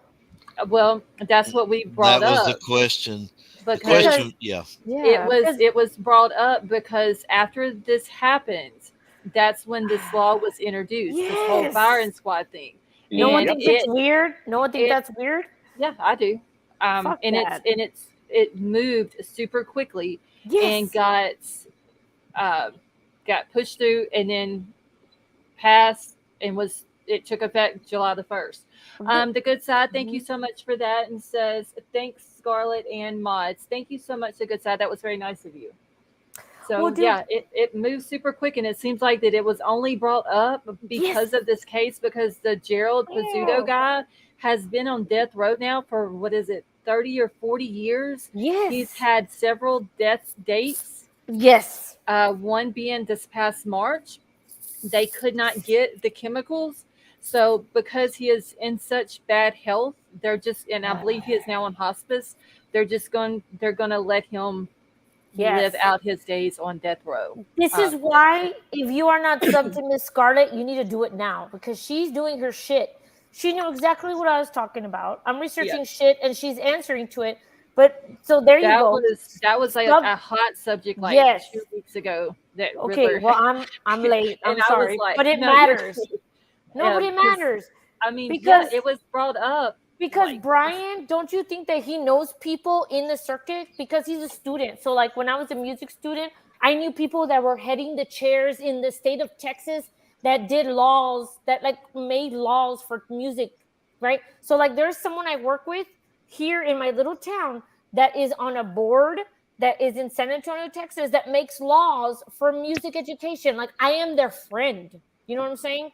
So Bryan is a part of this criminal community. You don't think he fucking knows people in high places? Come on now. I'm just saying. Thank you for letting me rant, Miss Scarlett. But I don't know about Idaho or Washington though, being that he just moved out there. Well, I'm just saying people have connections, right? So Bryan was maybe abusing some powers. because he knew the situation or he knew the system is all I'm saying. Sorry. Maybe in Pennsylvania, he might know some upper people. You know what I'm saying? Because he was kind of in, from just my opinion, from what I've gathered, with Catherine Ramsland. Mm-hmm. She's just, the professor at the sales. I'm sure, she's been there for a while. I'm pretty sure she knows some higher up people. He might have been there, but how long has he been there? As a semester? He moved out there in June, I believe it was, out to Washington. So just a couple of months. Yeah. Actually, last month was a year. We talked about this the other day. I forgot because I asked this same question, like a timeline, so I didn't know when he was living at his parents' house, but I forget. Yeah, he moved out there June of 2022. It was a year. The firing squad was never an issue until after his arrest. Yeah, that's what it seems like. Well, you're right. I'm sorry. I was just trying to think through it. Sorry. If it was even talked about before that, because like I said, the Gerald Bizzuto dude, he's had several different dates that he was supposed, death dates or whatever, and they never could get the chemical. So even if it was talked about before that, the whole firing squad thing, it seems like all of a sudden when this case popped up, this one got moved through, like the firing squad law deal or whatever got passed through super quick. And I kind of understand why. This is a very heinous crime, for kids. Yeah. So I get the reason why, honestly. Yep. Now it's just a matter of making sure that the person that they have is 1000% the person who done it. Yeah. Family and friends, how are you? And yes, you can ask a question.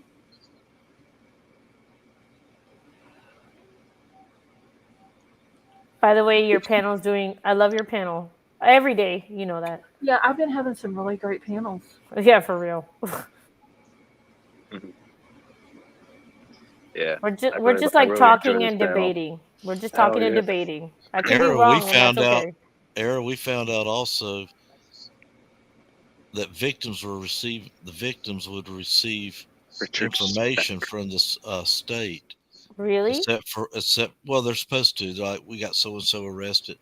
It's a kind of a generic form that we're on top of this, and you got nothing to worry about, or something like that. But one person did get it. It was Bethany. We didn't know why. No. And I asked, was the guy's name Daniel from Drunk Turkey? He was even puzzled about it, why she didn't get one. And it could be a typing error. Who knows? That's interesting.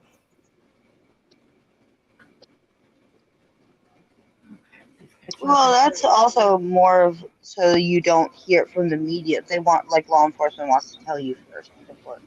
Unless you know that the person we believe that did this to you, we have them arrested, and they're not going to hurt you anymore. Yeah, and it's also going to come out in the media, so you don't want to be like, why didn't you tell me? Like, how am I hearing this from the news? Yeah. But yes, agreed, Riddler. And there was a law, and I don't know the name of it, but it was here in my state of Florida. This woman, her daughter came up missing. They couldn't find her for a long time. Well, she comes home, sits down, turns the news on, and they said, we found her body. And nobody has yet called her. So they made that. And it wasn't required to by law enforcement. So they changed that law here, and they named it after the girl. Yeah. Oh, that's nice. I like. Do you guys remember that guy that they interviewed? Who was a friend of like some girl, and he was like interviewed on the news, and while he was being interviewed, they let him know that they found the body, and then he like had to like sit down and started acting weird during the interview. You guys ever see that? That's too vague for me to understand. I haven't seen that one. Riddler, I gotta look. I'm sure I could just put it in the type what I said. What state was that from? It was probably in maybe 90s or 2000s. But they were interviewing a guy. He had like. Is it Steve Avery? Tony's saying it's Steve Avery in chat. Is that who you're talking about? Steve Avery. I thought Steve Avery is the. I don't know. That's what Tony's saying. So I was just wondering if that's who you were talking about. Well, hold on, Steve Avery. Steve Avery isn't the Making of a Murderer guy, right? Yes, that's who it is. No. Okay. This was a guy that they interviewed who was friends with the person who went missing, and they were interviewing him. And during the he was talking about her, saying how how she was acting upset. And then during the interview, they found her in I believe a dumpster, and the news person informed him like, hey, did you hear that they found her? And he stopped what he was saying. He's like, can I go sit down for a second? And he went over and sat down and started acting really weird. And okay, hold on. Oh, sorry. Was this in a college campus as well? I do not believe so. Oh, okay. He was the guy who killed her, yeah. So, do you know who that was, Astro, from space? Betty Jo said she knows who you're talking about, but she doesn't remember his name. Somebody else said, was it a guy with big hair? Yeah. Curly, long hair. Yeah, and he had like a. And she was a law student. Or no? And she was a student. Yeah. Oh, really? Yeah, it was a school camp. It was off campus, but it was a school thing too. Okay. Wasn't I it? can't remember the name. He was the super or something in the building. Stephen McDaniel. That's what. That sounds familiar. That sounds familiar. He had big curly hair. Riddler. I can tell you, Riddler's already on Google. Looking it up. I am too. Oh man. Okay, so Laughing Stock is saying McDaniels. Seventh Row is saying Stephen McDaniel. Yeah. Or somebody. It was he was so bold before he was told she was found, and then you just see everything drain out of him. Oh, he looks strange in the picture. Lauren Giddings was it. Hold on, I gotta address something real quick. Mariah, is that from Django? Ooh. I have to know if that's what you're referencing. Would you find out? Yes, he is talking. No, he's right. He is talking about Stephen McDaniels because he said he had to sit down, right? Stephen McDaniel. That is. It is. During the interview, McDaniel posed that he is concerned about a neighbor. He described Giddings as a nice person. His behavior took a dramatic turn as he learned the reporter that a body had been found, and he turned utter panic. In an utter panic, body, he said, visibly anxious. I think I need to sit down. It's Stephen McDaniel, right? Yep. He says, I think I need to sit down. That's it. Yeah. Yep. So he's the one who. I got it first. Yeah. I didn't get the name. Someone else did. He's the one who did the murders, though. Okay. Yeah. I don't know. I mean, I've never heard of that. Look his picture up. It is interesting. He looks like a. Sorry? Huda, I agree with you. Whether there's a conviction or not, I guarantee Catherine Ramsland is going to write a book on this dude. Damn it, she's right. And I apologize, I may be kind of redirecting here, but if the prosecution is asking for a death penalty, that should just tell you that they're sure about something. Or could they just put the death penalty on the table, knowing that they could take it back off the table anytime, but put it on the table to pressure him into a plea or into doctor said. Well, mainly a plea, I guess I would say. It doesn't take away from him being guilty. It don't matter. He would still plead out instead of taking his chance in front of a jury. That's just to kind of push him to kind of admit to it. Right. And instead of having to go through the whole long trial, okay, they can say, look, this is what we're going to do. And this is the team of the state talking amongst themselves. We're going to throw the death penalty out on the table, and we're going to pressure him into taking a plea. And the plea is, you produce the knife and you tell us exactly what happened. We take the death penalty off the table. You get life in prison. Uh-huh. I honestly don't think he's going to take a plea, though. I don't think He's he not would taking no damn admit. plea. I don't think he would. I don't think he would admit to doing anything wrong. But I could be wrong. I just don't think he would. Well, Liza, have a good night. You have two ways to play poker. You can be bluffing, or you could actually be the winning hand. You don't know which you are until the game is over, right? Yep, and my money's on. They ain't bluffing. Yeah, I think the prosecution is not bluffing. I think, but it just depends on the way you play poker. Somebody in your chat was very smart and said they're playing poker, but there are two ways to play poker. You're the confident one, or you're the one that's bluffing, and you don't know who is doing what until the the end. prosecution. They say prosecution is bluffing. I mean, that doesn't make sense because they have to hand over everything. So, like it's the defense now. Defense now is they have everything. So now we just focus on defense and like what like they're doing and what they're asking. Like, yeah, let's do it now. Let's do it in October. Like that's it speaks volumes to me. Just All right. Yeah. Flames TV, thank you so much for that super sticker. That was very nice of you. Thank you. But like, you don't know who you are in the game of poker until the game's over. Oh yeah, Mariah's just saying she's playing Go Fish, so. I love poker. That's why I'm really good at reading people. Like like a little twitch of an eyelid or something like that. I try to ask this question in other places and I can't get an answer. If Ann right now, the defense, wants to send that knife sheath off again to get DNA tested at her lab, they're going to hand the knife sheath over? Would they even have would the DNA even still be on there? Well, see, I asked the other night, do they preserve the DNA? And I was told yes. I would think that they would have to preserve it. I don't know what the measures would be in order for her to be able to send it off to her to have her own testing done. That's something I need to look into. Let me grab this real quick. Brandy, thank you so much for that super chat. She says, just a little bit for all of your hard work or sticky notes. Thank you. Thank you for always being so welcoming. Love the late night lives. Well, Brandy, that was very nice of you. Thank you. And she knows me very well, y'all, with the sticky notes. Mariah, you were right. The same actor, though. Now, y'all realize that after the trial's over, the state can get rid of all the evidence. Destroy it. Mm-hmm. Idaho is not required to keep evidence. Yeah. Huh. So it can never be. So that's it. He can never like. Yeah, if he appeals, he can't appeal the evidence because they won't have it if they destroy it. There's a guy now in prison in Idaho.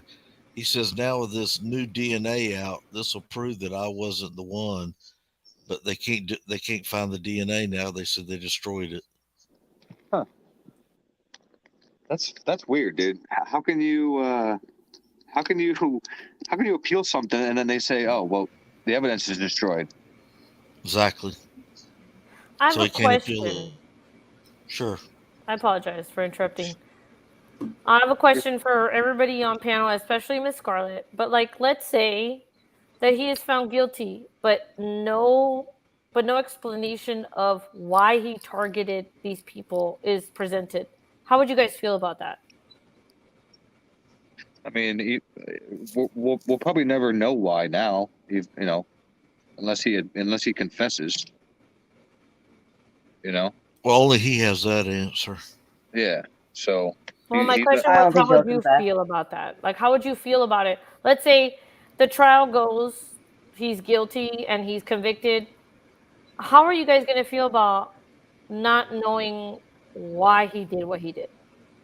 If I had to choose between knowing why he did it or knowing the facts of the case and knowing that what the facts were laid out properly to get a conviction, I would rather know the facts were laid out properly to get a conviction, knowing that he's the person who done it, than knowing why he done it.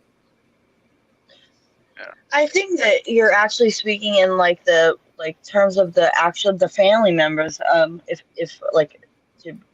know how to explain this, but I can see why you're asking that, but I wouldn't say it as somebody who's outside of family or loved ones. But if I was a loved one or a family member, I would want to know why, why my blood or my family, my close.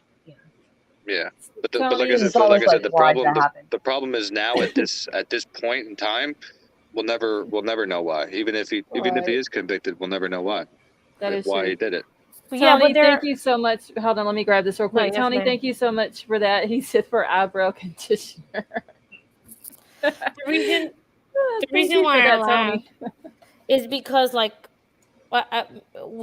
you guys maybe not know this, but like Chris Watts, he was sent to prison for life, and there is no why and there is no evidence, but he confessed, so he's in jail forever. So the reason why I asked this just to you all and the chat is, okay, let's say he's found guilty, but then what is the answer here? Why did this happen? Which I believe is what attracts a lot of people to this case. They are attracted to the victims. Why these people? What did they do? You know what I'm saying? So that it's just a general Who did we question. lose? Oh, we lost Marina. Hold on. No, I get what you're saying. I'm just saying, Oh, shit. like, there's no possible way to ever know why he did it, even if he is convicted, unless he confesses, because he's the only person who knows why he did it, and he's obviously not going to say that trial, because then that there's no point of a trial then. So you know what I mean? Like, it's a great question. I'm just saying it's impossible to happen. Like, it'd be great to know every trial why the person did it, but unless you get a confession, what are they gonna do? Get up on a stand and say, yeah, this is why I did it? Well, I think for Gannon, I think there was a why, because I mean, obviously the lady, that was not her child, so she did what she did.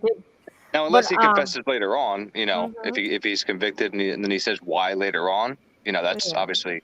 And I'm not saying it's important. It's just something I want to ask people that I respect. You guys have been on panel with Miss Scarlett, so I just. Yeah, I mean, if and as a family, and God knows, I hope that myself or any of y'all on panel or just anybody in chat ever has to go through this. I pray that never happens. But if I was put in that position, I think would have to be the same thing.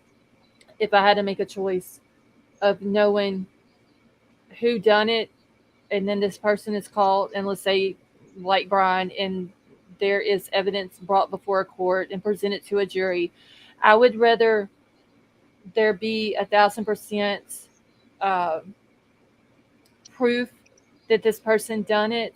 Yeah, knowing the reason why would be a bonus, but I think the conviction and the proof is more important, because that person is taken off the streets. One, my loved one would get justice. Two, and they can't do it again. Over, you know what I'm saying? Over the reason why. And there are some prosecutors that really like depend on the why to prove their case. So in this instance, they're not really pursuing the why; they're pursuing the how and with the evidence. So that should tell you a lot about.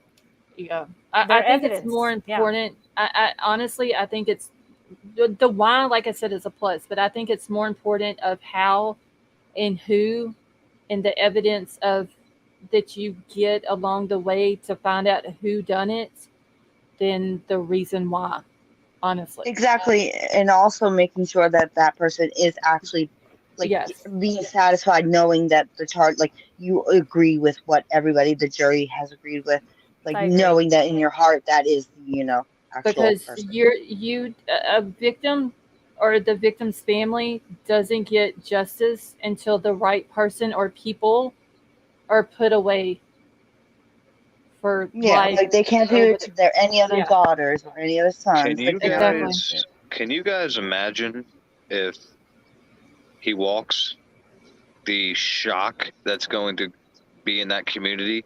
Like, they're going to have to shut down the school. Community justice is what he's going to have. Like they would have to shut down the school again, right? There's a whole community that thinks it's possible.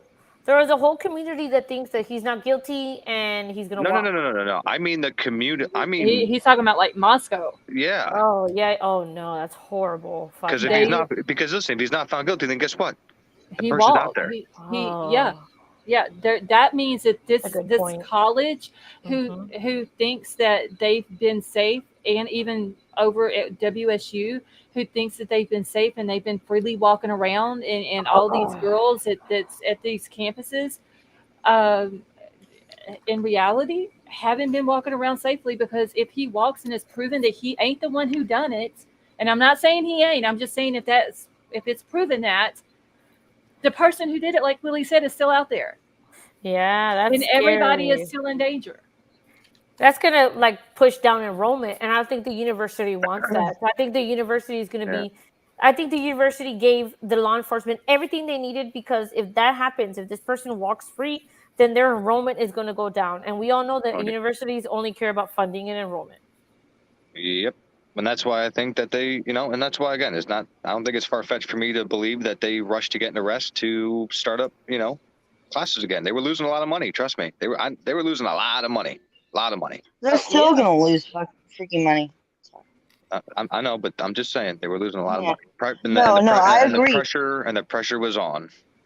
And wasn't I think I heard Scarlett. I think I heard you say earlier that because I didn't watch a lot of the Discovery that you talked about in the beginning, but I believe you said something for the stuff the details of the house itself, even though it was off campus. I thought you said that it was given to us by the Idaho State University, which kind of confused me because I thought it would be not in their domain, because it wasn't on campus. So I was just a little bit confused. Okay, so when the girls lived at the house, there was a guy who owned it. He actually owned that house, the house that Jack D lived in, which if you watch the body cam footage it's the body cam where the cops go over to Kaylee Nim's house and they talk to Kaylee.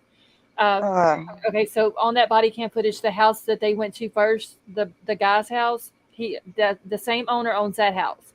He also owns the house there on the corner, the little blue house where the camera was screwed into the light bulb.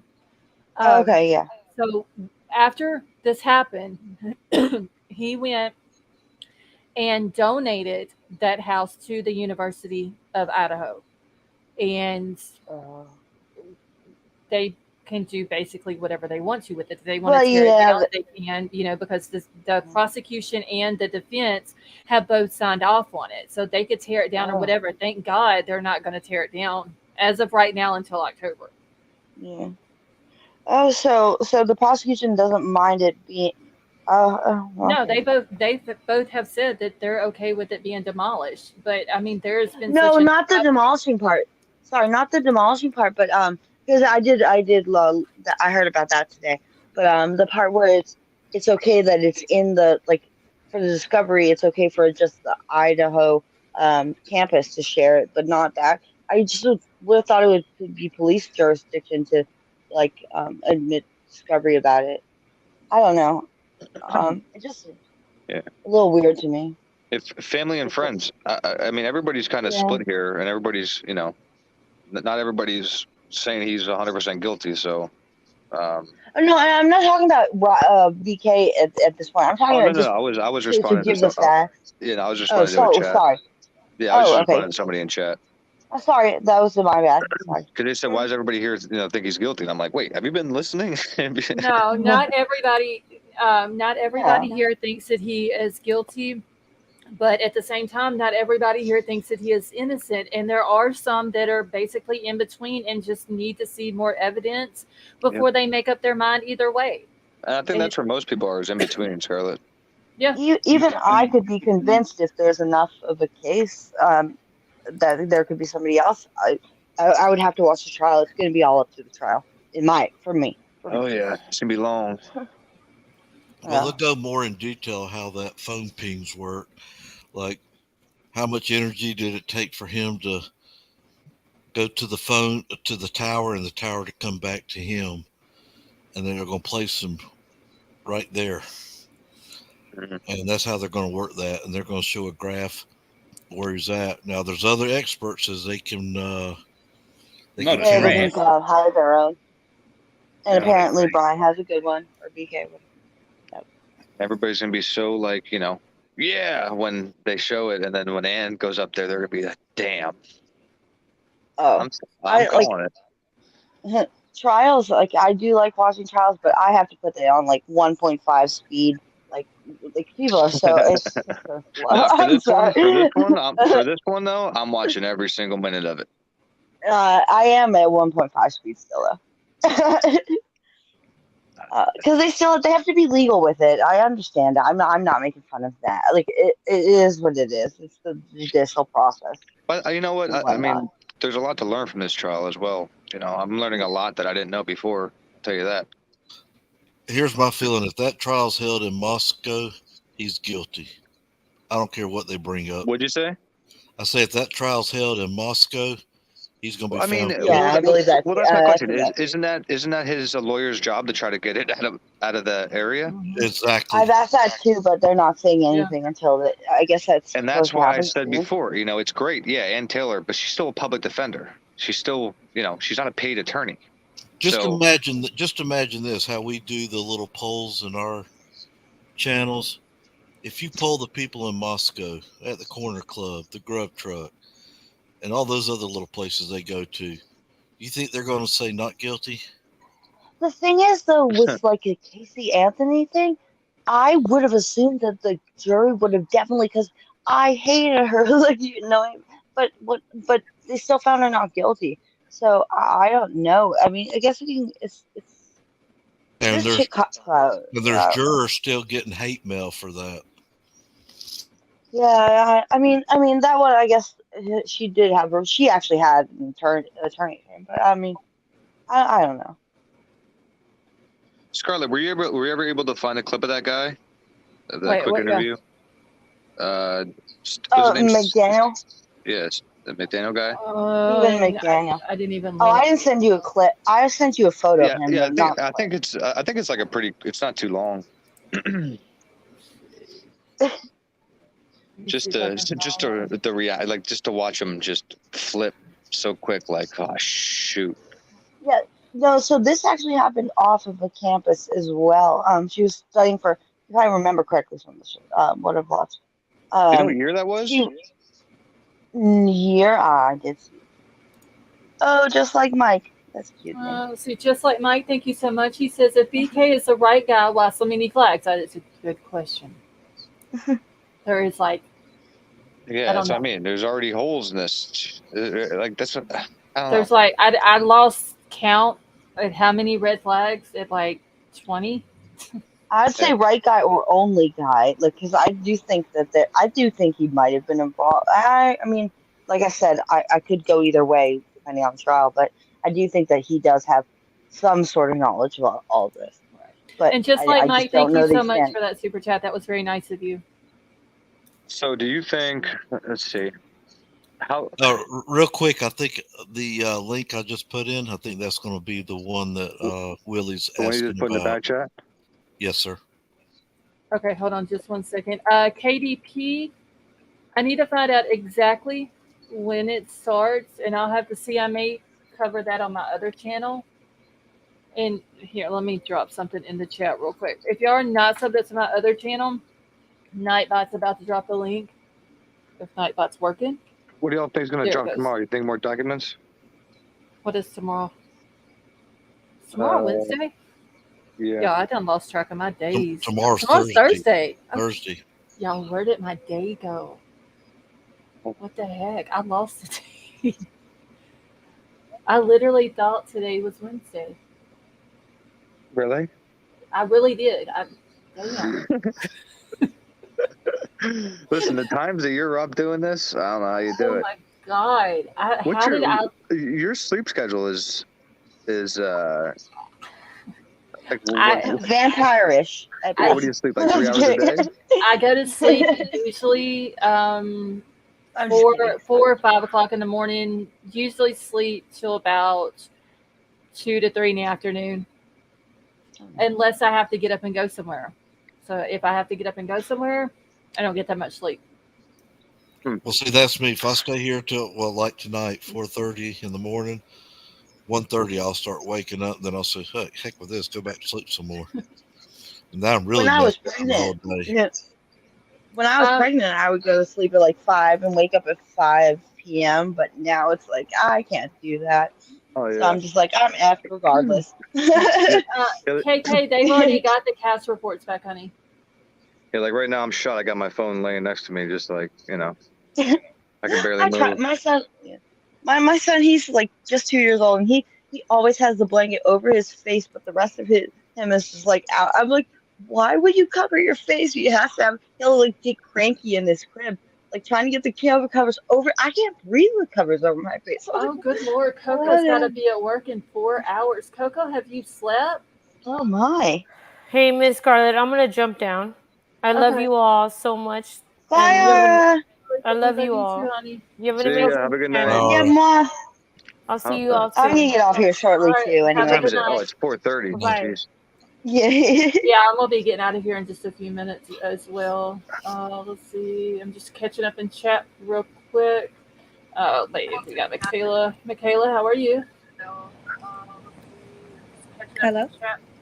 Can you hear us? Oh, yeah. Sorry, I just turned off my sound, so we I can don't hear you think now. there's an echo. Is there an Okay. echo? No echo. No, you're good now. He said he went Okay. shopping, right, family?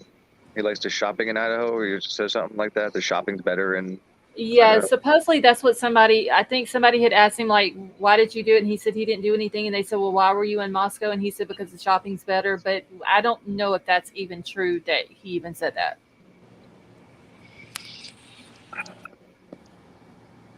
oh man,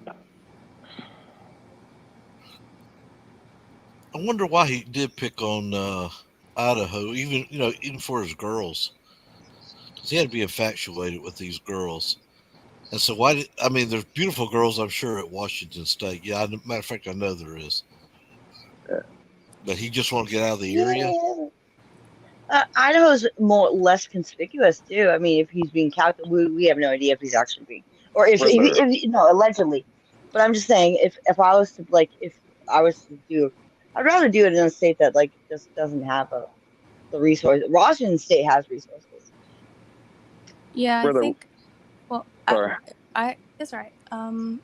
My thought was that since he studied criminal justice, there must be something about the Idaho law that maybe he thought of prior that could help him in some way. I don't know. I get a strategic vibe from him.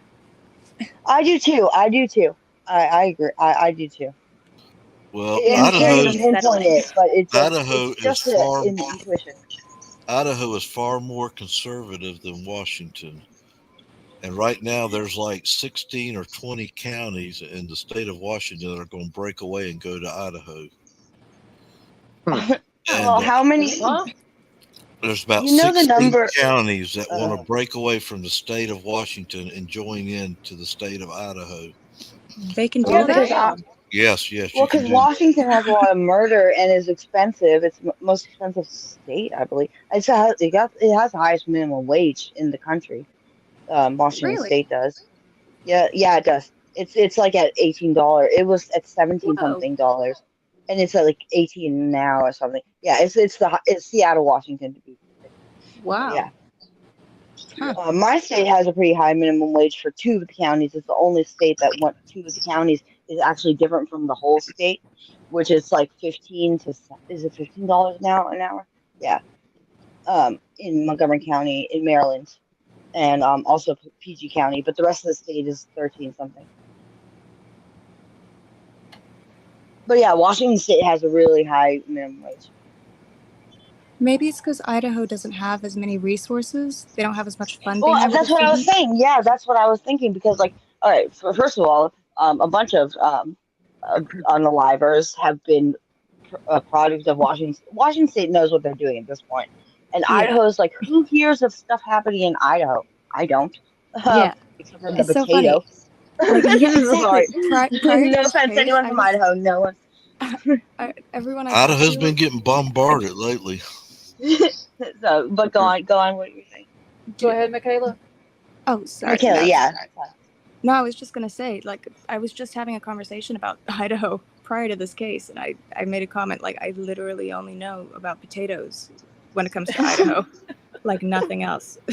And yeah, you know. Now I hear about it in every single segment of news. It's ridiculous, right? No, I feel the same. It's literally, and I didn't even think about Idaho potatoes just now. I'm just being a little silly, but yeah, no, you just don't hear about Idaho. Okay, good. So it's not just me, because I don't No, live in the no. US, so No, I'm not there's. really sure. I mean, it's nothing against like people who live there because there are some people who's come in chat that's from Idaho that are Yeah, really awesome people. But just here lately, like just the Lori Vallow stuff, um, and now this case in like Little Michael Vaughn, and then the Major John Kaler case up there. Like, there's been a lot of stuff going on in the state of Idaho here in the last, well, since Lori and his case was 2019 when that started. Wow. Well, I No, think and it's just only fair that they share some of the burden from Florida, because Florida has like all the Florida other takes the cases. L. Yeah, Florida Florida's. has the L. No, it's not Yeah. just the other cases. Florida gets the most wacky, insane. I was gonna tell even the Riddler that I think he said he's from Florida. I'm like, I am so sorry, but it wasn't the time because of the case he was talking about. What state? Like, I am so sorry. What state Florida. do you think? Listen to me. What state do you think has the most SKs? Listen to me. California, Yeah. Washington, I or will say, Texas. I won't California, say Washington. Washington. Yeah, New York. Really? New Okay. York. No, Go Serial look killers? at. Go Google it. they have Go the Long Google it. Island one. Oh, okay, I'm done. The Long Island What about Son of one. Sam? Oh, where was Smiley Face too? I don't know. I'm googling it now. Wait, Riddler, you didn't do it right. It was supposed to be riddle me this. Riddle me this, boy wonder.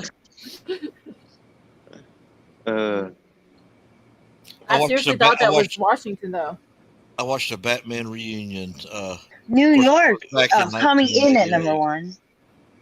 Yeah. Wow, that's a little surprising, I gotta say. It's not too, but New York is. It's not too Son of Sam is surprising, number but- one there. Yeah. California is. I said California, Texas. Yeah, Texas, California, Illinois. But see, Yeah, those, so are the Washington's ain't even. those are the most populated states, and of course Bundy wasn't from here. He just got caught here. The other states couldn't catch him and keep him. Oh, You know what? Wait, I think wait. what How are they? How are they calculating this? Because if you think about it, serial SKs. Sorry, they go from state to state. So where do you count? Like, well, I mean, what he's talking about is where they're from. So it's like where they're even if originally they from. commit. Yeah. Yes. Exactly. I think that's what Riddler. You can correct me if I'm wrong on that. Is All that I how know they're is- calculated? Or is that where they were active mostly at? All I googled the state with the most SKs. I don't know if they were Okay. caught there, or if that's where they did the most damage, or if they were born there. But like I said, Bundy wasn't from here. We caught him, and we got rid of him. Same with Danny Rolling. Bundy was from Washington. That's what I think I misconstrued, and a lot of people have, because some of the two, because I think it's the Green River Unaliver and Ted Bundy were both from Washington State, right? Or they committed their acts in Washington State, right? yeah, The Green River is in Washington. in Washington. So they're high profiles, so to speak. So it's not even that there's a lot of them. We just know about those, especially those two. Maybe So it's that's like what I got it wrong too. Yeah. I said Washington as well. Maybe it's just like the goriest ones come out of with the Yeah. Well, no, the Green River Killer is definitely infamous. Y'all sound too awake for me. Yeah, I'm about to get out of here in just a few minutes. I need what they're on. I'm sitting here like, how the hell are they so awake? Oh my god. Well, no, now we're getting into like my territory here. But no, I am going to bed. I just got my driver's license back, and I was on like no sleep last night. I don't know how I passed my driver's test. I gotta say, I don't know who said that they sleep like the hours until. I forgot who said that they sleep in until like 3 or 4 p.m. I just gotta say, I second that. Jealous. Jeez. Jealous. I That wish. is like. Willie, feel do you so see much what better. Brad said Who? in chat? Brad No, I to have kill my you. phone. I have my phone next to me. He says, "Can you ask Willie a Here's question for story me?" going to school. You see Never it? met him personally. What? Speculation. Sorry, guys. Speculation. I'm confused.com. Where y'all from? West Coast? East Coast for me. Jesus. I'm East Coast. 4:30 over there? Actually, I'm Russia, but I mean it's 4:36. Yes. In Maryland. 4:36 p.m. where I am. Where are you? I'm in Taiwan. Oh, Wait. really? Tonka, Yeah. are you talking about the receipt or whatever it is that Ann Taylor got out of Bryan's apartment? Is that what you're talking about? Yes, it's me. You're very welcome, and thank you for coming and hanging out with us tonight. Wait, just a quick question. Do we get the same chat in StreamYard as we do in YouTube? Yes. We do, right? Yes, Yeah. different spot. Yeah. Oh, right. Okay, got it. It's pretty Sorry. cool. You know, another reason Ann Taylor wants this thing to go long, she's getting $200 an hour. Exactly. Yeah. 200. 200. Yep, 200 Well, bucks an hour. That ain't even a lot. Anything over so the first 40 hours of the work week. So all the first 40 hours goes to Kootenai County Public Defender's Office. Then anything over 40 hours, that $200 an hour goes straight into Ann Taylor's pocket. Woohoo! She's worth more. But to be fair, I don't think that they'll. And that's what I mean. So why wouldn't she, like, you know, you think she'd want to push this back for money purposes?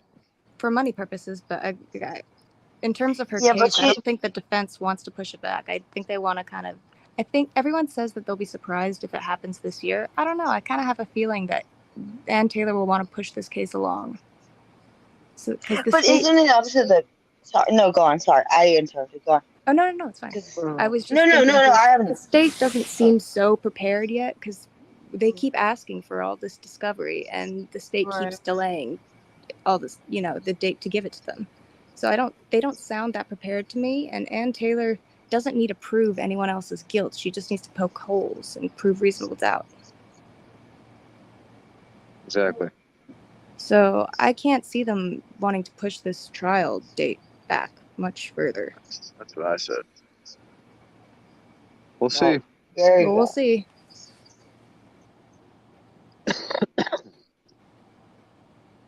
I mean, who has the ultimate say on it in the end? Is it the actual defendant or the prosecutors or the? Well, essentially, Bryan Kohberger has the right to a speedy trial within 6 months, and he can waive that right really at any point. But only. What does that even mean? No, but what does that even mean, though? Just basically means he has a right to keep the trial time within 6 months, because they have to be held in jail for the 6 months, so he has a right for it to be within a 6 month period, but it's not necessarily to his advantage. Okay, well, whether or not it's to his advantage, if he does ask for that, and can the prosecution counter? Because wouldn't it be bad if a prosecution counter argued that? Yeah, but I don't know if they can. That's the thing. Oh, freak! Sorry, my cat. Go on. No, keep talking. I'm listening. Oh no, I was just thinking because I don't think that they can. If he wants to not waive his right to a speedy trial, then they have to go forth with it. With whatever they have. They do. They can't be like, no, but we tested this because of XYZ.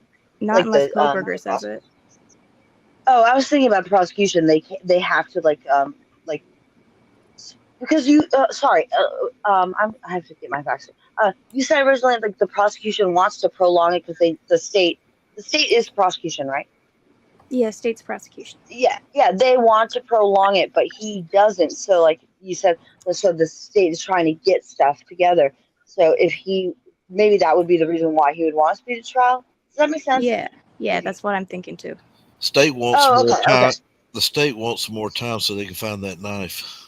Yeah, exactly. Yeah, but he wants a speedy trial because he realizes that the state needs that because they've already put out their cards that they want, okay. I'm on the same. And the state may also want to know where is the clothes that he was wearing. Did he dump that also? Yeah. Oh, no, I agree with you. That was Riddler, right? Yeah. I definitely agree with. I agree with that. I said that the other day. But either way, if that's what I'm learning today, is like if he wants it to be moved forward, then it's going to be moved forward. So the state better get their stuff together quickly. Yeah. Better get there. This really will be an interesting trial. I mean, they have till October, but Yeah. I'm getting so sleepy now. I'm gonna have to go. I'm gonna have to go to bed. So it was great talking to Michaela, right? Yeah. Hey, you pronounced that Yeah. right. Thank you. Oh, of course, yeah. Scarlett, thank you so much again for having me you're on. welcome. You're welcome. You guys are so I love you guys. I'm getting in trouble with my boyfriend. Nice to meet y'all. All right. Well, have a good night. All right, night, guys. Bye. Take care, you guys. Eva is just like, yep, I am not doing the camera tonight. Look at the dog. Oh. Glow Bug, have a good night. Oh, what a cutie. To left town the country and never returned. Family and friends, well, you don't know that. That's never been confirmed. If he ever left the country. Whatever happened to Adam? I don't know. Only Will thing we that ever I've find heard out? allegedly was that he, like a few days after all of this happened, he quit working at the bar. I think that's the only thing I've heard about him. That's another one I'd like to find out. Yeah. I I mean, just want to know what she told Adam. Yeah, everything. She told him everything. I know. Told him everything. everything. Yeah. Wait, someone said that he was in Texas, is what Jamie says, but I don't know. I don't know. All right, It's y'all. never- I'm gonna go watch the whatever Richard Speck thing is that was recommended to me. Okay. So, you guys have a good night. All right, you too. Good Thanks night, for brother. listening. It's been a Yeah. pleasure. All right, my man. You guys have a good night. All right, you too. I'm gonna be getting out of here in just a few minutes myself. It's almost 4:00. I'm getting sleepy. Hey, Callie, how are you? Hi, Tony. Hey, man, how you going? Fine. Tony's from New Zealand, right? Yeah. Yes, sir. Okay. I didn't know if you. cool. I was thinking Scotland. Then I said, no, I think he's New Zealand. I drink Scotch whiskey. That's close enough. You're Scottish. So, Ridley, you're still at 90%? Well, I was at 99. I'm probably down to about 90. Okay. Yeah, good. Jamie, have a good night. We'll get you all the way, Riddler. We'll get you there, mate. There you go. But whether he did or not, I still think they're going to convict this guy in that town. I would like to know the mood of that town right now. What the conversation is if you go to, like I said, to the popular places, if they're even talking about it. But can you imagine being a neighbor and you wake up in the morning, you see that blue house? What goes through your mind? Probably a lot. That was right next door to me. That was right across the street from me. Right. Yeah, it's a shame they can't put the Google fog over it like they do on Google Earth. Yeah. That's so true.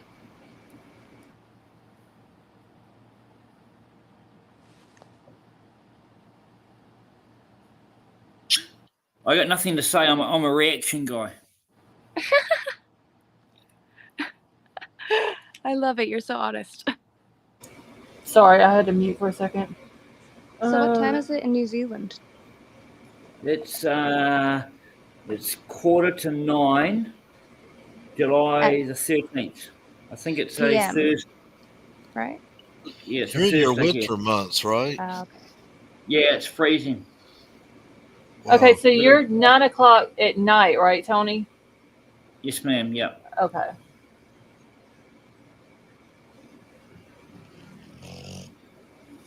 Moving the trial. Wait, dang it! Where did the comment go? I seen a comment about something about they're moving the trial, and now I lost it. Family and friends said they are moving the trial. It will be in Moscow. And let's hope these potato heads are fair. Oh, they retracted it. That's why I can't see it on my computer. But I Okay. can only see it on my TV. That's how I lost it. Well, the Potato Head jury said guilty. Mm. If they have it in Latah County, I think they will convict him. Now, I think if they move it to another place, do a change of venue, he may get a more fair trial, I think. P. Fox, that would have been Ashes the other night, or Sally Mae. Who else gifted memberships the other night? I think Troll gifted to the other night, I believe. I can't remember. It was one of those a few nights ago. The names in these YouTube live chats just crack me up. Hey, Agape Love, how are you?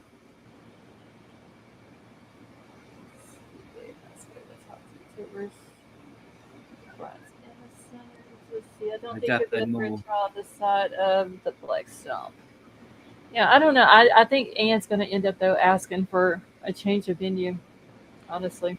Yeah, I think that's the only thing that would probably delay this trial. But I don't know. I don't know if moving it, because honestly, we don't realize it because we're always talking about this in the true crime community, but everyone in Moscow, I doubt actually the vast majority of people are talking about it that much, because they go on with their everyday lives, and not everyone comes onto YouTube and talks about it. So If you don't come onto YouTube and talk about it, you don't probably know that much about it. Well, just think of this scenario. You're the only one on the jury. You live in Moscow, and you voted not guilty. Tell me you're not getting hate mail. Well, hopefully you won't be, because it should be anonymous. Yeah. Well, the jury on the Casey Anthony, they get hate mail. The ones that got Did they come out and speak themselves, like voluntarily? Oh yeah. But you could, after you get out of there, you could talk, and I even had people ask me, "What was holding y'all up?" And I said, "Well, we had to convince this other two jurors." I even told them who they were, and we did convince them. And but I mean, somebody will talk, especially in a town like that where everybody knows everybody. I mean, I bet there's less than 12,000 residents that live there. Yeah, but I'm sure that we can find 12 people that don't know that much about this case. Or like 16 people. Where are they at? Living under a rock? Yeah, honestly, kind of. Yeah, not all the world's full of weirdos like us watching true crime all day. Yeah, I think they're living under. We're a minority. But if you picked up a newspaper in that town, that's where I get a lot of my information from. Or if you watch the news, you're going to see something with Idaho. Yeah. But murders. Unfortunately, I don't think most people watch the news or read the newspaper anymore. Like, I think, if we keep up with the news, then you're in the minority, I would say. Yeah, I mean, and that's what P. Fox was saying. She doesn't even know about crimes in her state like she does other states. And there's shit that happens in my parish that I don't even know about, but I can tell you what happened in other states. Exactly. Like, it just astounds me how big America is. Yeah, we don't keep, like me and my husband, we don't keep up with anything that happens in our parish here at all, unless we just happen to scroll through like Newsbreak or something like that on our phones, and then we find out about it. Yeah, Betty Jo, they can pull from several different counties within that district. Oh, can they? Jury, yeah. Yeah, it was. Fine. I looked up the district that night. I can't remember all the counties. I want to say that Kootenai County is one of the counties in the district. Oh, that's much bigger. Yeah, it was Latah, Kootenai. I can't remember all of them, but I do remember looking it up. Yeah, but I forgot who said it in the chat, but someone said, I think if they were to have wanted to move the trial, they would have done it at the beginning. I kind of agree. Possibly, yeah. But I don't know. 3 of these peers. What do you guys think of the judge? Judge. Judge Square. Triple J. I was upset with him in the very beginning when he mispronounced the names of the victims, but he did come back and he apologized. Yeah, I completely agree. He said that it was on top of him having what he thought was food poisoning. He had a lot of emotions because of what he knows about the case, and in reading those names, he had a lot of emotions. Gina Marie, have a good night, honey. And so he thinks that also had a lot to do with it. And so I'm glad, him apologizing for that. I think it made things a little bit better. Yeah. I wonder how many. Go ahead, Tony. I think an apology without the reasoning would have been good, but that reasoning's a bit weird. I think honestly, it's just the food poisoning. Emotional. Yeah. I mean, honestly, someone was in my work and they said they're food poisoning and they're emotional. I'd say, we'll just go home for the day. When did Judge become a judge? And how many red rum cases has he presided over? Technically, he was always a judge by his name. That is true. So, but honestly, I think he's quite fair. Well, hold on. So how many trials has he held? Red rum trials has he presided over? I'll check, but from what I've heard, he's now. I would like him a lot better if he continues to allow the cameras in the courtroom on into the trial and lets us see it live. I would like him a lot better. Okay, let me see here. Let's just give me a date.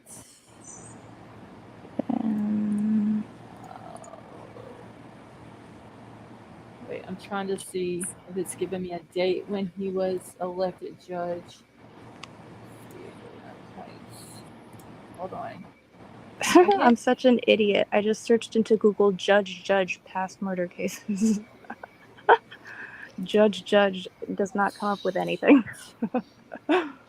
Kat asked me, Kat says, Riddler, you're Mr. Google tonight.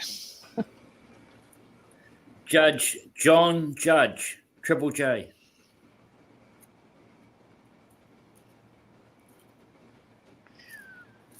Look how well that dog blends in with that blanket. Oh my God, I forgot he was even there. It's adorable. Oh wait, she? Sorry. Yeah, she is just like the best dog ever, y'all. Seriously. Oh, I love that blanket too. It looks so soft. I don't want federal judges, people. Hold on. Mm-hmm. He was Later magistrate John Judge. No, I don't. I don't know what is up with my internet tonight. Whenever I click on something, it's like going super slow. So if I get kicked off, y'all just have to give me a second to get back on. Okay.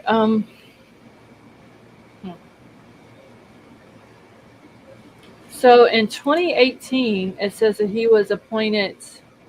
He was magistrate judge, John Judge, appointed to district court bench. So that was in 2018. And when was the last time they had a red rum there? Well, according to them, like 7 years, but I don't know if I would count those 7 years because there seemed like there were some suspicious deaths in those 7 years. But if we're just going by cases going to trial, I guess it would be 7 years ago. All right. So it says he was appointed up to the district judge in October 2018. He was, in the top among 5 finalists for the magistrate position and had been in private practice for 24 years. Oh, okay. Wait, I found a little blurb of his life. So Judge John C. Judge has been the Latah County Magistrate since October 1st, 2008. Prior to his appointment to the bench, he enjoyed private practice in Moscow for 24 years with a law firm. And he graduated from University of Idaho College of Law in '84. and blah, blah, blah. He currently serves on the Idaho State Tribal Court Forum, the Idaho Supreme Court Guardianship Conservatorship Committee, blah, blah, blah. He was appointed to serve as an adjunct member of the Judicial Council on July 1st, 2016. So odds are he hasn't ever presided over a red rum case. Well, I mean, I know you got to start from somewhere.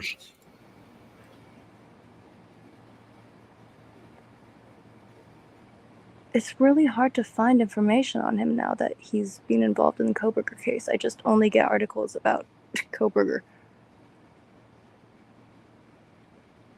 Judge John Judge. And what kind of law did his firm represent? Family. His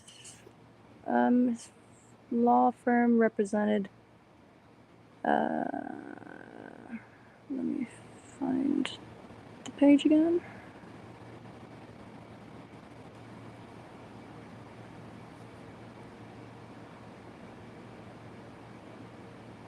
Oh, it doesn't say. Single malt Sev. It says when he is not working, he is playing outside. It really doesn't give a whole lot of information on him. Right? It's not just me. I can't find much at all. Yeah, judges usually keep low profiles. Yeah, they're not big on TikTok and stuff like that. Betty Joe, that is true. Hopefully he doesn't get any more food poisoning. Oh, yeah. Yeah, oh, God, hope that's he's not terrible. dancing on TikTok in a tutu and, waving a machete around or something. Okay, he was probably appointed by the governor. That's how they do it here. Yeah, I did see something about that he was appointed by the governor. Yeah, 2018. So he came in 2018. When was the last time they had a red rum in that? What they said they hadn't had a red rum there since 7 years. 7 years since 2014. Oh, wait, but mind you, he was a magistrate court judge for the 2nd Judicial District in Latah County, Idaho, and he was retained in 2014, and that term expired in 2019, early 2019. Okay, so he was a magistrate. Yeah, until October. Yeah. Well, he was appointed district judge in October of 2018, and then I guess it would have took the bench. Excuse me, in January of 2019. So a magistrate doesn't preside over a red rum case. That's for a district judge. Magistrates do the early stuff. Right. Okay. And here, see, we have county judges. They can only do misdemeanors. They can't do felonies. And then we have district judges. They can do both. Now, district judge. So what I'm saying is, I'm going back. Can someone tell me, has he ever presided over a red rum case? I'm not finding any. I think this is going to be his first. Most likely.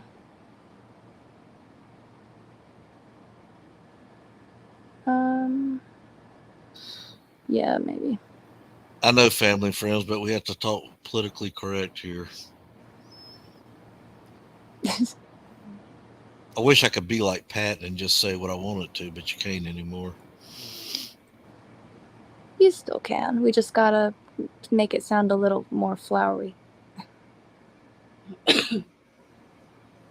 There's literally nothing on. Right? It is not just me, right? I can't find anything. I'm on Bing. I went to Brave. I'm on Bing now. There's nothing. Just looking at Tony's dog, my blood pressure goes down. She is like the sweetest ever. I just want to go lay right next to her and snuggle with her, and I bet that would be fun. Oh, I know. How old is she? She's 7. She's good at snuggles. Wow, she looks really young. She like to play fetch. No, she's too smart. Oh, yeah. She knows I'm just going to throw the stick away again. Yeah. My dog's the same way. So Fofa Cat says that Andrea Burkhardt has an excellent video about him. Fofa Cat, do you have the link so I can post it? Or, well, you can post it now in the chat if anybody wants to watch it. About the judge. Yeah, sure. Because I can't find anything. Yeah, I don't outside. see it. Like I said, I'm on Bing trying to just see if I can find anything. Let me go to let's see what they've got. And it's about other judges, but there's nothing about Judge. He keeps a really low profile. Izzy, you're saying that the magistrate, you got relatives that are magistrates and they try the red rum cases. I know the first lady, I forgot her name. She was magistrate, but she had to come off the trial, right? And turn it over to this judge. Megan Marshall? Yeah, why did she lead the case? I don't know, but I'm so grateful that she did. She seemed like I didn't like her. Nah, she seemed really inexperienced. Because she also oversaw the Stickergate case that they never ended up getting the body cam footage from, so. Izzy, what state are they from, your relatives? Wait, if I type backwards in chat, who gets flagged, Scarlett? If it's just me, I could care less. Penny, nobody should get flagged for typing that in chat.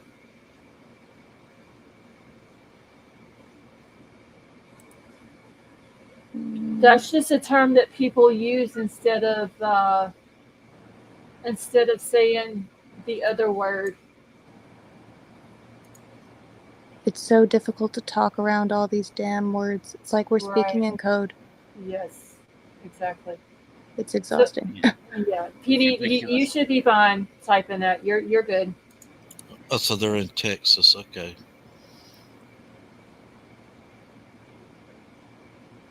Now, that's another state that doesn't play around. Louisiana, we don't have magistrate judges here. Yeah, we don't have magistrates here. Unless they have them like in the bigger cities, like in New Orleans. But I don't, like in the parish that I'm in, we have like the main parish, we have just the district judge, and then there you have like your city judges or whatever, and then that's it. That's all we have. I don't think we have magistrates. I'll have to look it up and see if maybe New Orleans does, with it being such a bigger city. I don't know. Let's see. A rose is still a rose. Thank you, Scarlett. Penny, you're very welcome. Sally Mae, I don't think so. If they type that, not that word anyway.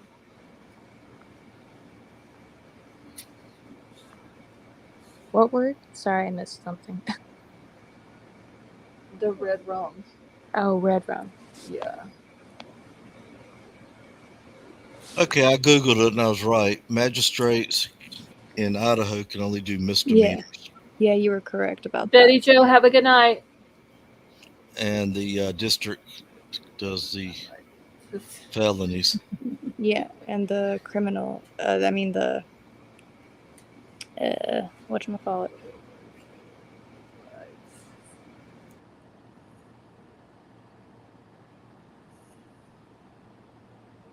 Brain fart. I completely just lost my train of thought. Just keep talking, Michaela. You've got a nice voice. Thank you. I appreciate that. See, now I'm going to have to Google and see if Louisiana has magistrate judges, because I don't think we do here. But I'm going to have to Google it just to make sure we don't. Do we? Oh, never mind. Charles says we don't. I'm taking his word for it because I don't feel like Googling it right now. I'm so tired. Let's see. Wait, KK saying we do. KK, what part of Louisiana do we have magistrate judges in? Because I know the parish that I'm in don't have them. I just Googled it and it said that we do. Okay, so like it may be down in the southern part, in the bigger cities. What's a parish? Is that like something like an Amish community? No, a parish is just like a county, but Like a Um, prefecture It's or like a province. small county. oh Small no, not county. It's not a really. map. No, it's not really small. It's just like other Or a states have district. counties, but our counties are parishes.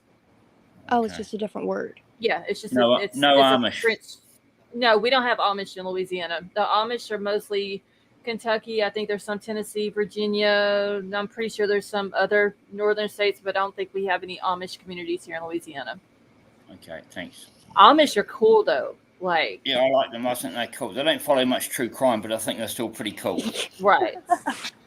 Ezzy, I just Googled about Texas, and it says a magistrate can only do misdemeanors in Texas, but they're appointed by the district court. Okay, wait. KK's gonna tell me 14th district. KK, I need to know where the 14th district is. I gotta Google it. Is that down south, KK? Because I'm northwestern part of Louisiana, Pennsylvania. Yeah, Hershey, Pennsylvania, ain't it? Fofacat, like, oh, what is the big place up there in Pennsylvania? Oh, what is it called? The Amish place. Y'all know what I'm talking about in Pennsylvania, the Amish community. Sorry. I can't remember the name of it.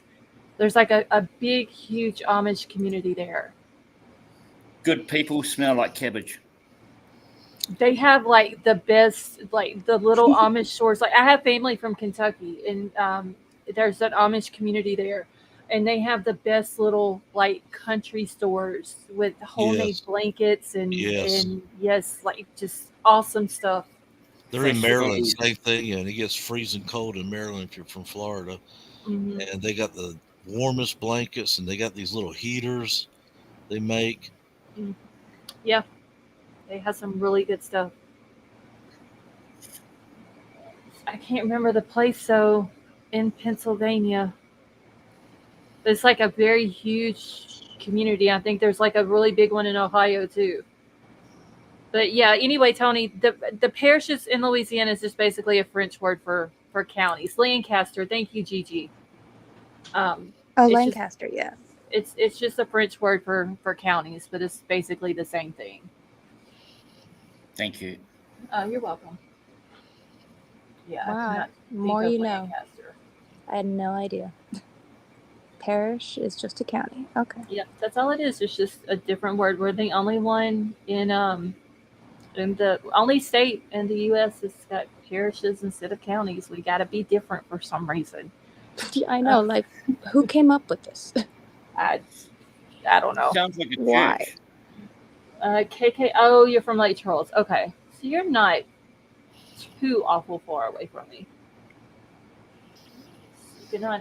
Beckles, have a good night. I am about to get out of here myself, y'all, because it is like after 10 after 4. I'm literally about to fall asleep.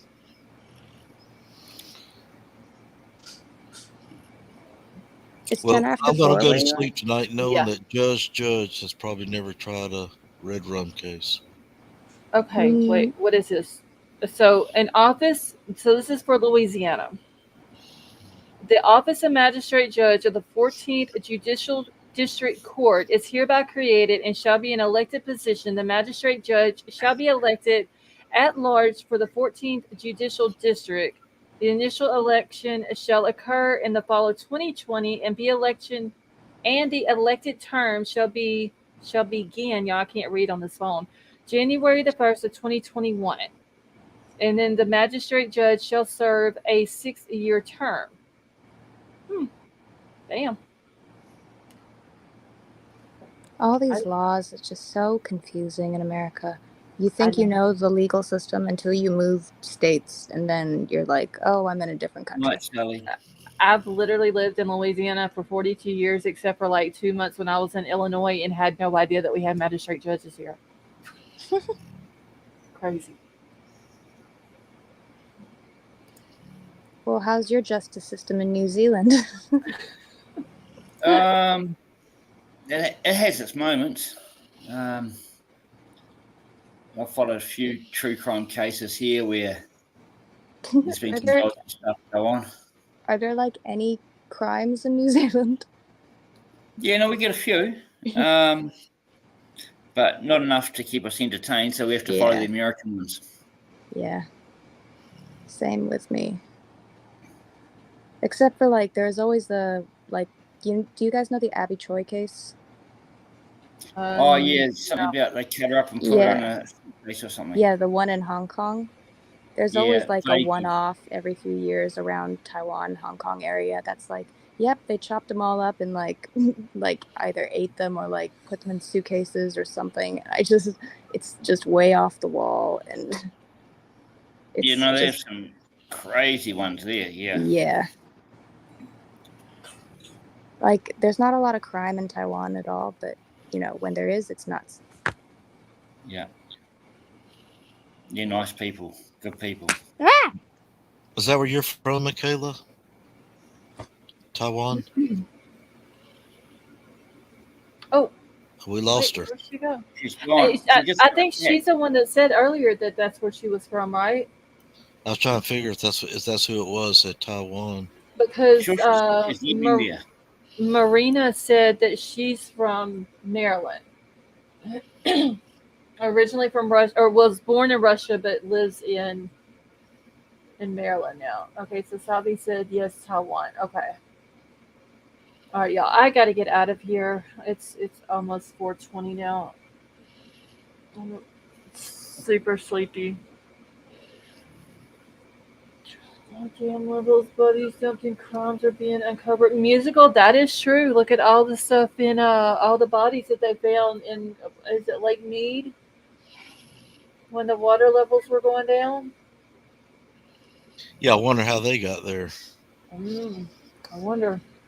All you gotta do is watch the movie Casino.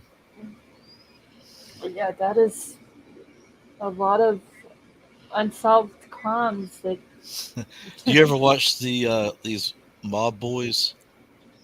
And they tell it all? No, I don't guess I've ever seen it. Oh, you got to watch that on YouTube.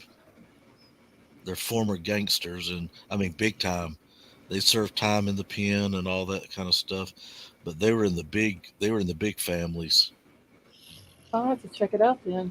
Oh yeah. I mean, they knew Marilyn Monroe. They knew the Kennedys. They knew. Yeah, they'll tell you the whole story. Hoffa. Michaela, have a good night. Charlotte. Good night, everyone. Tony, good night, have a good night. Or Eva, good day. Good night. Thanks, Fiddler. Good night, mate. Good night, mate. Oh my God, I am so sleepy. My eyes are burning. I'm so sleepy. I better let you go. You take care. God bless you and everybody on chat. I had a wonderful time. And I say it so much it's like a broken record. I always learn something, and I appreciate it. You always got your stuff together, Scarlett. Well, thank you. Thank you for coming up. And I can ask you a question. You're faster than I can get to Google, and you bring it right up. And especially on that, you ought to be working with the defense. When Dan needs to know something on the PCA, I got it right here on page 7, third paragraph. I couldn't work for a defense attorney, honestly. Trying to get somebody off and knowing that they possibly done something like that, I don't know if I could do that. I guess it has to be in your DNA. Good night, Izzy. I would feel bad knowing that there's a chance that they could have done that, but I helped them get off. You know what I'm saying? Like, I think that would bother me. I wouldn't be able to be an attorney. I would be in trouble with the judge. I got a mouth, and well, there's attorneys that are like that, and yeah, I depends on the tolerance for the judge, and they finally cool them down. But you know, a lot of attorneys, problem, though. A lot of attorneys can't work in the trial because they don't have that. I don't know what I'm talking, that demeanor to be so kind and not more like suave with the jury and the witnesses. When they go up to a witness, they act like they're their buddies, so you'll relax and boom, they got you, knock you off balance. I would just have to be straight to the point. It sounds to me I'm too honest, and I'm a person. I want to see the bottom line. Don't give me all this other stuff. Yeah, Don't go in detail. Just tell me what the bottom line is. Yeah, I don't want to just beat around the bush. I just straight to the point. Like here's question 1, 2, and 3, and I'm saying, and move on. I mean, I'll probably be the better lawyer to work,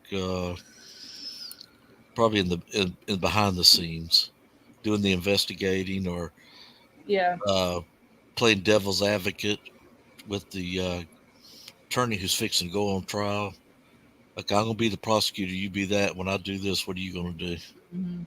Yeah, I couldn't do defense. I just honestly I couldn't be an attorney because, like I said, I would get in trouble too much with the judge.